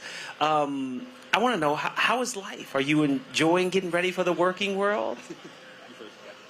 Yeah, I'm enjoying it. It's a lot more relaxing, being done with a lot of things. Last 4 years have been a lot of fun, a lot of stress. Yeah, I'm interning this summer and just figuring out what I'm going to do next. For me, it's also really exciting because now I get to go and do the thing that I've been studying for the last 4 years. And like Vikram said, it's a little less stressful than doing race car. It's somehow a little less time intrusive, so it's nice to be able to go into work, which is a weird thing to say, but yeah. Yeah. So I also work at the University of Pittsburgh, so I am very much closer to Lucas than I am to Vikram. But the first question I will ask, because when I started working with you about racing, I thought it meant racing like at the Grand Prix, and it's not quite like that. Can you explain what Formula SAE is, as it's called? Yeah, so what our competition is FSAE, so we're a collegiate design series that is through SAE, which is the Society of Automotive Engineers. It's an international organization, and FSAE is for formula. So it's one of their specific collegiate design series that's international. So both of our schools compete against other universities from around the world to create the fastest formula-style, open-wheel, open-cockpit car. And how many members are on the CMU's FSAE team? We have around 80 members, and then a smaller, I'd say, like 30 that are probably more involved than the average member, but still the entire 80-person team that makes a meaningful contribution to the car and the team over the year. And what is your job with the CMU FSAE team? Yeah, my job this last year was like head of all electrical systems. So my job is primarily managerial, to make sure everything on the car electrically was going well on our timeline and was safe for everyone. And do we say electrical as an electric car, or you're working toward that, similar to how Lucas and Pitt's FSAE team is going to have an electric car next year? Yeah, so CMU has been in the electric, Formula Student electric car competition since 2014. This team first really saw success a couple of years in the 2017, 18, and 19 seasons. And we've continued with that. We changed to a fancy new hub motor car in 2020, and it continued with that up until this year. And Lucas, how excited are you? Or maybe you're sad that you're outgoing when the electric car is going to be debuted at Pitt. A little disappointed because the combustion car has its quirks and there is a certain appeal to it, but overall I'm excited for the next group of students to be able to work through this and solve the design problems of working through electric. And one of the great things is that we're right next to CMU and we're able to work with them and get a lot of input from them, and they've been very, very helpful so far. So there is a lot of collaboration between the two schools. Yeah, especially as we were looking last summer, so we were looking to start the transition we've been doing this past year. Last summer we were looking at design stuff, and throughout this past year, as we had questions, we reached out to a bunch of their alumni that were there when they did the transition. Now that we're parked our cars next to each other here at the Grand Prix, we're looking back and forth and checking out stuff. It's fun. As a president, you don't race as much, but you can race. What is your role? So my role, like Vikram's, is more managerial. So what I told people on the team is if I was having to get nitty-gritty and hands-on with stuff, then they weren't doing their jobs, and that meant I had to pick up the slack. So they knew that I was both willing to do stuff hands-on, but generally my role was to make sure that timelines were being hit, that interactions with the university were going okay, that our team was registered for competition and such. So it was a lot more of the higher-level managerial stuff than the hands-on. What constitutes success in a season? What races are you going to? Is it just first place, first place, first place, or is there more involved in it when you feel like you've had a successful year? It depends on what the goal of the season was. So for us, our team, the knowledge had been basically obliterated by COVID, because we just lost so many people coming onto the team and then people had graduated. So COVID really annihilated the knowledge base for our team. We had to spend the last 2 years building up that knowledge base. So for us, it was success this year at competition was doing better than last year in terms of specifically the two events, all the events that were focused on the knowledge. We wanted to make sure that this team could have the knowledge to go EV, because we knew we were going to. So we really made sure that this team had the knowledge to go EV and was increasing that knowledge. So for us, it was a success because we increased all of our points in those specific knowledge-based events, and then we also, our car performed better in some of the dynamic events. So for us, it was a success. Okay. But it's not necessarily just first place all the time, for our team in particular. And what about for your team? You got first place in the hybrid in 2022? Yes, at hybrid last year we did get first place. This year at hybrid we got second, and at the Formula SE competition we also got second. So this year was very successful for us. Our primary goal this year was be the best team in America. Says trying to get as many first places as possible. Our secondary goal pretty much every year is make good engineers. So we want to, it's similar to what Luke was talking about with all the knowledge transfer. This year we do have a large group of outgoing seniors. So we spent a good amount of time making sure all the freshmen and sophomores who are coming up, who just joined the team and were now going to be in leadership positions, they had the tools and knowledge. Oh boy, that's hard. Yeah. Yeah, it is hard. Yeah. Yeah. So it was just making sure they had the knowledge and tools they needed to do what we did in the past few years to keep building successful cars and then pass the knowledge on to the next group of people. We're joined by Vikram Marmor from CMU FSAE and Lucas Ramsey from Pitt FSAE. What type of jobs can students get when they graduate, and or the type of student you're looking for in your clubs? So our members, and I think it's probably the same in CMU, people have this misconception that I'm going into this competition that's for automotive means I want to go into automotive. But what we've seen historically is only about 10 to 20% of our alumni end up going into some automotive field. Industry at large is recognizing our competition as bringing out good engineers. So like Vikram was talking about, the overarching goal of our clubs is to prep people for industry, not necessarily make a car. It's a great byproduct, but really we want to make sure that we're making the best engineers, but also just industry-ready people, both in terms of business and engineering, of course, and just general management. So any industry is really looking towards FSAE. There are companies specifically that will recruit from FSAE because they know, all right, you guys are willing to put in the time and put in the long hours, and you understand project management and working through the design process. So what we've seen is historically lots of industries are looking for Formula students. Yeah, I think in terms of the job prospects front, Lucas really covered the answer very well. I'd say probably a similar percentage of the team does go into something like automotive, but the design skills and like how to go through a design cycle, how to build something with a timeline on a timeline, and how to kind of go through that year after year. Those skills are really valued by pretty much all industries. In terms of people that we attract to the team, it is a lot of engineers, but we have a lot of people from things like from other majors, like design majors. They come into our team, computer science. So that's not strictly engineering. So anyone who wants to make a meaningful contribution to the car pretty much always can. So we welcome anyone and everyone that wants to build a car.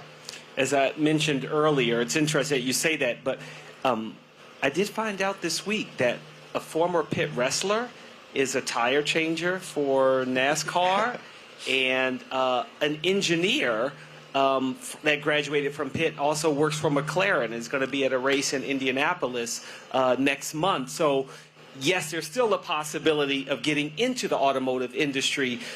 What do the two of you want to do? Oh, boy.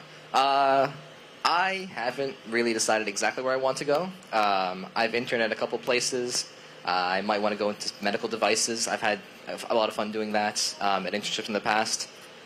Yeah, I have not decided, but I'm sure there's many internships and different jobs in different areas have seemed very fun so far, so I'm sure it'll be good. For me, it's really the appeal of why I went into mechanical engineering was I didn't know where I wanted to go because I didn't know what industries were out there, and I still have the same field now. Like I have a job lined up, but I still can go into it comfortably, saying that I don't know what's all is out there. So I came into FSAE, wasn't fully into automotive. I do enjoy it now a lot, but I know now that there's more to certain fields than I had initially thought. So I don't have a specific place that I want to fully end up. And obviously, we're here at the Pittsburgh Vintage Grand Prix, and both of your cars are on display. What kind of questions are you getting when people come up and look at your cars? Yeah. The most common question that people ask is, oh, what engine's in your car?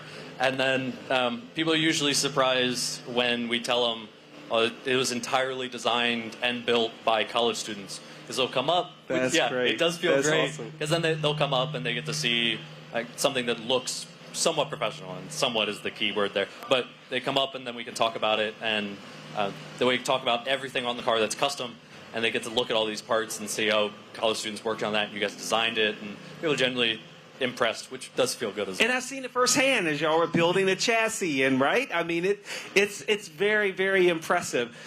Even in the sub-basement of Benedum, it's how you have your garage down there. It's just amazing what you're able to do. Vikram? So what was the question? What kind of questions are you getting? Because yours is electric, right? So yours is different.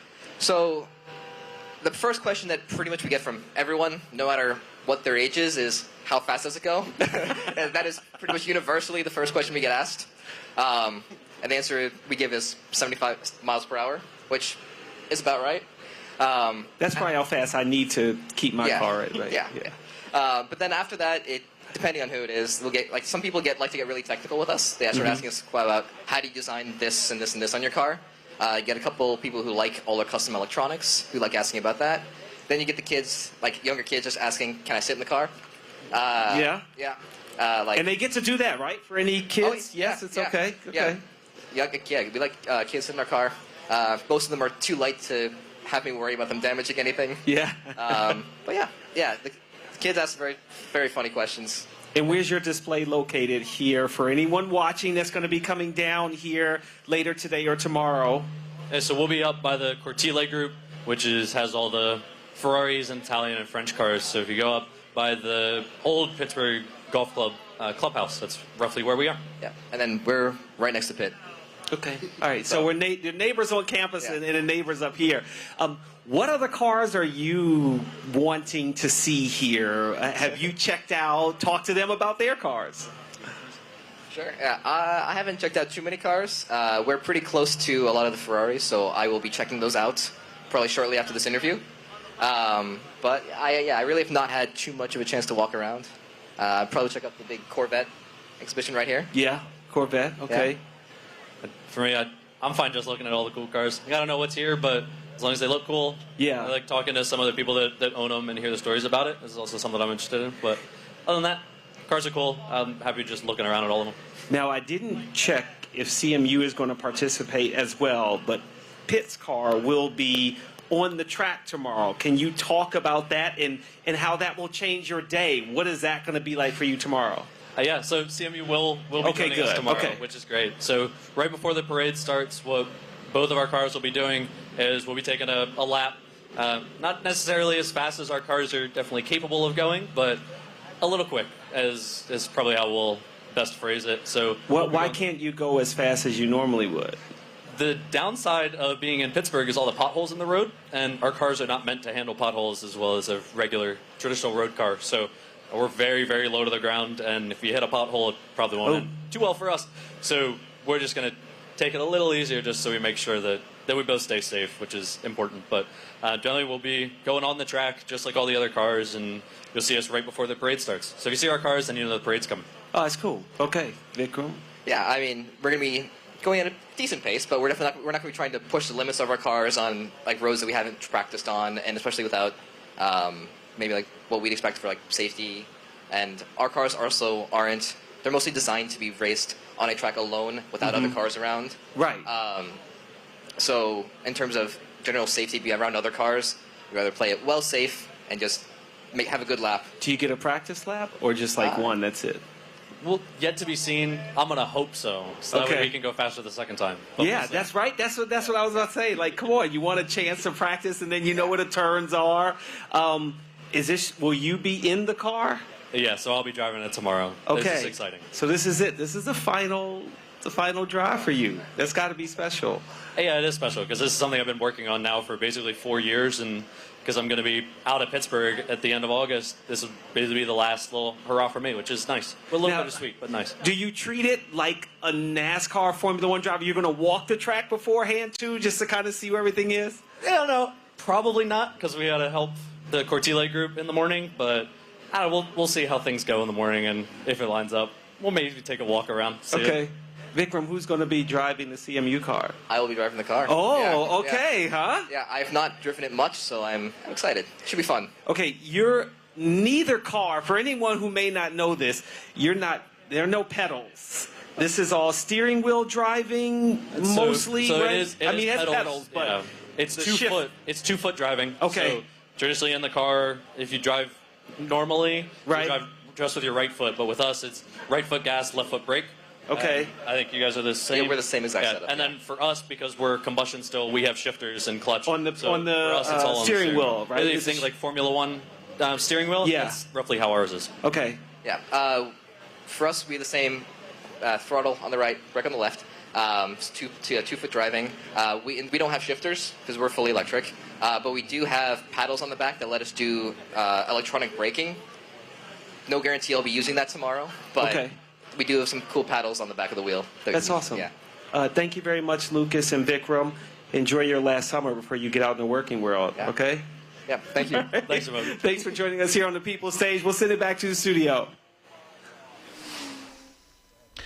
Thank you, Lucas and Vikram from the Formula SAE teams.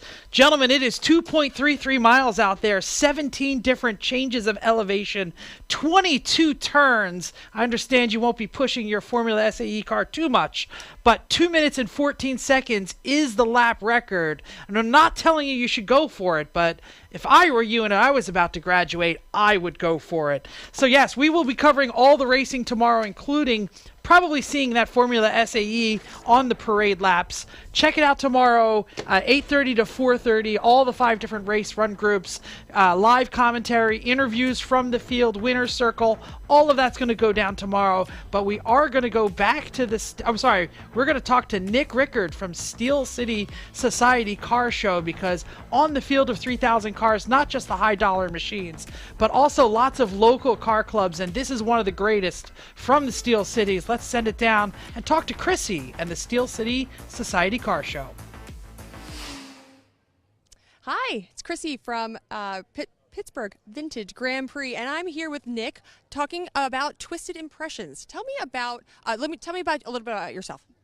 So I'm Nick. I'm from Pittsburgh, and we've been doing this since 2004, and we love it. We wanted to come out and especially support the charity. So this is our first year doing it, and we had a really big group to come out. So about how many cars? Well, before a couple people left because kids were getting restless, we had 25. That's fantastic. And do you specialize in any kind of cars, or is it any kind of car you want to bring? Anything. We have a couple of the littler motorcycles, bigger motorcycles, cars, trucks. We don't really care if you're into something with a motor. We're happy to have you. You don't discriminate? Nah, we love them all. That's great. So first time at this show? So our first time doing a club tent. I've been coming to the show for 3 years now. Fantastic. Tell me about the cars that you have here. What are your favorites? What are your friends? What do you have? So I have a 2020 WRX that we call the Menace to Society. There's a whole big story behind that.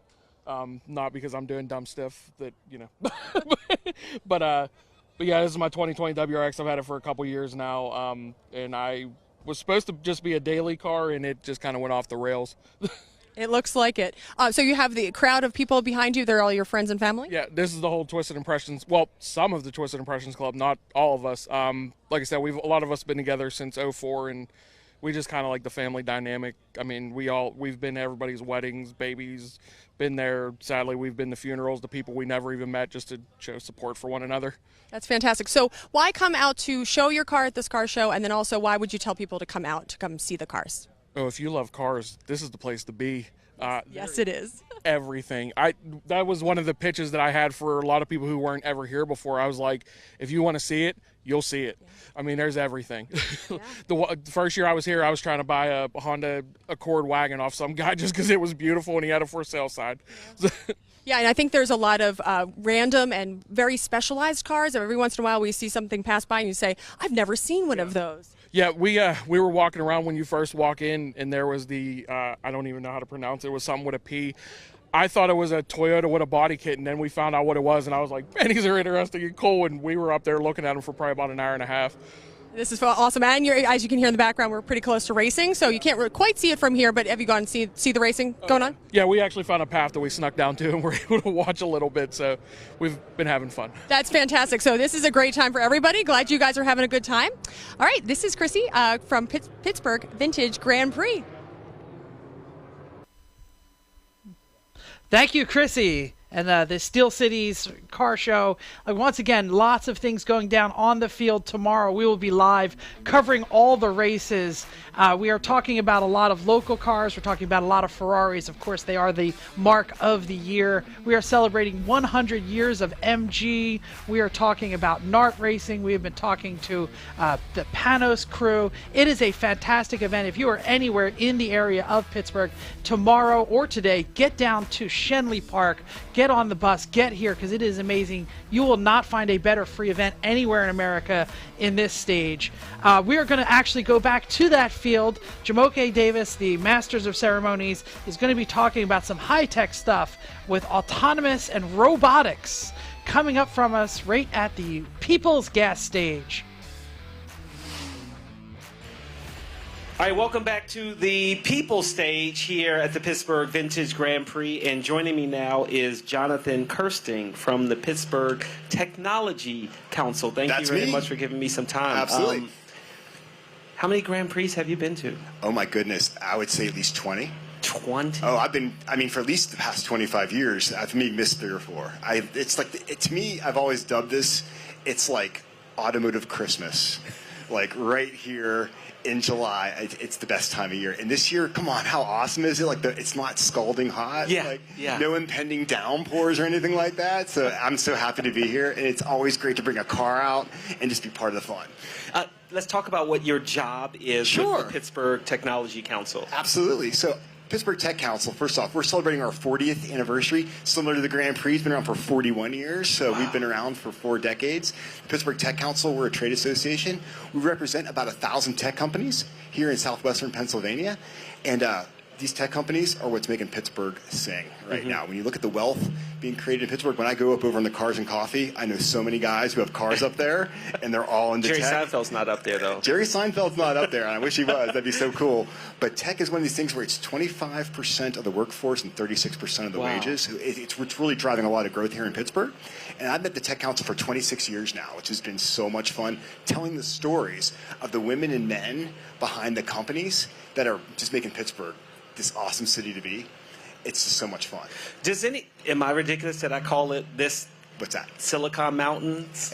No, yeah. I mean, in many ways, yeah. I mean, so Pittsburgh's one of these kind of quiet kind of towns. We're not a Silicon Valley by any stretch of the imagination, but we have Carnegie Mellon right behind us here. I know you just had some folks on from Carnegie Mellon. That plus Pitt and the other schools has been the secret sauce to our technology industry here, because they are developing, Pittsburgh, the leader in autonomous driving technologies, the leader in AI. I mean, literally, the leader around the world, not just like regionally. I'm talking around the world.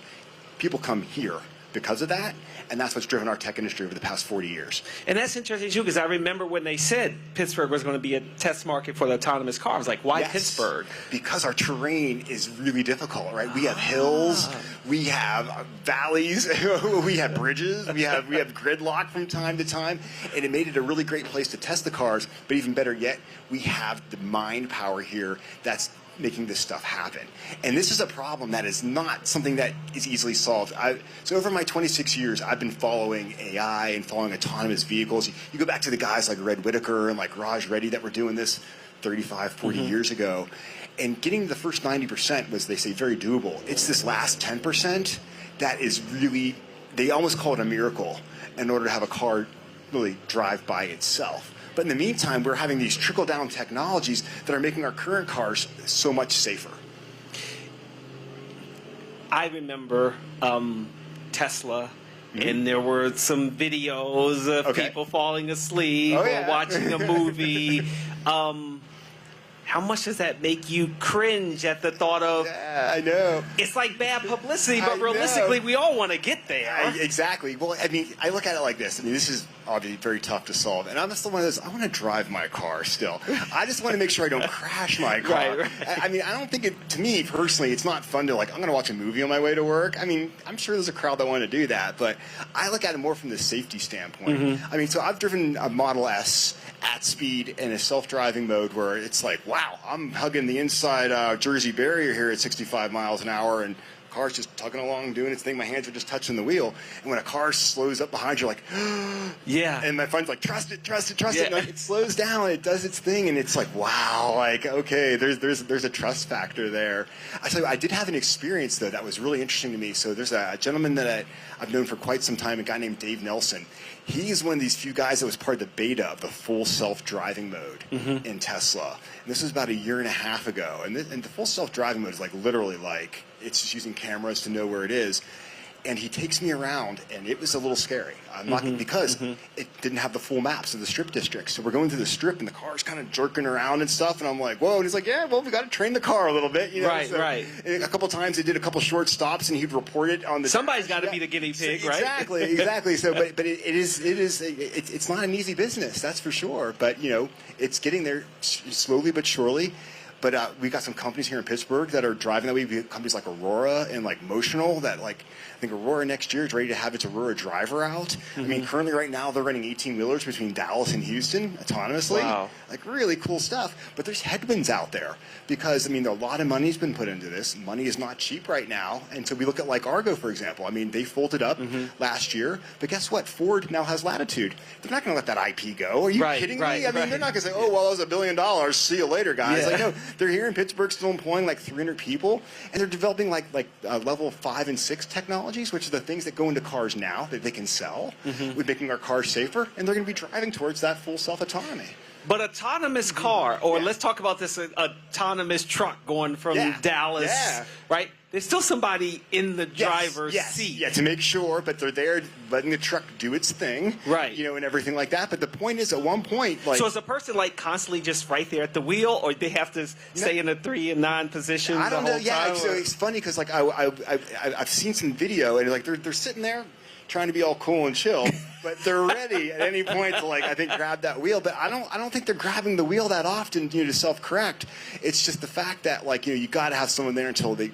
Because, I mean, think about it. They're leg driving, right? They're like this. Exactly. I mean, if you think about that, like 60,000 pounds hauling down the highway at 60 miles an hour, that's a lot of... I mean, I would think, let's start with a small car, not with a big 18-wheeler, but... But here's the reason why, is because that is an addressable market right now. Because you look at the need for... Think about the pandemic and everything that had to be delivered. Everything touches an 18-wheeler. At the end of the day, these microphones were on an 18-wheeler. This shirt was on an 18-wheeler.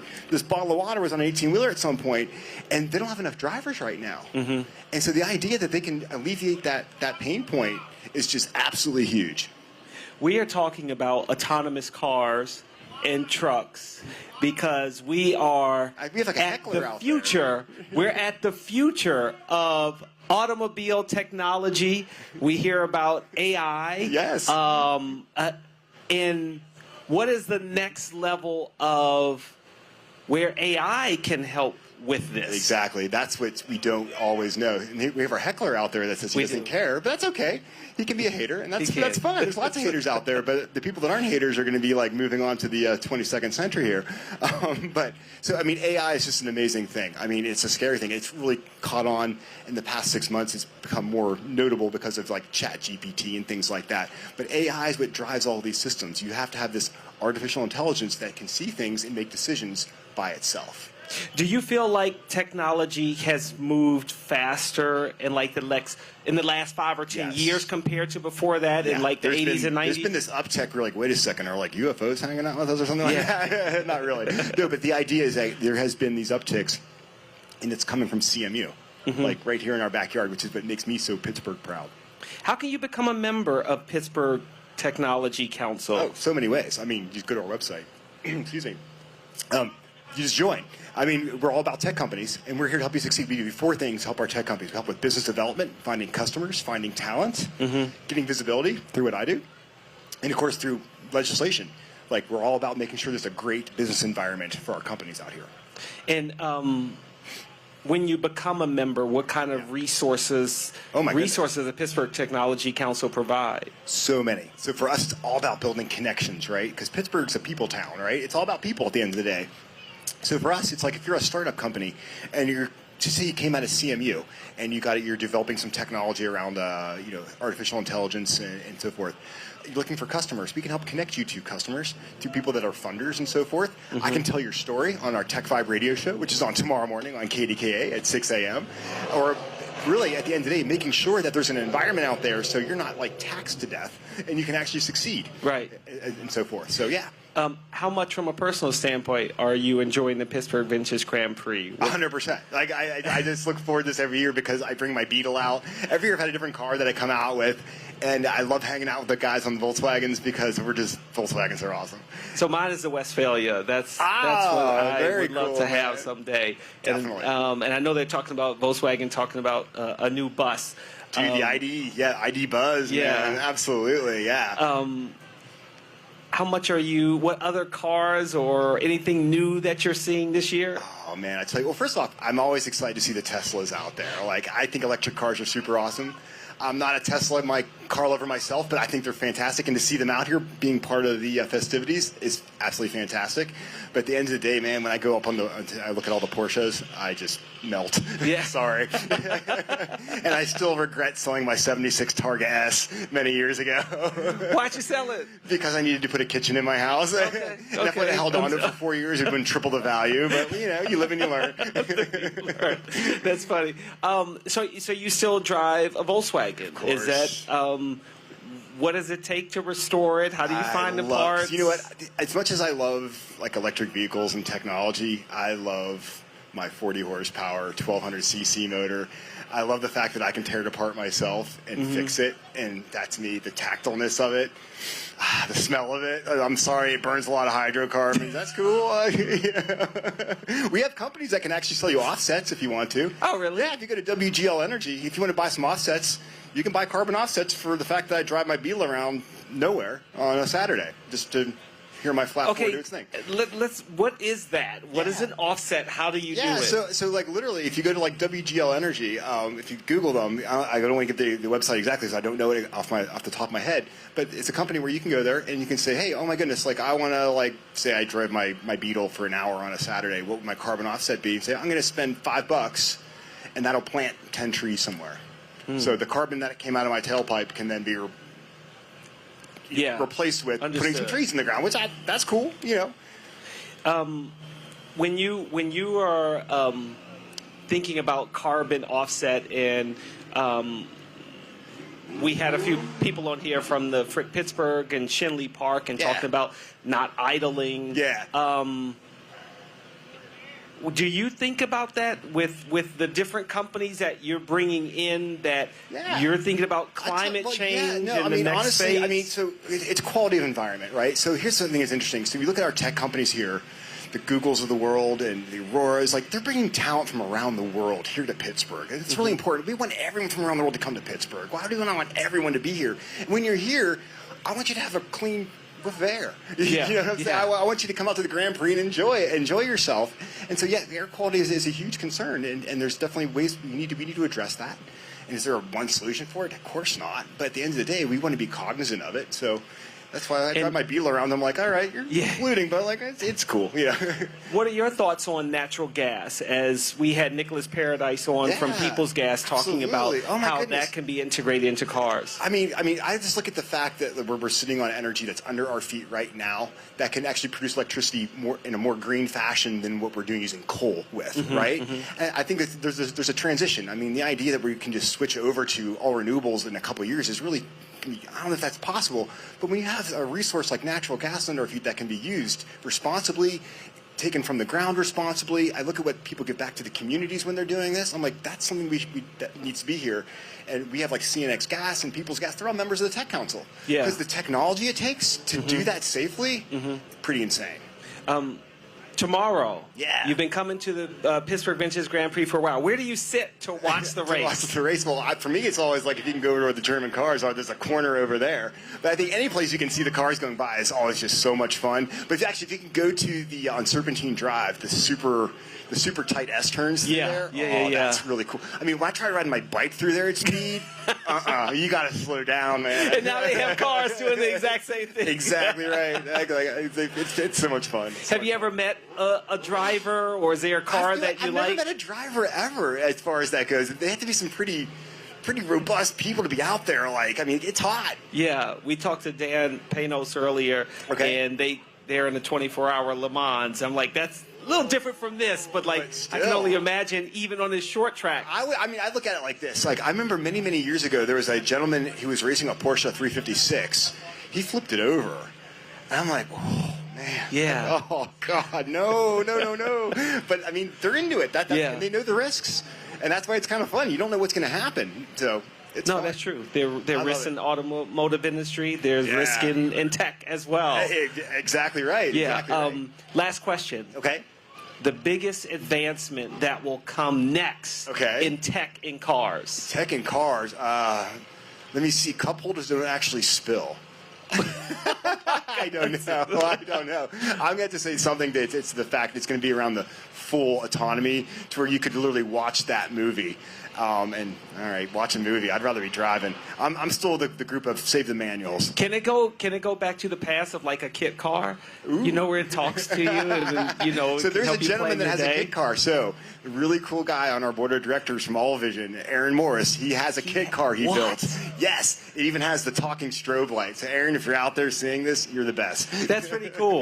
Well, why does he bring that here? I think he has maybe once or twice, and I always like, dude, bring it out, man. Yeah, have some fun. I mean, I want to see that. I want to talk to it. It's pretty awesome. Yeah. I got pictures. I got to drive around in it. It's a pleasure to talk to you, Jonathan. Likewise, really so much fun. It. So glad to be part of the Tech Council, to be with the Tech Council, part of this event. We've always been a supporter of it. I do a radio show to promote the show every year. Yeah, tell us more about your radio show. So we do Tech Vibe Radio with my boss, my co-host, our CEO, Audrey Russo. She actually lives right over on Northumberland Street. And for the past 16 years, we've been doing a radio show talking to the men and women building tech companies here in Pittsburgh. We're on KDKA every Sunday morning at 6 a.m. Or just look for Tech Vibe anywhere you get your podcasts. You can learn about really awesome companies, better yet, the really awesome people building these companies. They're all here in Pittsburgh doing it. We have so much fun with it. But we know the Grand Prix is like one of these marquee events. This is a quality of life thing in Pittsburgh, man. How many cities have the Grand Prix? Sorry. People come to the Grand Prix, they're going to hang out in Pittsburgh a little longer. We love the work that you guys do here, and we know it's not easy. Thank you very much. I appreciate it. Jonathan Kirsting, Pittsburgh Technical Council. Appreciate it, man. You're the best. All right, thank you. Even we have hecklers. Back to the studio. We did have a heckler. What happened to him? He really spiced up our interview. He had too much beer from Helltown. It's all right. Back to the studio.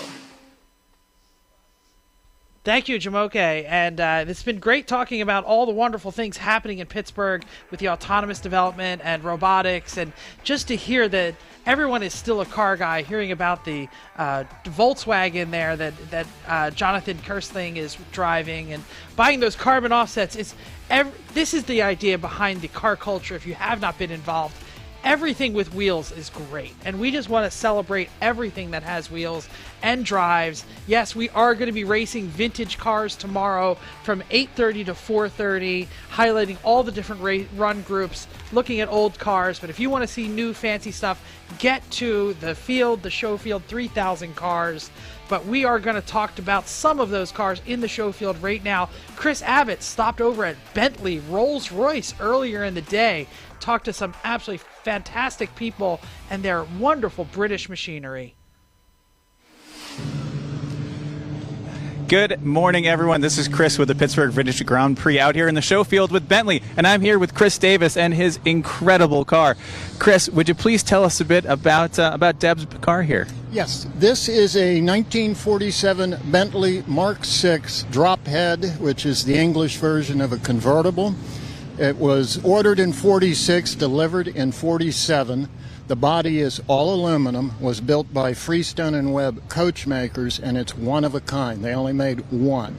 So the car's been in our family since 1976, when my late father had it imported from the United Kingdom. So we can trace the ownership of the car through 1965 and then pick up the trail again in 1970. So we don't know what happened in between 65 and 70, but believe it ended up in Switzerland someplace because we have a photograph of the car in a garage. Excellent. So the car has been extensively redone. Originally it was maroon with maroon interior. 15 years ago the car was redone in the green just to bring it in, make it a little more spiffy. The maroon, I'm not a fan of maroon cars, so that's how we ended up with that. The unique features are it has inlay in the dashboard, metal inlay in the dashboard, which is very unusual, something for coach-built cars. And then also has an altimeter, which was installed somewhere in the life of the car, but we don't know when or where. Excellent. So, unique with the disappearing top, which was unusual for this coach maker. So it has a boot that covers the whole convertible top Yes. when it goes down. Fantastic.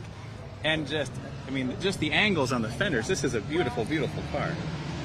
A short side story is when the car was being restored, the two so-called panel beaters that worked in aluminum, one of them had served as apprenticeship at the coach maker, Freestone & Webb. So he didn't work on the car, but he said he could tell by the shape of the fenders that he knew who had shaped the panels.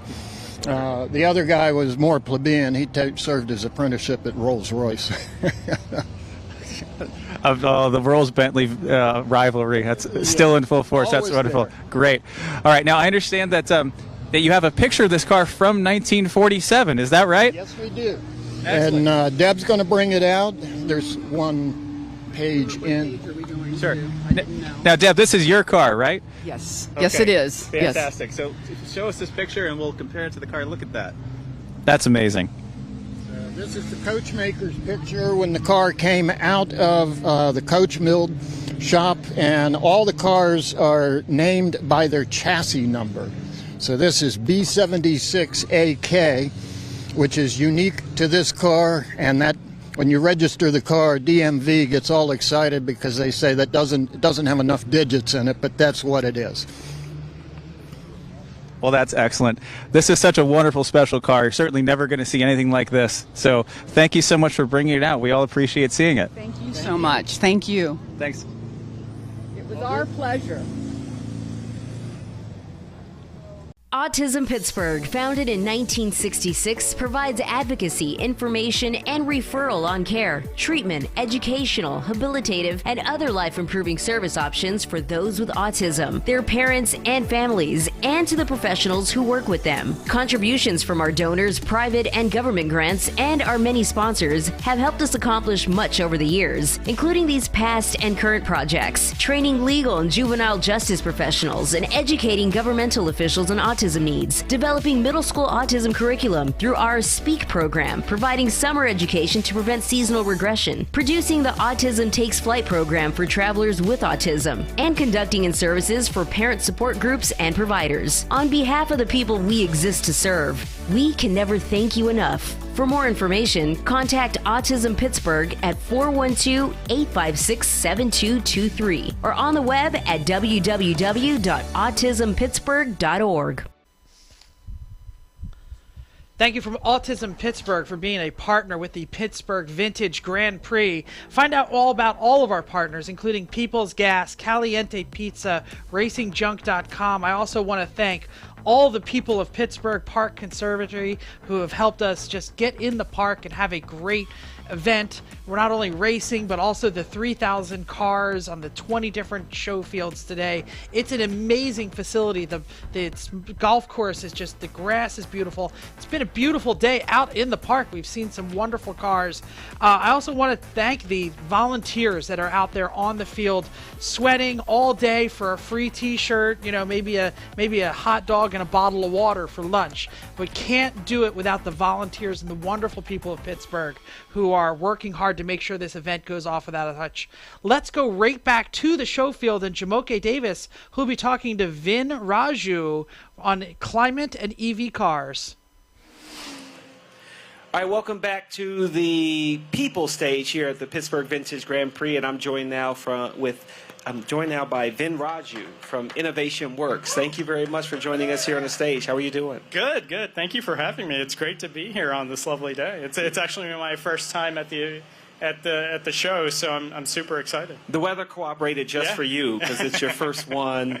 And it's funny because you said that you are new to Pittsburgh, That's relatively new. Your first Pittsburgh Vintage Grand Prix. What do you think so far? It's been great. Granted, I've only been here 20 minutes, but I plan to spend the rest of the afternoon here, so very much looking forward to it. I always felt when I came here the first time, I was half shopping for a new car just to see what's out there and what I want. What was your thought coming here today? Oh, I love cars. So I was fortunate enough to live in London for a few years, and my friends there were very much into Formula One.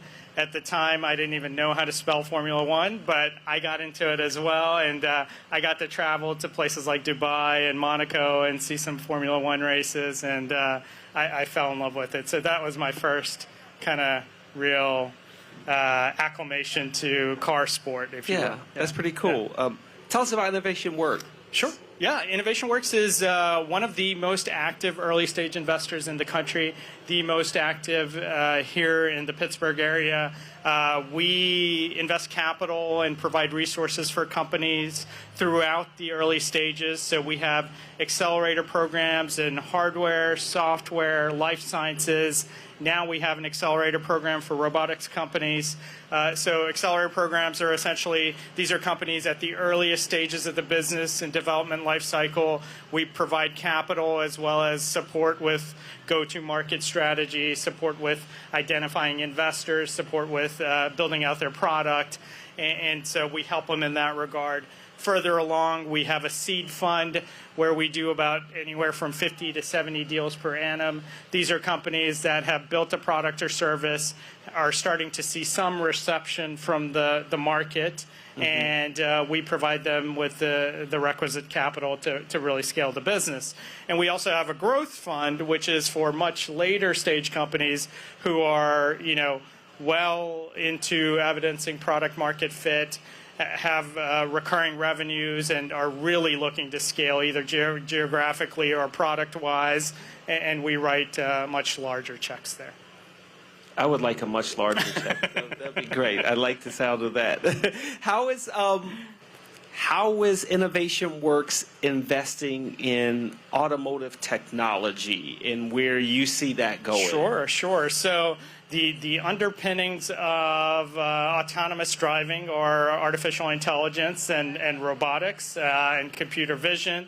And so we have been investing in those realms over the course of the last 30 years. And as you know, the region has a rich history in terms of that cluster from world-renowned research institutions like Carnegie Mellon and the Robotics Institute to a thriving entrepreneurial ecosystem here. So over the course of the last 40 years, there's been real development and progress in building out the robotics cluster, which has ensued in some of these large autonomous driving companies that we see today. And it's not only the startups, right? Many of the big three, big four automotive companies are now adopting level 1, level 2, level 3 autonomy. A lot of the technology, a lot of the talent comes from here in the region. So it's a very, very burgeoning and thriving place for auto tech. And to me, not understanding exactly your reasoning, but I feel like you came from New York to Pittsburgh to be at the forefront of that technology because it's right here in this region. 100%. This is one of the top artificial intelligence clusters in the world, one of the top robotics clusters in the world, and we're starting to see evidence of that in terms of numbers. So in 2021, we saw $3.7 billion of capital inflows into tech companies in the region. That's 10x of 10 years ago, 6x of 3 years ago, and so it's just the ecosystem, at least in terms of the startup ecosystem, it's at an inflection point, I would say. And we just had Jonathan Kirsting on, who you have crossed paths with since you've been here. Are we close to this autonomous car? We have a ways to go. I think full autonomy, we have ways to go. But level 2, level 3 autonomy, many of the big automakers are already adopting. Can you explain what that is? What is level 2, level 3? So basically, these are systems that are likely already in your car that detect, use computer vision to detect proximity to objects, proximity to other cars, and either take proactive measures in terms of stopping your car or at the very least alert you. And those are kind of the level 2, level 3 functions. Level 5, which is full autonomy, I think there's some evolution that needs to be had both in terms of tech development as well as the regulatory framework has to catch up for level 5 autonomy. It requires changing of the infrastructure, changing of the regulatory framework to really accommodate that. So I think we're probably 15 to 20 years away from full level 5 autonomy. Are there in a scaled way? Okay. Yeah. Are there startups that are already the leader? And I may be wrong here, but just I feel like Tesla just burst on the scene with an EV car. Yeah. Will it be a new company that bursts on the scene with that new autonomous technology? It remains to be seen. There's a number of companies, big and small, tackling autonomy.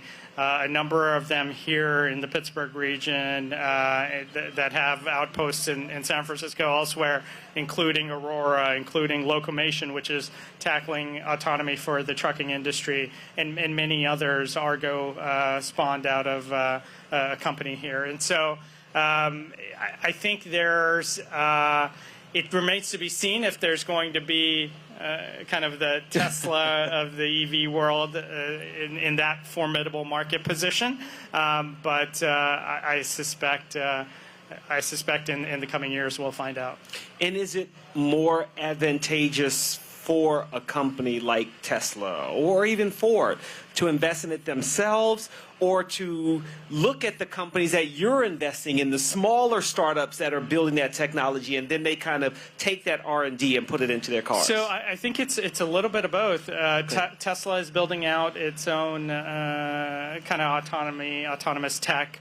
Ford and Volkswagen, they were anchor investors in Argo, which was an autonomous company here, and they leveraged a lot of the development from Argo and put it back into their core fleet. So I think companies will take different approach whether to buy or build, if you will, in terms of autonomous tech. At what stages, or how can a company impress you to make you say, I want to invest in them? Well, so, as investors, it's not really impressing us. It's seeing market reception, impressing the customer. So once we see evidence of what we call product market fit, which is a company either by pilots or by early revenue traction or significant revenue traction, shows that customers are interested in their product, are interested in potentially buying the product or actually buying the product, that is the real kind of green flag for investors, if you will. But so a product market fit, if you're looking at something that's in the future and there isn't really a market for it, how can they attract you to say, but that's where we're going? Yeah, well, those are market makers. Those are what we call burgeoning technologies and very early stages in terms of either developing their technologies or really trying to figure out, define a market and penetrate that market. Those kinds of opportunities we really base on the team, the team's expertise, domain expertise, business expertise, their ability to develop an initial prototype or an initial beta version of the product that they intend to deploy. And we try to validate that. We certainly, as investors, don't have expertise, but when we don't, we bring in others to help us figure out, hey, is this tech real? Is this something that could be scaled and something that could potentially be a market maker? Are you?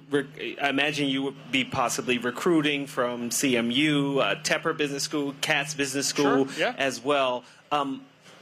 Is that another thing that's really good about this region, not just the startups, but the talent of the university? 100%. If you subscribe to the notion of clusters, this region has a lot going for it, right? World-renowned research universities, which you mentioned. It's a capital-efficient place to start and scale a business. Much lower costs in terms of labor costs, real estate costs, to start a business and then to scale it. And then you have incredible talent. You have incredible tech talent coming out of CMU and Pitt. You have incredible managerial talent coming out of there as well. And this region has a history for innovation and entrepreneurialism, which is built into its DNA. So you have a lot of folks attracted to these type of early stage company. When you look out here at the car companies, and I asked you about car companies investing in the next technology, and we have Tesla out here, are there any other car companies, Mercedes or Toyota, that you work with at InnovationWorks? Well, so we don't work with them directly, but some of our we have over 300 portfolio companies that we've invested in. Many of them work with many of the large automakers, either in a direct way or an ancillary way. So yes, absolutely. And you can have one car here to drive home in, or drive in the open road, as Bert Levy's book talks about. Do you have a favorite car? Yes, I do have a favorite car. I don't know if it's here. I will spend the rest of the afternoon trying to find it. It's a 1960 Ferrari 240 GT Berlinetti. And I saw it at a car show in Monaco maybe 12 years ago, and I just fell in love with it. And I certainly can't afford it, but at least I'm hopeful that I can take a look at it. Someday, maybe. If things go well and InnovationWorks, okay, I'll be able to get one. And Ferrari is just around the corner up the hill by the Pittsburgh Golf Club, so it'll be fun for you to check that out. Any other cars you want to see? What are you looking forward to with the race tomorrow? So, as I said, this is my first, so I'm looking to take it all in tomorrow. Are you an outdoor? Are you outdoors kind of person? I'm thinking about, as I've said a million times, Westphalia, something for camping, or do you want to hit the open road, push the pedal to the metal? I want to push the pedal to the metal. Okay, so maybe if not the Ferrari, Corvettes, Porsches, those kind of cars. Yeah. That's what I'm looking forward to seeing tomorrow. Okay. So super excited. Thank you for having me. This is a terrific event, and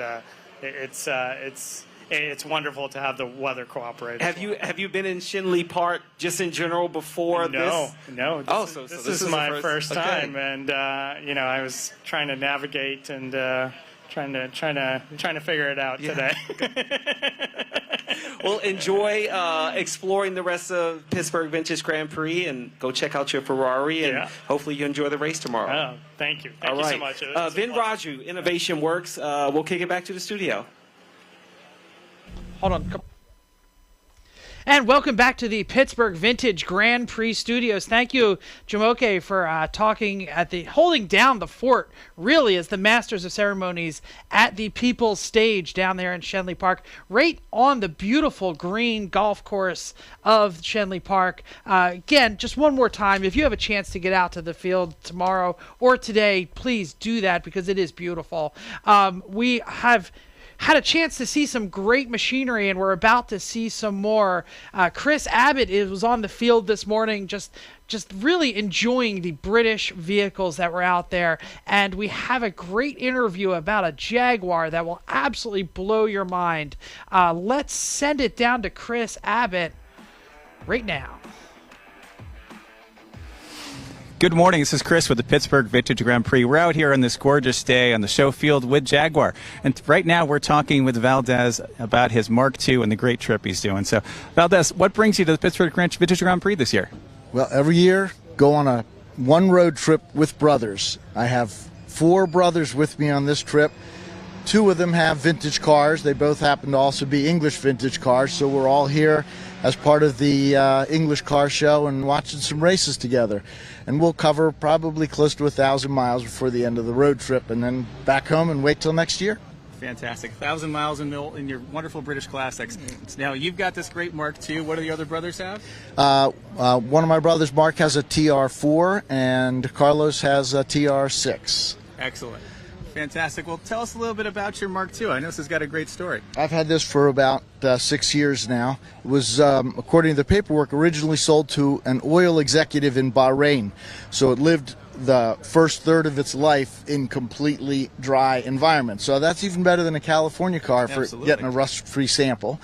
When it did show up back in the United States, it was already collectible, so it was kept indoors. So it's very well preserved.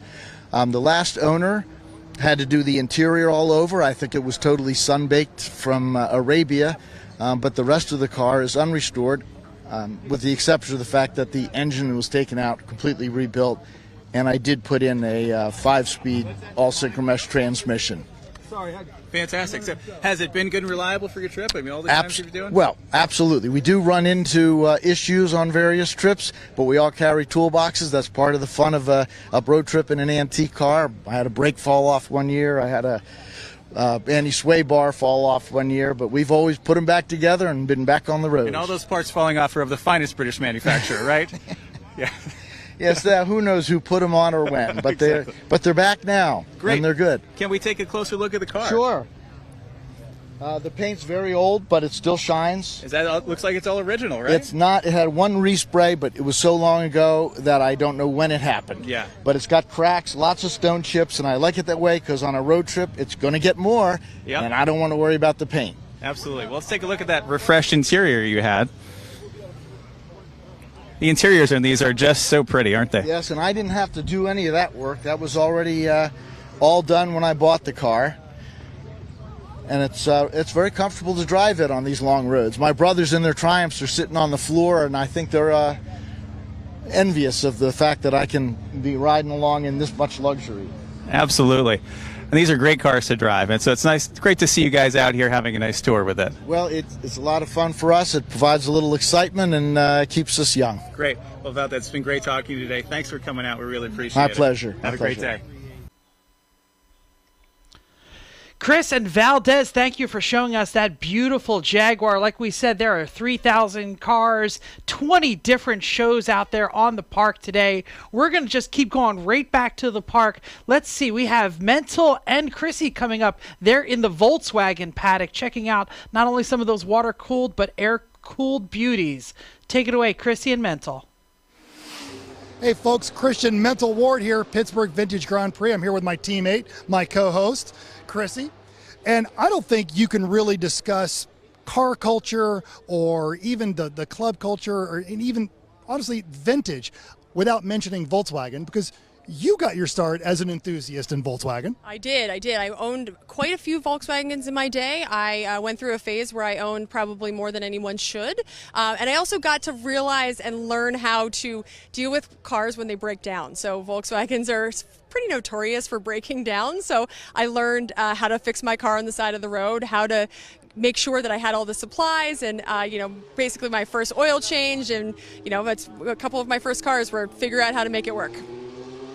And here you are all these years later, wrenching on your own race cars, walking by and silently judging people still working on their Volkswagens. Our friend Tom, for example, is a Volkswagen racing enthusiast. But you see all this, does it take you back? It takes me back. I'm excited. I look at some of these cars and say, I had something that was just like that, or I had a friend that had something like it. I remember being in it and that kind of car club culture that I was in for a while in my life. It really brings me back. It gives me a little bit of chills. It's a fun memory. And Volkswagens, we don't own any now. Probably won't with the lifestyle that we have. But it's definitely a fond memory. And we have a really great list of cars out here. There's plenty of water cools, plenty of buses, plenty of brand new, newish cars with a Mark 5, Mark 6, Mark 7. So really nice selection of VWs around here.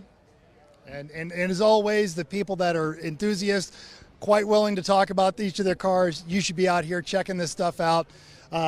Mental Ward. Chrissy. I'm Chrissy. She's Chrissy. We're here with the Pittsburgh Vintage Grand Prix. Thanks so much. Mentally, Chrissy, I can see that thing in between you. Lots of hippies out there. I definitely saw plenty of air-cooled. Everything is on the show field out there, including motorcycles. We haven't done a whole lot of motorcycle content, but there is some great motorcycles on the field. Are we going to that? Let's go to that now. So we're here at the Pittsburgh Vintage Grand Prix Vintage Motorcycle Show with Sergio and Pat. So Pat, let me start with you. Tell us a little bit about the origin of the show and what you've got going on. Hi, so yeah, the motorbikes, the Pittsburgh Vintage Grand Prix, it was established in 2012. Tip Paul and the Moto Guzzi Club, who we have some nice displays of Moto Guzzi here, started the event. We took it over on 2016. We come out to support the charities. We just try to get some interesting, unique bikes from around the area to come display. And if anybody out there has some bikes that they would like to display here at the Pittsburgh Vintage Grand Prix, reach out to Sergio or myself, and we'd love to have you here. You've got a terrific collection of bikes here: Royal Enfields, Triumphs, BMWs. I mean, so we got a Moto Guzzi here. What's this, Vincent? This is a Black Prince. It's a very rare machine, and it's if you look at it, it's just incredible the way they used to build things back then, and the fact that it runs today is a testament to the quality. 1955, and they made 107 of them. This one actually, Jay Leno wanted to purchase, but the seller sold it to Mr. Tarnick instead of Jay Leno. So you've got a motorcycle over here across the way that has a monkey on it sometimes. Is that right? It doesn't have a monkey on it right now, but no, it's a Honda Bears rig sidecar. Hang on, it's a Honda what? It's a Honda Bears rig sidecar. Nice. Special sidecar, and sidecar racing is a very special event. It's very difficult, but today we have a special person on it, Miss Mandy. Hi, Mandy. Hi, how are you? So, Mandy, you're not just a special person that's on this bike. You actually do something here. So my name is Miss Mandy Frank, and I am the founder of the group the Steel City Rockabellas, and we are a nonprofit charity that raises money for veterans. We come to all the car shows and bike shows and just show support. So this is wonderful. One of the things that's beautiful about the Grand Prix is there's so many people that come out and volunteer for things, and it's even for their own charities that are here. So it's a big charitable thing. The bike show here is amazing, folks. If you can, we're here today and tomorrow. Come on out and see us. Thank you guys so much for doing this. And thank you, everyone, for making it out to the show at the Pittsburgh Vintage Grand Prix. We are going to be getting over to the Larry Smith Awards soon down there on the People's Stage, but we have to take a moment to really talk about some of the judging. Car show fields are filled with cars, and we have a special interview with Jason Mocha, the chief judge of the Cortilier. If you don't know what a Cortilier is, it's the Italian car show field. Ferrari is the mark of the year, and we are celebrating not only that, but the Italian field, the Cortilier, is filled with lots of Lamborghinis, Ferraris, of course, but Fiat, Maserati, Alfa Romeos. If you love looking at Italian cars, you need to get to the Pittsburgh Vintage Grand Prix in Schenley Park, Pittsburgh, Pennsylvania. But we are going to go down and talk to that new chief judge, Jason Mocha. Let's send it down to the field. Hey everybody, Christian Mental Ward here at the Pittsburgh Vintage Grand Prix. I'm with Jason Mocha, who is the chief judge of the Cortile Italia. What is that? Besides a fun word. The Cortile is Italian for courtyard. So we have all the Italian marks up here on the hill today, and we have chosen some winners, and they are around the 17th green. So all right, so we'll we'll walk you through it. Absolutely. So, That's the show Maserati 03 Maserati GT convertible, beautiful car. these you never see outside of Jay Leno's collection, but is the first real legitimate four-seat kind of super touring car. This is great. This is a front-engine V12 Lamborghini, kind of a rare car.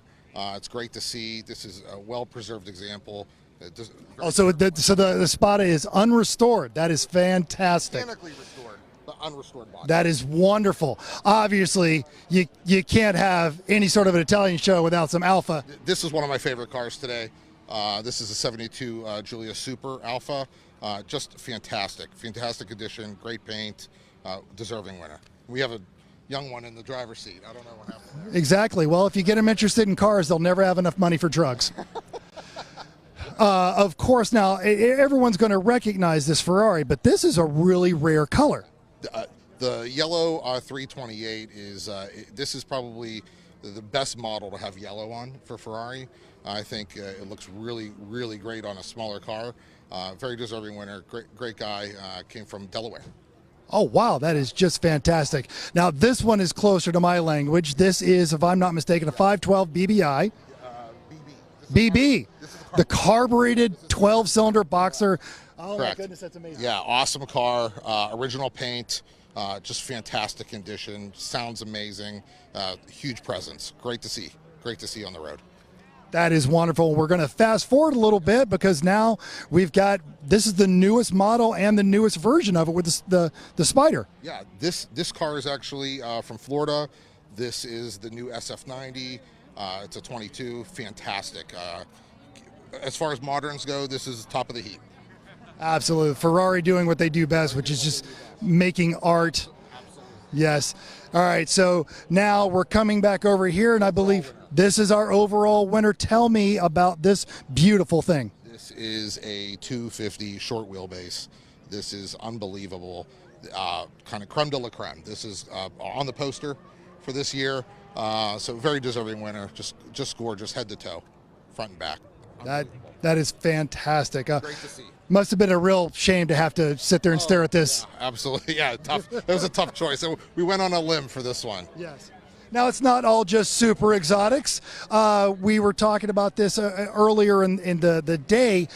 A lot of these cars that were designed to just haul families, and so many people grew up in these vehicles, but they were considered disposable. Right. This one clearly. Car in 57. This is kind of a micro car now, but this is a 57, a Fiat 1100.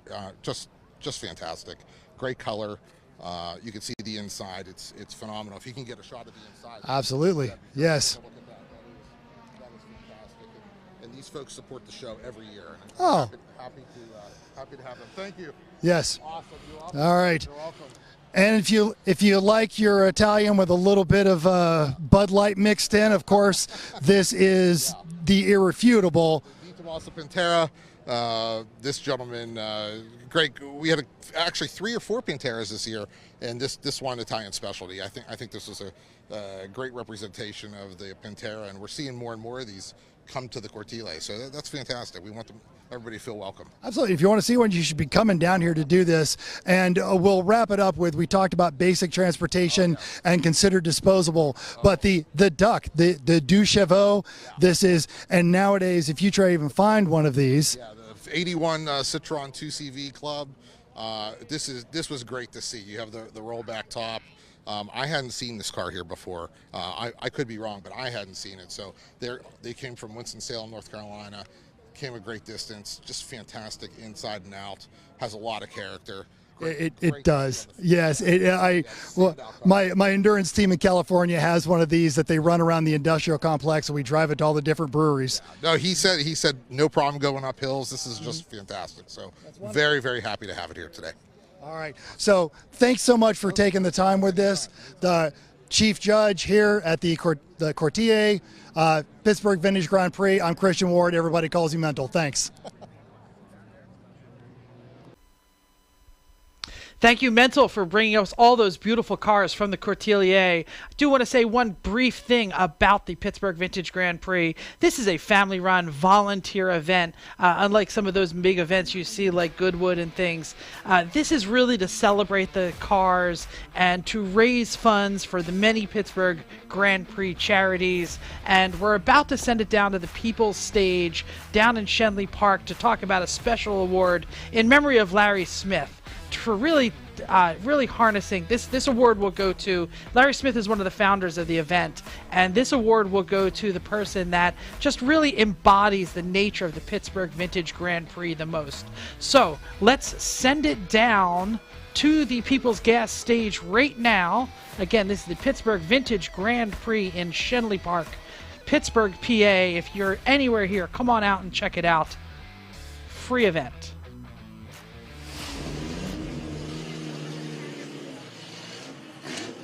Good afternoon, ladies and gentlemen.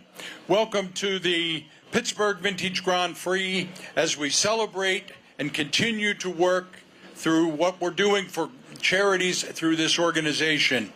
Today we're gathered to remember a man that started all of these car shows and really laid the groundwork for what we have today.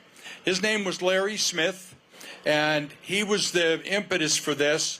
And we have continued through the years to honor someone who had Larry's passion for both good cars, but also for the work of the charity of the Pittsburgh Vintage Grand Prix. And we've talked about it, we've looked at a couple of things, and we've come up with another good winner for this year. Bernie, would you unwrap that for me, please? And the 2023 winner of the Larry Smith Award is Mr. Ron George.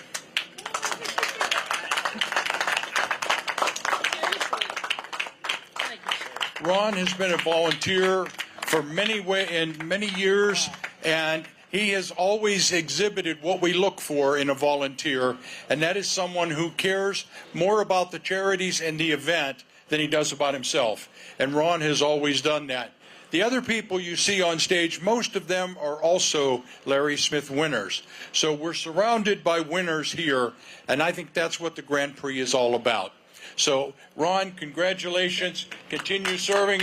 And the rest of you guys, thank you as well. Bernie, thanks for the opportunity. And come out and see us at the Pittsburgh Vintage Grand Prix all weekend. Gee whiz. Thank you, guys. Congratulations. Do you want to sit in? Well deserved. Thank you much, guys. You don't know how close I was to telling you. I appreciate it. I really do. Thanks for everything. Thank you from down there on the People's Stage with the lovely Larry Smith Award. Once again, I mentioned this is a family event that is run 100% by volunteers. I don't think there is more than one employee of the Pittsburgh Vintage Grand Prix, which is why all the money that is raised at this event is able, so much money, I shouldn't say all the money, why so much money is able to go to the many Pittsburgh Grand Prix charities. We are going to stop for a quick commercial break, talk about some of our sponsors, but we're going to be back with more interviews from Jamoke Davis, the Master of Ceremonies. We have some more great show content from the field, seeing lots of different cars. Like I said, don't go anywhere. We're going to be back in just a moment, and stick around with us for tomorrow for all the live racing. Thank you. Get ready for the ultimate adrenaline rush with the VIP Pit Race Track Experience. Discover 2 thrilling hours of driving action, featuring lead follow laps on the North Track and a full track hot lap finale. Feel the power beneath you as you race in our top-of-the-line fleet of BMWs. Perfect for both car enthusiasts and newcomers to the sport. Treat yourself to unparalleled customer service and attention to detail, ensuring your time on the track is an unforgettable adventure. Don't wait any longer. Sign up today and experience the exhilaration of the VIP Pit Race Track experience. Let's hit the track and make some memories. Everyone has different storage needs, so Guardian Storage offers a variety of solutions. We have climate-controlled and drive-up units. Units that are perfect for homeowners, renters, students, and businesses. We also cover other needs with conference rooms, coffee service, free Wi-Fi, package acceptance, on-site store with packaging and moving supplies. With Guardian Storage, you truly get more when you store.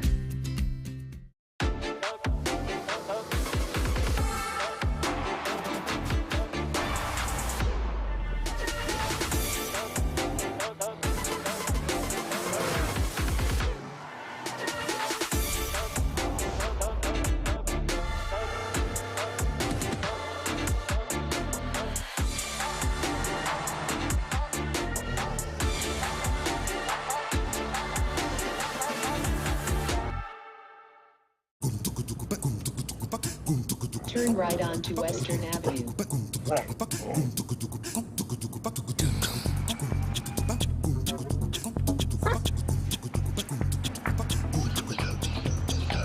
You have reached your destination. One more. One more time. Turn right onto Western Avenue. ID Light in the all-electric ID4. It's the little things. It's a VW. If you promise me. If you promise me pizza. I will hit more home runs. I will get an A in math. I will clean up my room. If you promise me pizza. If you promise me. If you promise me, I will not pick on my little brother. I will eat all my vegetables. If you promise me, I'll be class spelling bee champion. If you promise me, I'll score my first touchdown. If you promise me pizza. Don't just promise pizza, promise the pizza of champions. Caliente Pizza and Draft House. Now that Baird and Heffron Tillotson are one, we're proud to call Pittsburgh home. And with 8 locations in the region, we're even prouder to be helping so many of our neighbors and their families build secure financial futures. From our big picture global perspective and business expertise down to the personalized master plan we'll create based on your unique goals and dreams, your financial security is our first priority. We'd love to earn your trust. Make an appointment today and discover the Baird difference.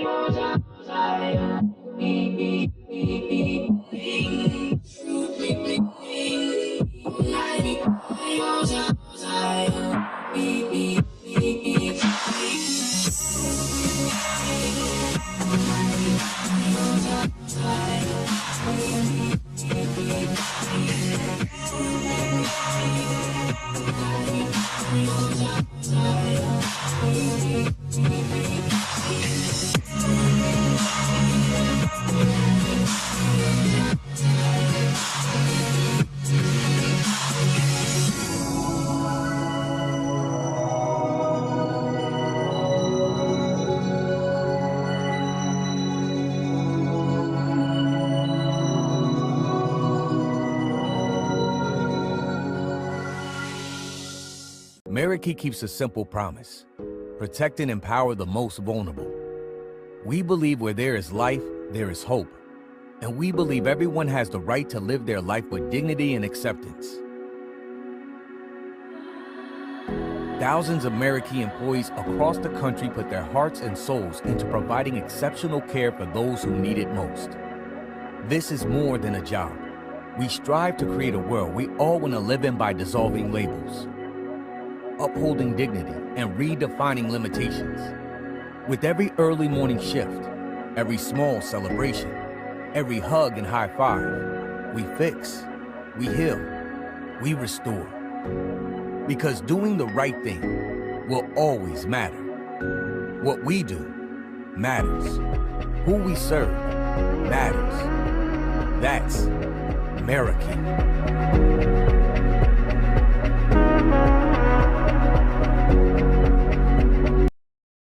Autism Pittsburgh, founded in 1966, provides advocacy, information, and referral on care, treatment, educational, habilitative, and other life-improving service options for those with autism, their parents and families, and to the professionals who work with them. Contributions from our donors, private and government grants, and our many sponsors have helped us accomplish much over the years, including these past and current projects, training legal and juvenile justice professionals, and educating governmental officials on autism needs, developing middle school autism curriculum through our SPEAK program, providing summer education to prevent seasonal regression, producing the Autism Takes Flight program for travelers with autism, and conducting in services for parent support groups and providers. On behalf of the people we exist to serve, we can never thank you enough. For more information, contact Autism Pittsburgh at 412-856-7223 or on the web at www.autismpittsburgh.org. Thank you for sticking with us. We just saw a couple of messages from Autism Pittsburgh and Marquis, which are some of the many charities that benefit from the Pittsburgh Vintage Grand Prix charity benefits. And we're going to actually go back to the stage, to the People's Stage in Schenley Park, and meet with a couple of the charity ambassadors. I believe they are going to be spoken. Jamoke, Master of Ceremonies, is going to be talking to Amy Rossini and Kelly Gremba at the People's Stage. Take it away, Jamoke. All right, we're here live at the People's Stage here at the Pittsburgh Vintage Grand Prix, and it's been a wonderful day.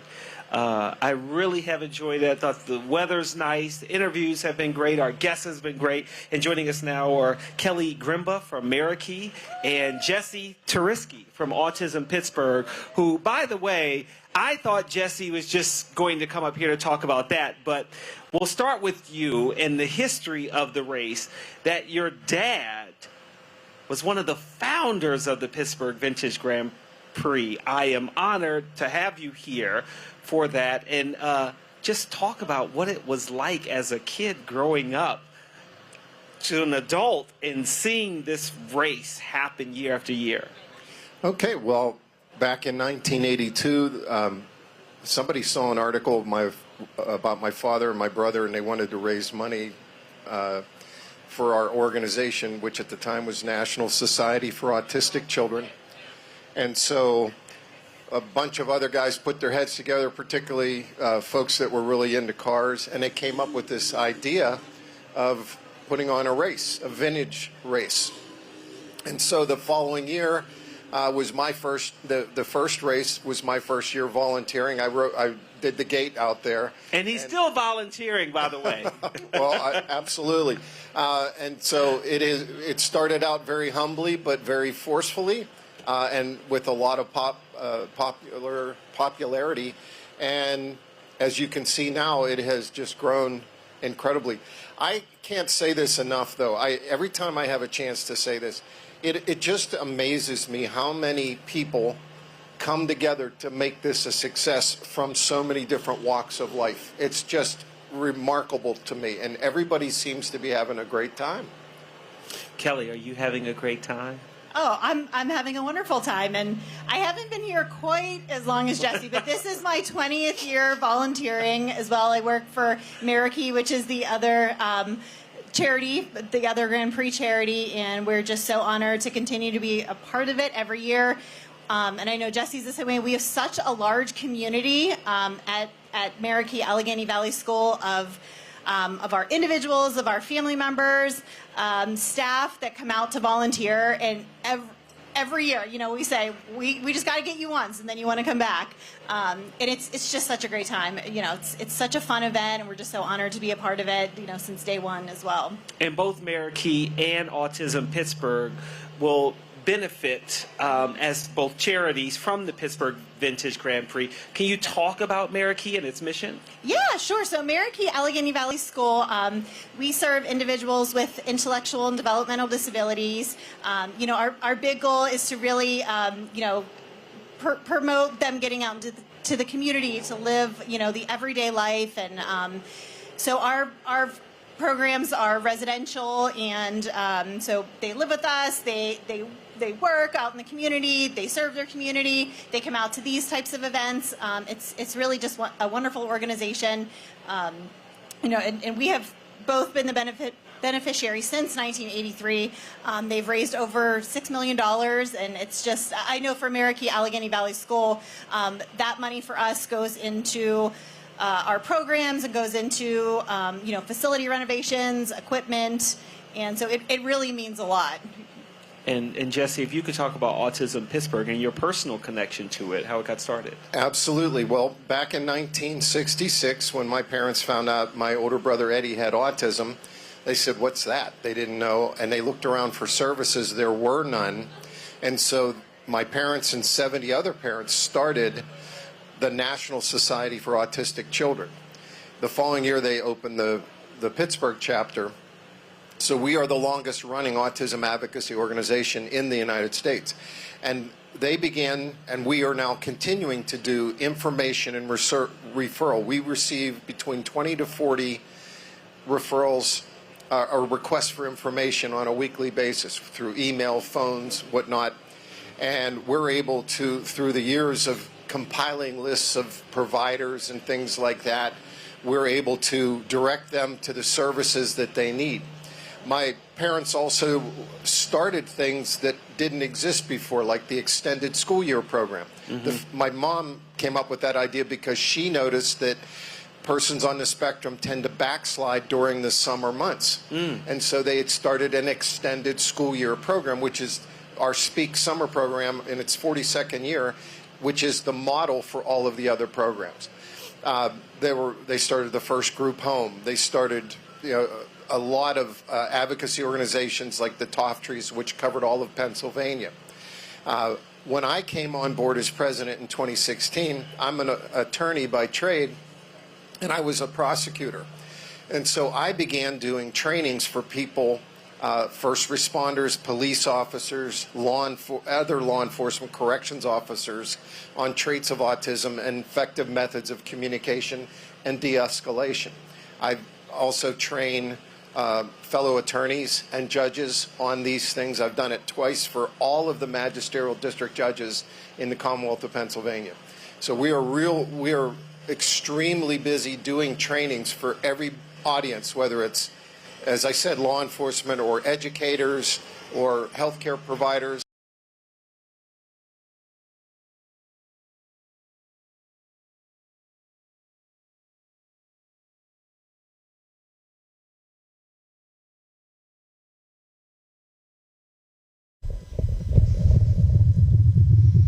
Little technical difficulties at the People's Stage down there in Schenley Park. We will get that fixed, but we are going to continue looking at some of those fantastic cars that were on the show field earlier today. We're going to take it down to a car that I guarantee you've probably never heard of, 1990 Panther Solo. Let's send it down to the field at Chris Abbott to see if he can tell us about what this fine machinery is. This is Chris with the Pittsburgh Vintage Grand Prix out here on the British Car Show Field with Justin. And Justin's got a car that I have never, ever seen, and I'm sure I'm never going to see ever one again. Neither have you. This is a Panther Solo. So, Justin, tell us a bit about what is this car? Well, it's British through and through. It was developed in the 80s as the Solo 1, and then it evolved into the Solo 2 after the MR2 came out because it was going to look like that. And so they went upmarket, made all-wheel drive, and using the Cosworth Turbo 4 engine. It was groundbreaking at the time. They were, trying to get a lot of records and things, but ultimately they only made 18 of these, and that was that. They closed shop. Wow, only 18. How did you end up with this one? How did it even end up in the U.S.? What's the story? Well, it was definitely not happenstance. As a kid, you get your car books and you idolize all certain things, and this was definitely something that I thought was just really neat, styling-wise. Having looked at them over the years, I knew the Panther Car Club, and when one popped up on there, I decided that had to be the time, because you might have one opportunity in your lifetime to follow up on something like that. So I had to import it from the UK. It was taken over on a boat, 25-year rule. It got in just fine, and then, registration took forever, but that's how that goes. Fantastic. All right, well, let's take a little closer look at your car. Show us around a bit, Justin. Like what should we note when we're looking at this amazing car? So one of the main party tricks are the headlights. They actually rotate open. So there's an axis right in here, and they swivel around that to reveal the headlight. Oh, sorry. So they swivel around. They don't just pop open. Yep, they rotate. Okay. What else should we note here that's a little different? Well, aside from being right-hand drive, I mean, it's a British market car, so a lot of the stuff, everything is bespoke. There's not a lot of body sharing with the parts in any way. So Ken Greenlee, the designer, worked really hard with engineering to get everything to work out, and being mid-engine, keeping cool was a challenge. That's why there's so many vents and scoops. There's auxiliary radiators and air intakes, and it's just it's a complex, simple car. Great. And how is it to drive? No one's ever going to drive one except you, so you tell us. It's tricky. The shifter, I thought it was something wrong with it. It's pretty hard to put into gear, but once you get used to it, it's probably just what it's supposed to be. But the blind spot, if you have those things where you come to a stop sign, but it kind of leads you to the right, you can't check left, so you have to make sure you come to a T-stop. It's just really tricky, but you got to be more careful because you never know. There's no body panels left in the world, no body work, so if it's hit, it's done. And is it everything you expected when you wanted it as a kid? Is it all that and more? Yeah, they say don't meet your superheroes, but you got to meet them and take it for what it is. Don't have too crazy of expectations, and just embrace what it is, because that's, with any old car, that's what you get into as an automotive enthusiast, is just how they make you feel when you see them, drive them, and just talk to people about them. There's always a story, and people appreciate it in all their different ways. Yeah, well, we really appreciate you bringing this out here and sharing this all with us. Thank you so much. Appreciate it, Justin. You bet. Thanks. Didn't have funding. Speaking of programs, if you want to go and grab the race program for Pittsburgh Vintage Grand Prix, I read in here that your dad used to camp out to protect the tents here? So my dad, I can't remember if my dad's the one that lined up the golf carts or somebody else came up with the idea, but as you know, Schenley Park does not have golf carts. We realized quickly we needed a form of transportation. And so my dad, when they'd bring these carts in, he would lay on Schenley Park's porch in a sleeping bag. Now, the man only needed like 3 hours of sleep anyway, so I doubt he actually slept a wink. He probably stayed up all night talking. But yeah, for at least 5 years, I would say, he would sleep out. Wow. And then, what would he do during the race? Like, was there a favorite spot he'd like to go to? He stayed on the porch, yeah. and he would hand out the golf carts. That would be his. And that's it. I'm sure he did other things. Actually, the first year, he and a friend of ours that worked for the city of Pittsburgh, they drove around and collected trash because we didn't have that set up at that time. So he did a lot of whatever needed done, he would do. It is all about odd jobs here. Oh, yeah. Hey, are you busy? Do what you're told. Right, yeah. But it's great. It's great. And no one gives you a hard time about it. Everyone's so happy to be here and volunteering and wanting to do this year after year that, So it's as fun a to try something volunteer, new. have either of you ever really been able to watch the race? Is it like you're working, huh? Race? No. There's a race going on. No, I mean, I can hear it, but I've seen it. I've seen pieces of it. Once in a while, some years, like I'll take a break and go and watch. It's so thrilling, even if you aren't necessarily into cars. You can't help but enjoy seeing that. It's just thrilling. But yeah, we're mostly behind the scenes. I'd say. Do you have a favorite car that you or make that you like always walk around and check out? I like the 64 Mustang because that was when I was in high school. A guy that was older than me got his license before the rest of us. Yeah, got one of those, and I thought it was the coolest thing. At night, it looked like a plane, dashboard of a plane. I don't know that I have a favorite, and I'm so embarrassed to say that I probably don't know enough about cars, but just seeing all the different vintage cars, like it's just amazing. And you see something that looks so vintage, and then you see something brand new, and they're parked right next to each other. You know, it's just so cool to walk around and see the variety that's here. Yeah. Thank you, Kelly. Thank you very much. I really appreciate it, Jesse, for you coming on here. And our pleasure. We're happy to know that both of your charities will get to benefit from Pittsburgh Vintage Grand Prix, and hopefully for years to come. We're always back here at Schenley Park. That's why we come back every year. We want to continue to make it the success that it's been. All right. We're all looking forward to Race Sunday. Alrighty. Thank you. Thanks for having us. Thank you very much, and we'll toss it back to the studio. Thank you, Jamoke and Jesse and everyone down at the People's Stage. The volunteers and all of the charities are really working hard to make sure this event goes off without a hook. Jesse gave me my golf cart this morning. That's how serious it is. When he says he's volunteering, he is literally there with all the golf cart keys, making sure everybody gets to where they're going. So thank you again to all the volunteers who are working on the field. We're going to go back to the field in just a moment.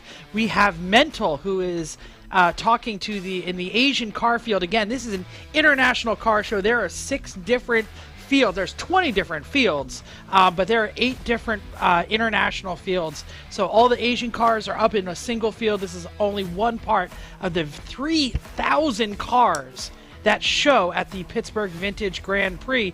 So let's toss it down to the field, and Mental is going to talk to us about the Asian car field. Hey everybody, Christian Mental Ward still here at the Pittsburgh Vintage Grand Prix. I'm here with Glenn. So Glenn, you've got this really cool JDM Mitsubishi Pajero Jr. Want to tell us a little bit about it? Yeah, it's a 97 Mitsubishi Pajero Jr. This particular one's only been in the country less than a year. It's one little 1.1 liter 4-wheel drive. It's a fun little SUV. That's fantastic. Now, did you buy this here, or did you find one of the markets in Japan and bring it over? Yeah, well, I actually found it here in the U.S. It actually came from another Pennsylvania dealer, and we acquired it. We have a Rad Classic Motorsports in Washington, PA, and this is the kind of stuff we deal in, 80s and 90s stuff. So. Oh, well, that's fantastic. Well, thank you so much for bringing it out and sharing it. You feel like it fits in here at the... Absolutely. It was cool that they had a right-hand drive section this year. So all the K cars were together, and pretty cool. All right. Well, where can folks find your classic dealership? You're on any of the socials? Yeah, we're on Instagram, Facebook, Rad Classic Motorsports, or radclassicmotorsports.com.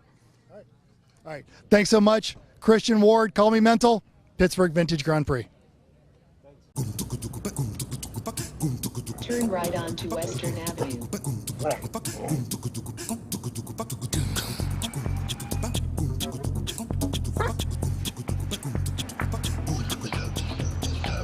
You have reached your destination. One more. One more time. Turn right onto Western Avenue. ID light in the all-electric ID4. It's the little things. It's a VW. If you promise me pizza, I will hit more home runs. I will get an A in math. I will clean up my room. If you promise me pizza. If you promise me. If you promise me, I will not pick on my little brother. I will eat all my vegetables. If you promise me, I'll be class spelling bee champion. if you promise me, I'll score my first touchdown. If you promise me pizza. Don't just promise pizza, promise the pizza of champions. Caliente Pizza and Draft House. Hey, this is Chrissy from Pittsburgh Vintage Grand Prix, and I'm here with Alex from Steel City Society. Can you tell me a little bit about yourself and a little bit about your car club? Yes, so I am one of the co-owners of Steel City Society. We are an automotive kind of lifestyle and event host here in the Pittsburgh area. We cater to a little bit of everything and kind of more of the modification tuner style, even if it is not just Japanese specific vehicles. So any kind of car, if you wanted to bring a car, any kind would be okay with you guys, or do you just kind of stick with one section? We actually have a little bit of everything. We will have everything from like a swapped Miata sitting next to a full-size diesel truck, next to another truck that's completely body dropped down on the ground with air suspension, next to a monster truck, next to some other kind of import. So it's you can see something different every single time. About how many cars in the club? We have we don't have a very, it's not really a membership per se, but it's kind of just all encompassing of the Western Pennsylvania area. So we kind of get around to different actual organizations. So like the drift community and stuff like that, we kind of pull in from different aspects. Usually most events, just on typical meet style, we've had meets of anywhere from several hundred to actually a few thousand. Wow. Oh, that's awesome. So why are you here today? What are you looking forward to getting out of? And then why should people come to see your cars? So we're here today to represent the more younger enthusiast group. The generational shift has definitely showed you how people like to modify their vehicles and what vehicles they choose to do that modification with. And we're very big on the lifestyle and the community of it, because if younger people don't keep doing this kind of crazy, amazing things don't happen anymore. So that's actually part of the reason of why I joined in with the committee of the Vintage Grand Prix. So I'm happy to be here. And you're hoping that you get a lot of people out here looking at your cars, getting excited about it, and trying to do it themselves. Absolutely, that's what it's all about. That's fantastic. What are the cars that you're liking to look at when you're here? Have you been walking around a little bit? I'm a Volkswagen guy myself. I actually just came over from the Volkswagen tent, so that's where I'm headed. Yeah, I always like to see those guys, and I also like to go through some of the odd European sections, because you see some very oddball vehicles, especially in like the British category. There's things you'll never see again when you're here, and that's always a great time. I totally agree. I love when we say, that car, I've never seen that car. They're just one of a kind, and it's pretty awesome. And you're really close to the racing, so that's pretty awesome. Absolutely, yeah. It's great to be, because there's some folks that you barely have to go anywhere to actually see them on the track, and there's a little bit of shade. It's a secret of it. Just a little bit. Yeah, we're a little tucked out the far of the way. Well, thank you very much. Enjoy the show. We're having a great time. Hope you are too. Yeah. This is Chrissy, Pittsburgh Vintage Grand Prix. Thank you, Chrissy, and the Steel Cities Car Clubs. Once again, the field is absolutely filled with not only some of the multi-million-dollar vehicles you expect when you're celebrating the Ferrari Mark of the Year and the 100 years of MG and all of the wonderful Panoz, and just there's so many fantastic things in the field. But we're also going to be able to talk to those local car clubs like the Pittsburgh Cars and Coffee and the Steel City and all of those wonderful things. We've just seen such a wide breadth of cars. If you have never been to the Pittsburgh Vintage Grand Prix, you need to put it on your calendar, and you need to get yourself to Schenley Park, Pittsburgh, Pennsylvania, to just absolutely take in this amazing event. We are going to go down. We have just a few more minutes left in the presentation today, but we are going to go down to the stage, the People's Stage. We have one more interview coming from our host, Jamoke Davis, and he's going to be talking to Ryan O'Shea from Pittsburgh Robotics Network. Take it away, Jamoke. All right, welcome back to People's Stage here at the Pittsburgh Vintage Grand Prix. It's kind of like the last lap for us. Ryan is our last guest here. We have the checker flag after this. So great to be here. Thanks for having me. I hope you're honored to be like save the best for last. This is great. This is absolutely. Pittsburgh, you're from Pittsburgh Robotics. Ryan O'Shea here. Tell us a little bit more about the Pittsburgh Robotics Network. Sure. So I'm the Communications and Engagement Manager for the Pittsburgh Robotics Network, or the PRN. We are a nonprofit organization seeking to advance robotics and autonomy in the Pittsburgh area. Pittsburgh has this great kept secret that we are the world-leading robotics and autonomy cluster. We don't, as a city, like to brag about that, but we need to more. And a lot of that traces its roots to CMU and the work that's happening here, but it goes beyond academia. There's a lot of commercialization work happening here, and the Pittsburgh Robotics Network seeks to tell the story of the robotics companies in the region, help connect them to opportunities, to customers, form collaborations with regional clusters around the world, and really make it so that robotics are adopted in our daily lives, that artificial intelligence technologies get out there, and start doing the work to help humans live better lives, safer lives, and robotics can help us do that. Very ridiculous question I'm about to ask you. How close are we to what a robot is? Is it more like, what was his name in Alien? The robot in Alien? Or like R2-D2? Like what level of what kind of robot do you want to be? Especially when we deal with AI and the ability for computers to think like humans. So you're seeing a lot of really exciting developments in artificial intelligence technologies now with things like generative AIs like ChatGPT. You're seeing image generation like that. Right now you access those through a desktop computer. I think what the next step is going to be is you're going to see that ChatGPT level generative AI, large language models, and other technologies integrate into embodied systems like robots. So you're going to actually have this combination of the hardware and the computer science software, so that we are eventually going to have, I would say in the next couple of years here, at least a decade, you're going to have humanoid robots perhaps living with you, being your assistant. How are you not scared of that? I'm like, oh my gosh. I'm not scared. I'm excited. Are you a robot? I'm not a robot. I mean, I just feel like to think of a humanoid robot is just mind-blowing, especially to hear you say we're like 5 or 10 years away from that. It's going to be expensive at first. It's going to be early adopters, but I think at some point there are experts, I'm not sure I'd go this far, there are experts that say that these robots that will live in your home will be more important to you than your cell phone. They will be the ones that you depend on. They'll be running the operations there. So look forward to this. But today, robots are already changing the way we live, move, and work in factories, in our workplaces, on our roads, online. Robots are here today. This isn't a future thing anymore. We are living in this exponential curve where technology is really taking off. It's a hockey stick. It is. Why is Pittsburgh developed as a nexus of activity for this, not just robots, but also thinking we're at the Pittsburgh Vintage Grand Prix in the self-driving autonomous car industry? So right behind us over here is Carnegie Mellon University. They have for decades been a world leader in robotics and artificial intelligence. This started in earnest in the 1970s when they launched the first Robotics Institute and a program for robotics for undergraduates. That exists right over there. And in the 1980s, this is 40 years ago, they were developing self-driving technology and testing it on streets right here, Flagstaff Hill. There were photos in the 1980s of a self-driving van there, and that's where the Pittsburgh Vintage Grand Prix is taking place today. So this has been happening here literally for decades. It continued through the 90s. Now the commercial AV industry that we know of today, which everyone is well aware of, really traces its roots to 2007, the DARPA Urban Challenge, which Carnegie Mellon University won with their vehicle Boss. The students and team members that worked on that project are now the founders and leaders at self-driving car companies all over.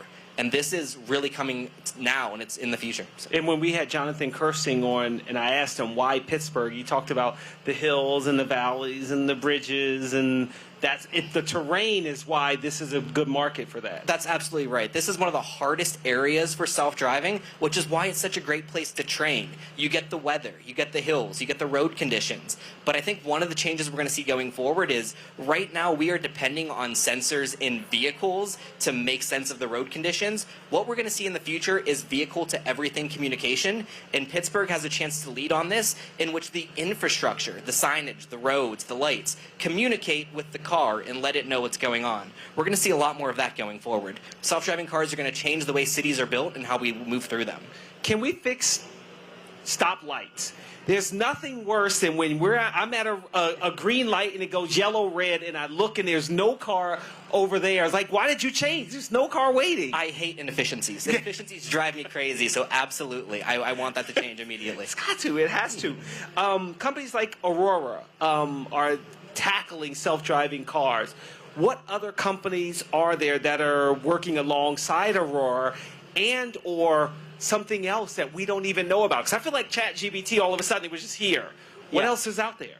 So Aurora is definitely a leader in Pittsburgh right now in self-driving technology. They absorbed the Uber Advanced Technologies Group, which was here in Pittsburgh since around 2015, one of the early pioneers in this space. There was also Argo AI, which was created through a large investment from Ford, also investment from Volkswagen, both car manufacturers that are present here today at the Pittsburgh Vintage Grand Prix. And that technology is now part of Latitude AI, which is still operating here in Pittsburgh.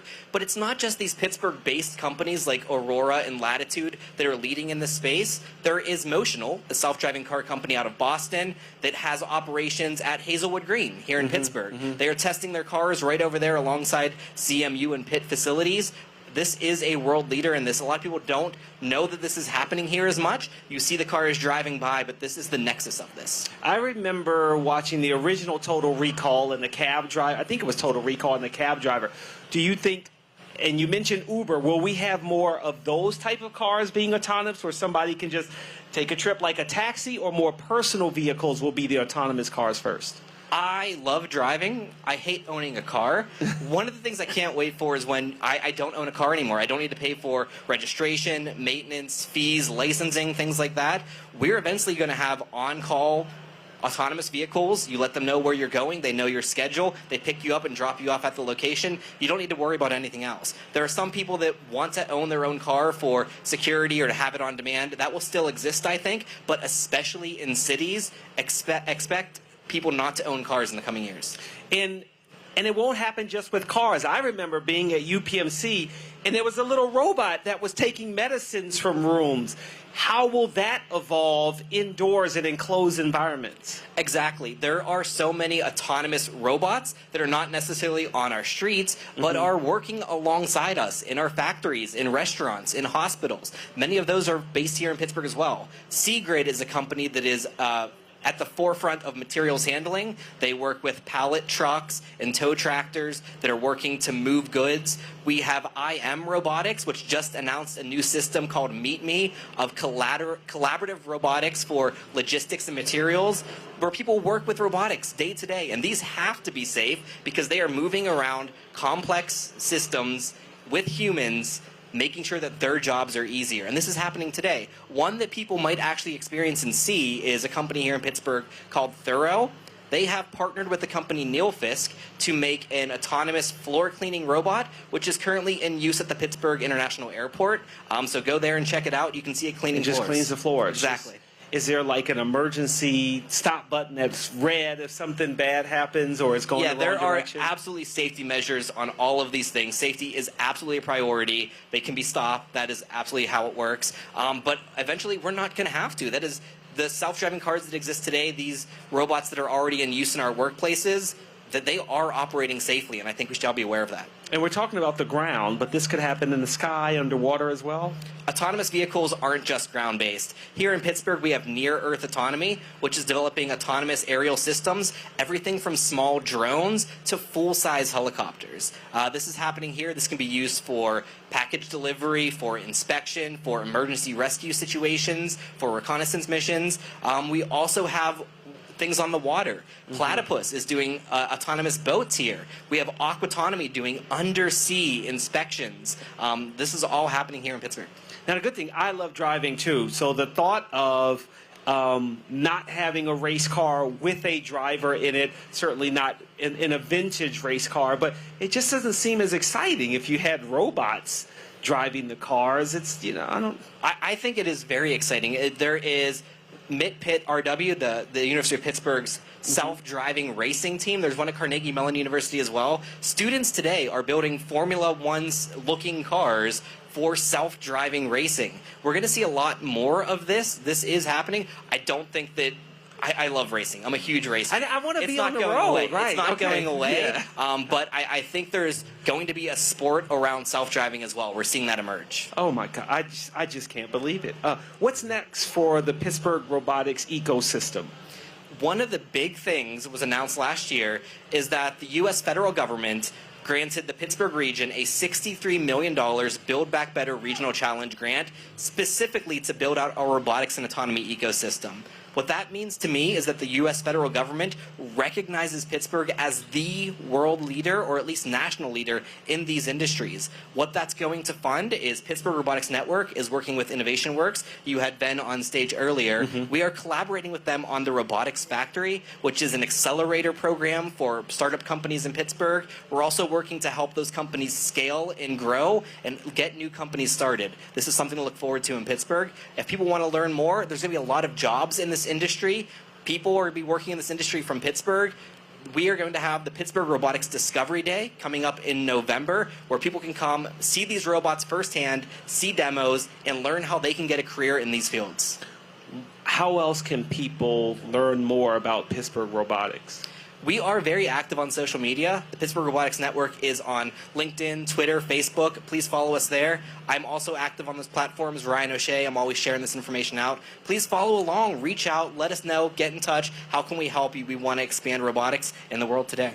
And this isn't your first Pittsburgh Vintage Grand Prix. What do you like most about it? I've been coming here for years. This is always a highlight of summer. I think it starts with, a week of programming, even more than that. And I'm always at the Pittsburgh International Race Complex in Wampum, PA for the Historics Weekend, which happened last weekend. And this is the culmination here at Schenley Park. There's nothing like it. There's so many cars to see at the car show, but then also the racing going on. It's one of my favorite events. Do you have a favorite car manufacturer? What I love about this event in particular is it brings out some of the foreign cars you don't typically get to see. There's a whole field of British cars here, not just on the track, but being shown off. I love seeing that. All right, great. Thank you very much, Ryan. I really appreciate it. Ryan from Pittsburgh Robotics Network. And that'll do it for our show here from the People's Stage. Race day is tomorrow. We will have Luigi Canetti Jr. as a Grand Marshal. Interview at 10 a.m. Races start at 11 a.m. after the opening ceremonies. And then you can watch races all afternoon. I'm Jamoke Davis. Thank you very much for joining us on YouTube and those that were live in the audience as well. Thank you to Ryan. And that'll do it for us here on the People's Stage. Ciao for now. Jamoke, thank you. We are back in the studios of the Pittsburgh Vintage Grand Prix. We are going to wrap up the show now. I want to thank, first, the Pittsburgh Vintage Grand Prix board, especially Bernard Martin, the Director of Communications and Grand Poobah of all things Pittsburgh. Thank you for not killing me on the golf cart today. I also want to thank Jordan and all the guys at Cut and Run Productions in Pittsburgh, PA. They've been running this entire broadcast today. Look at that little guy running across the stage there. But this really couldn't happen without all the volunteers and the charities and the car clubs on the field. We would not have been here without our partners at RacingJunk.com.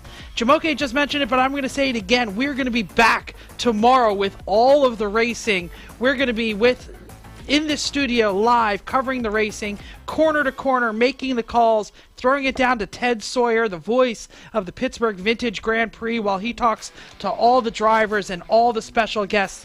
That will be tomorrow, 10 a.m. to 5 p.m. You can find it PVGP.org for all the racing in the park. I'll be joined in the studio by Christian Mental Ward and Chris Abbott for doing all of those calls. Chrissy Matura will be trackside, so we will not only be your host for the Pittsburgh Vintage Grand Prix tomorrow, but we are also a podcast. You can check us out, Everyone Racers, on all of your socials and whatever your favorite podcast app is. Thank you, and please tune in tomorrow, PVGP.org, 10 a.m. to 5 p.m. for all the action down in the park. Thank you for tuning in. See you tomorrow.